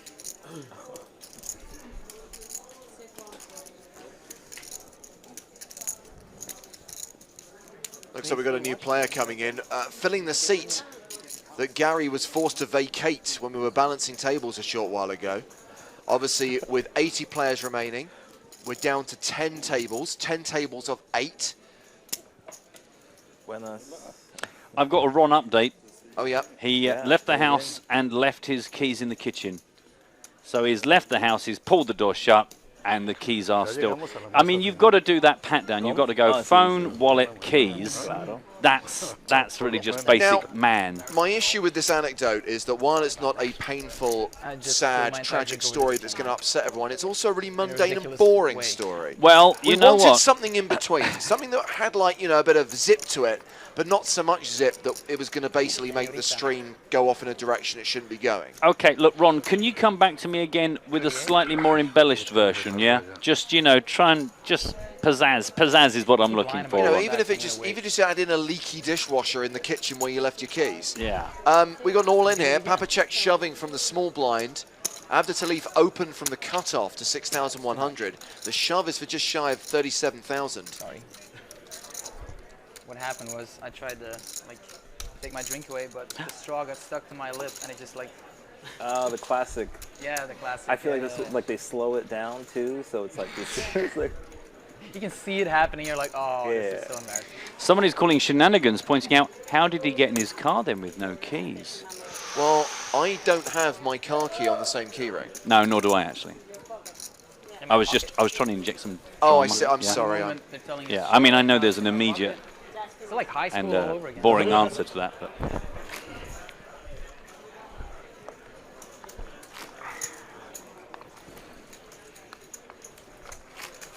So the new player who's taken a seat is Jose Rosenkrantz. Call it a really good Hey, hand. Rosenkrantz, where's Guildenstern? I'm sure yours is.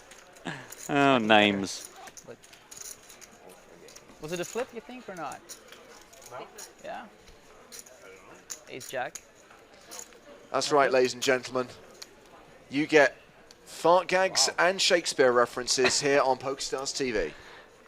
You can't say that we're not varied. For you or for me? Not for me. I don't know, man.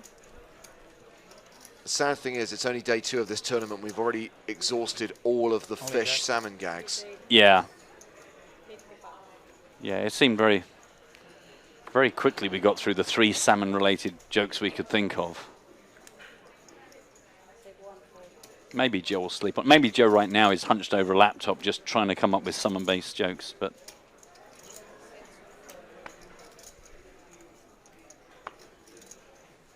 Wow, these guys are really going to town on the car guy. They really don't believe he's got separate house and car keys. Seriously, who still has a car key on their keyring? A lot of car keys these days are just electronic fobs rather than actual keys. Why would you necessarily have that attached to anything? My one's enormous. Mine's like a flick knife. You have to press a button and the whole key bit flies out. It's quite exciting. Do you do that, Matt? Do you pretend that it's a flick knife? Sometimes. Sometimes when I'm bored. Do you like to quote Crocodile Dundee when you do it? That's not a key. That's a key. No, I don't. But I might now. I'd not thought of that before. So picking up the action here, under the gun raise from Salmon, called by Pavliuk in the cutoff. Action is now on one of our short stacks. Papacek folds. Andrew Chen in the small blind.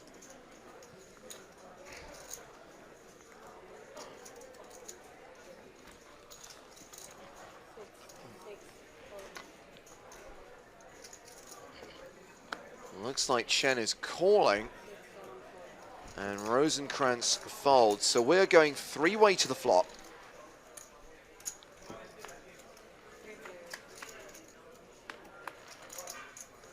That flop is 6-5 deuce with 2 clubs.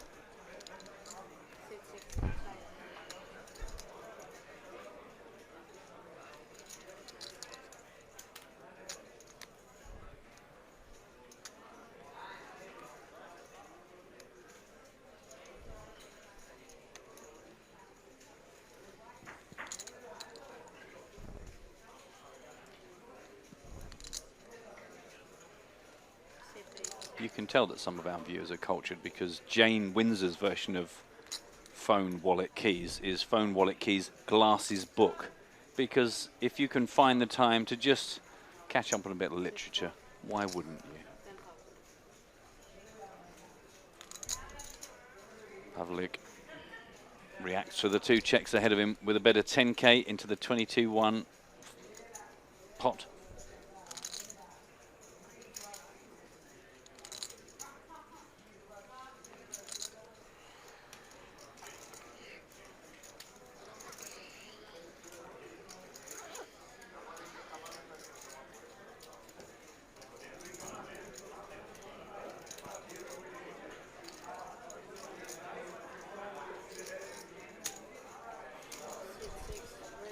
Check raise from Andrew Chen. Sweet. Remember the blue chips are 5,000 each, so Chen has made it 30k. Salmon, who was the original raiser pre, has folded. Action back on Pavliuk.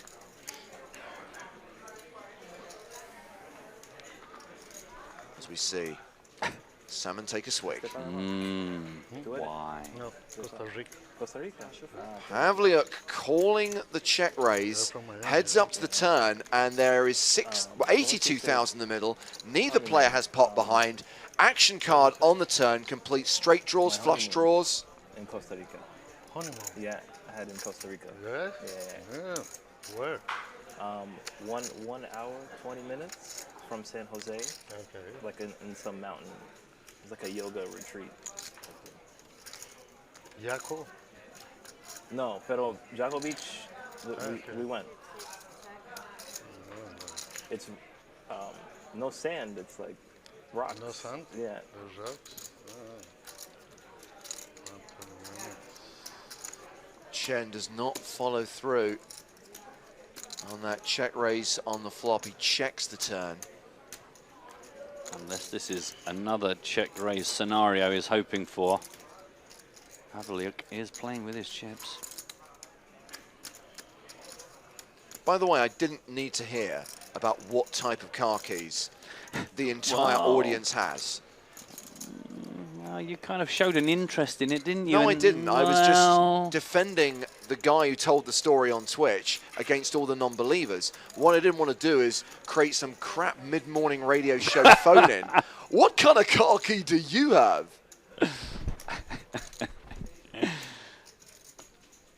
It's because we haven't done any competitions. The viewers are just hungry for All interaction. right. Tomorrow. Once we're through the bubble, once we're through the post-bubble bust-out bonanza, we're going to get you some competitions. Yes. We got to some prizes. Well, that's a call. 18,000 apiece. And we're going to the river. Man, 118-1 in the pot and biggest stack left behind, 47.5 for Pavliuk. King of Hearts. Chen checks, and can Pavliuk make any convincing bet on the river that isn't all in? It would seem a pointless venture, so it is indeed. Oh, hang on. No, he said all all in. in. He did say all in, sorry, I missed that. Okay. He gets the glass triangle of death, and now Chen has a difficult decision, all in to call.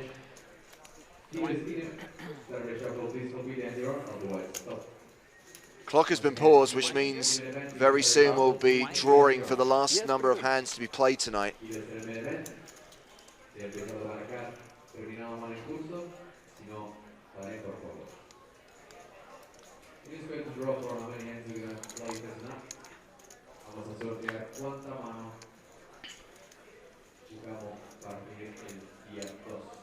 That multilingual minx, Luca Vivaldi, making announcements in English and Spanish. Unbelievable. What a talent. 4, yeah. 4 hands more. 1, 2, 3, 4.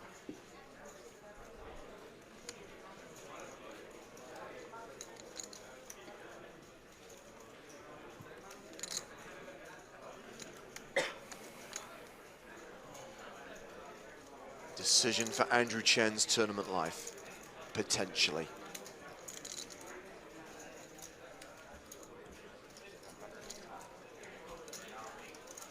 I mean, what kind of insane price is he getting here? 40,000 to win 160,000. Obviously, the pot's slightly skewed by Pavliuk having him covered. You got a set? It looks like... Yeah, you got a set, right? That's a setup. That's a setup. Chen has called all in, and... Uh-oh. He has a set of 5s, but Pavliuk has the nut flush, and that will see Andrew Chen sent to the rail in 80th place, taking us down to 79 players. Pretty brutal.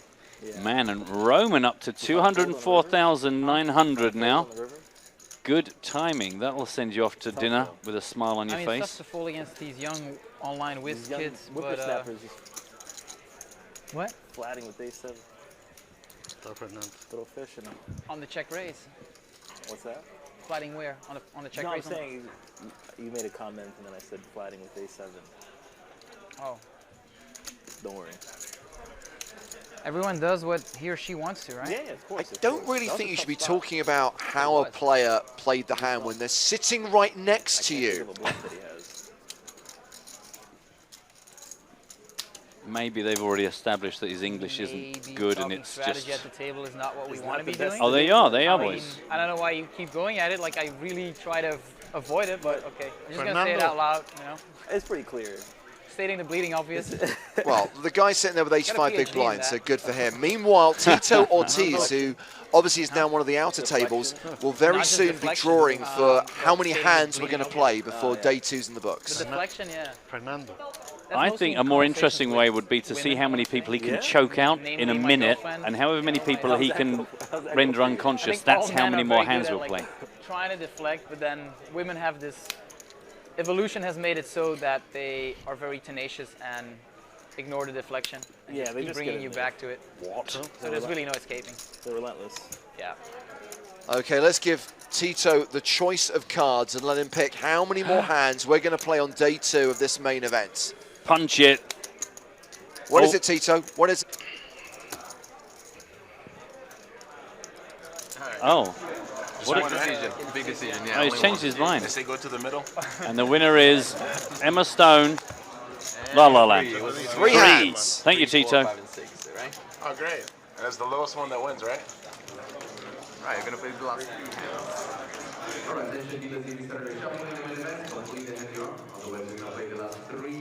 Okay, so 3 more hands to play.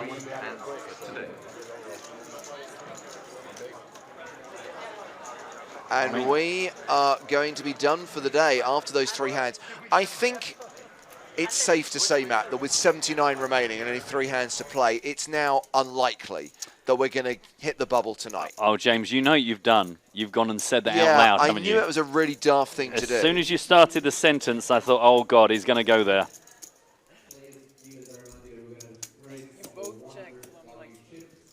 Is it my Arab last name or what is it? Like, I try to facilitate things. I gave him change, she checked, he checked. Like, what's happening? Oh, man. My brethren have made it so hard for us. So cards in the air, the first of 3 hands being played on the feature table. Meanwhile, let's take a look at the 3 biggest stacks in the tournament at the tail end of day 2. Gary. There is Gary, Igor Yarashevsky. He's actually down a bit since we last saw him. Yeah, he was about 750, wasn't he, previously? But still hovering around the 700k mark. That is Kaufman Tally. He's playing 520,000. Good beard, good beard. And we believe the guy who's 3rd in chips right now is Denis Timofeyev, who's got 400,000.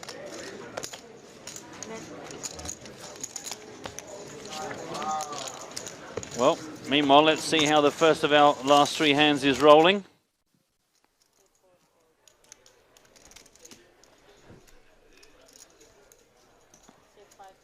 And it has been folded all the way around to Roman Papacek, who now actually has enough chips to kind of play a hand legit rather than just having to shove. No way. Obviously, anyone that goes up against him is going to know. Got to be careful, going to find themselves fully committed to his effective stack. James Salmon in the big blind.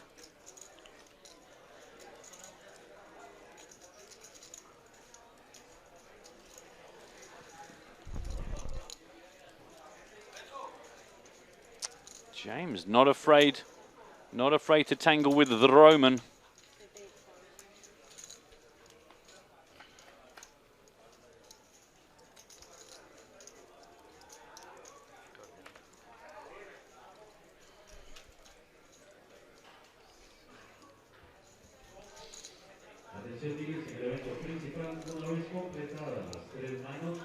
Queen 5-4, 2 spades, 14K to fight over.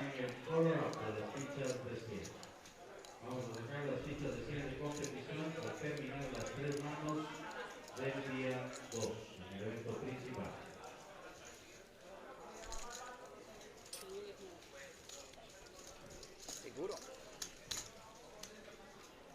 Should I count? Okay, sorry. Check, check. They get to share an 8 of spades. 3 spades.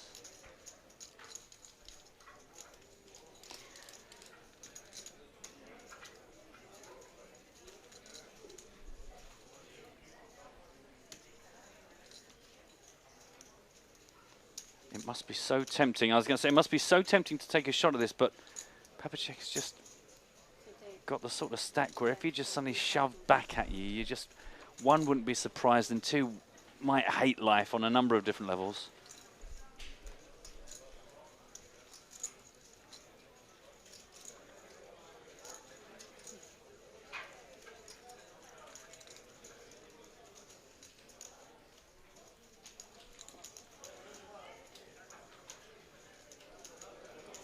There's the fold. Phew. So just 2 more hands on our feature table. Might be some outer tables still dragging their heels. Considering we've seen a fair few players, speed of play, encouragingly good. Yes, for sure. Not any serial, just that habit of just dwelling for fun. So as day 2 draws to a close with just 2 more hands to play, certainly on our feature table, worth reminding you that tomorrow is day 3. We're going to play 4 90-minute levels. So today it's slightly shorter than normal. Same applies to tomorrow. We do expect the bubble to hit very early doors. We then expect the post-bubble bust-out bonanza. We also promise some competitions. Yeah. So plenty of reasons to join us at noon Eastern Standard Time. That's 6 p.m. Central European Time for day 3 of the PokerStars Championship Panama main event. I heard the words all in. I think it's Dmitry Ivanov who's been presented with the glass triangle of death. Working its way around the table. Jose Rosenkrantz, who hasn't really been very involved since he came to our featured table a bit earlier on in the level.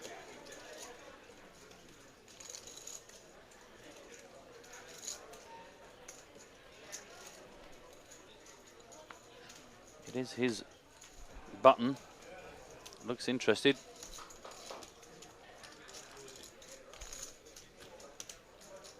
Being asked on Twitch, will we talk more about car keys tomorrow? Because I'm not sure he's going to tune in otherwise.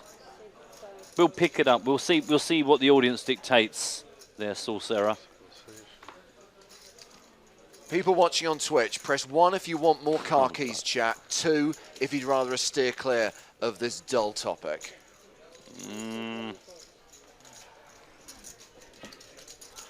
I've got a good feeling about the car keys. I'm going to have to develop some car key related competition. De Benedictus has called, and it's ace-6 against ace-3. It is domination nation. However, there is a 36% chance of a chop. Both players with relatively small aces. As things stand, Ivanov is 40% favourite to double up. Karki's definitely doing pretty well in the poll, James. I'll come back to you on that one after this key hand. Oh, domination rotation as a 3 hits the flop. And Ivanov is now looking for a 6. Well, we're going to be down to 78 players. 180. Tonight is 1A and will be played down to no additional outs. Ivanov will be eliminated unless there is a 6 on the river. Slim pickings. Still going to be big blind this way. The river is a queen. That is the end of Dmitry Ivanov. His chips go to Fabrice de Benedictus from Switzerland, one of our spin and go qualifiers. Fabrice is a security technician specializing in alarms, 25 years old, and this is his first major tournament. Well, that's going to feel like a fantastic way to text everyone and say, I made it through day 2. He gets bad beat it, and I get the big blind. So I think we have one more hand to play on the main stage. I agree with you. I find consolation in the drink. In the drink, right? It was perfect timing for the drink. I mean, I liked the way you anticipated that. Like 40 minutes before the end of the day, you're like, yeah, I like it, I like it. This is a man with vision. Clarity of vision. Have you tallied the votes? Are we going for more car key chat tomorrow or no car key chat tomorrow? People would not only like to talk more about their car keys, but they like a competition to win a car key. Wow. So that I'm going to have to really think about. And by really think about, I mean ignore and hope that by tomorrow everyone's forgotten. I think that's a solid strategy. Oh, yeah. Thank you. You're welcome. Final hand of the night as far as the feature table is concerned. Obviously, we'll see what's happening out in the field. Papa check, open shoving from under the gun, +1. People. I understand the Slovakians now. Big friend of Papa Smurf.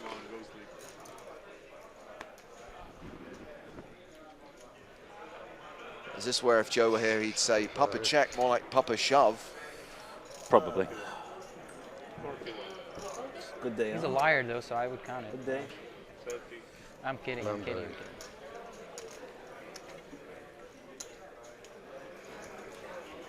Hey, come on, I need double. You're not gonna get. I mean, like if there's no cameras, I can bullshit you, but now I like. Huh? Ace 4. Ace 4. Ace 4. Ace 4. One of the cards is pretty tiny. How do you get these hands? Is that kings? It looked like pocket kings to me. So players concluded on the main stage. We're just going to check there's no significant action out in the field. As things stand, 78 players are going to be coming back for day 3. Maybe I collect them. I have many anyways. Remember, we'll break a table when we get down to 72, and that's when we'll go hand for hand. And when we get down to 71, we will have burst the bubble and we will be in the money, with everyone guaranteed a slice of the $1.775 million prize pool, a min cash worth $7,720. So looks like players finished everywhere. The entire field is bagging and tagging. They're going to come back for day 3. I hope you will do the same. Here's how play ended at the feature table. Roman Pavliuk is going to be coming back with more than 200,000. The average stack around 140,000. We have got some low men in the field. Blinds tomorrow will be 1,500, 3,000 with a 500 ante.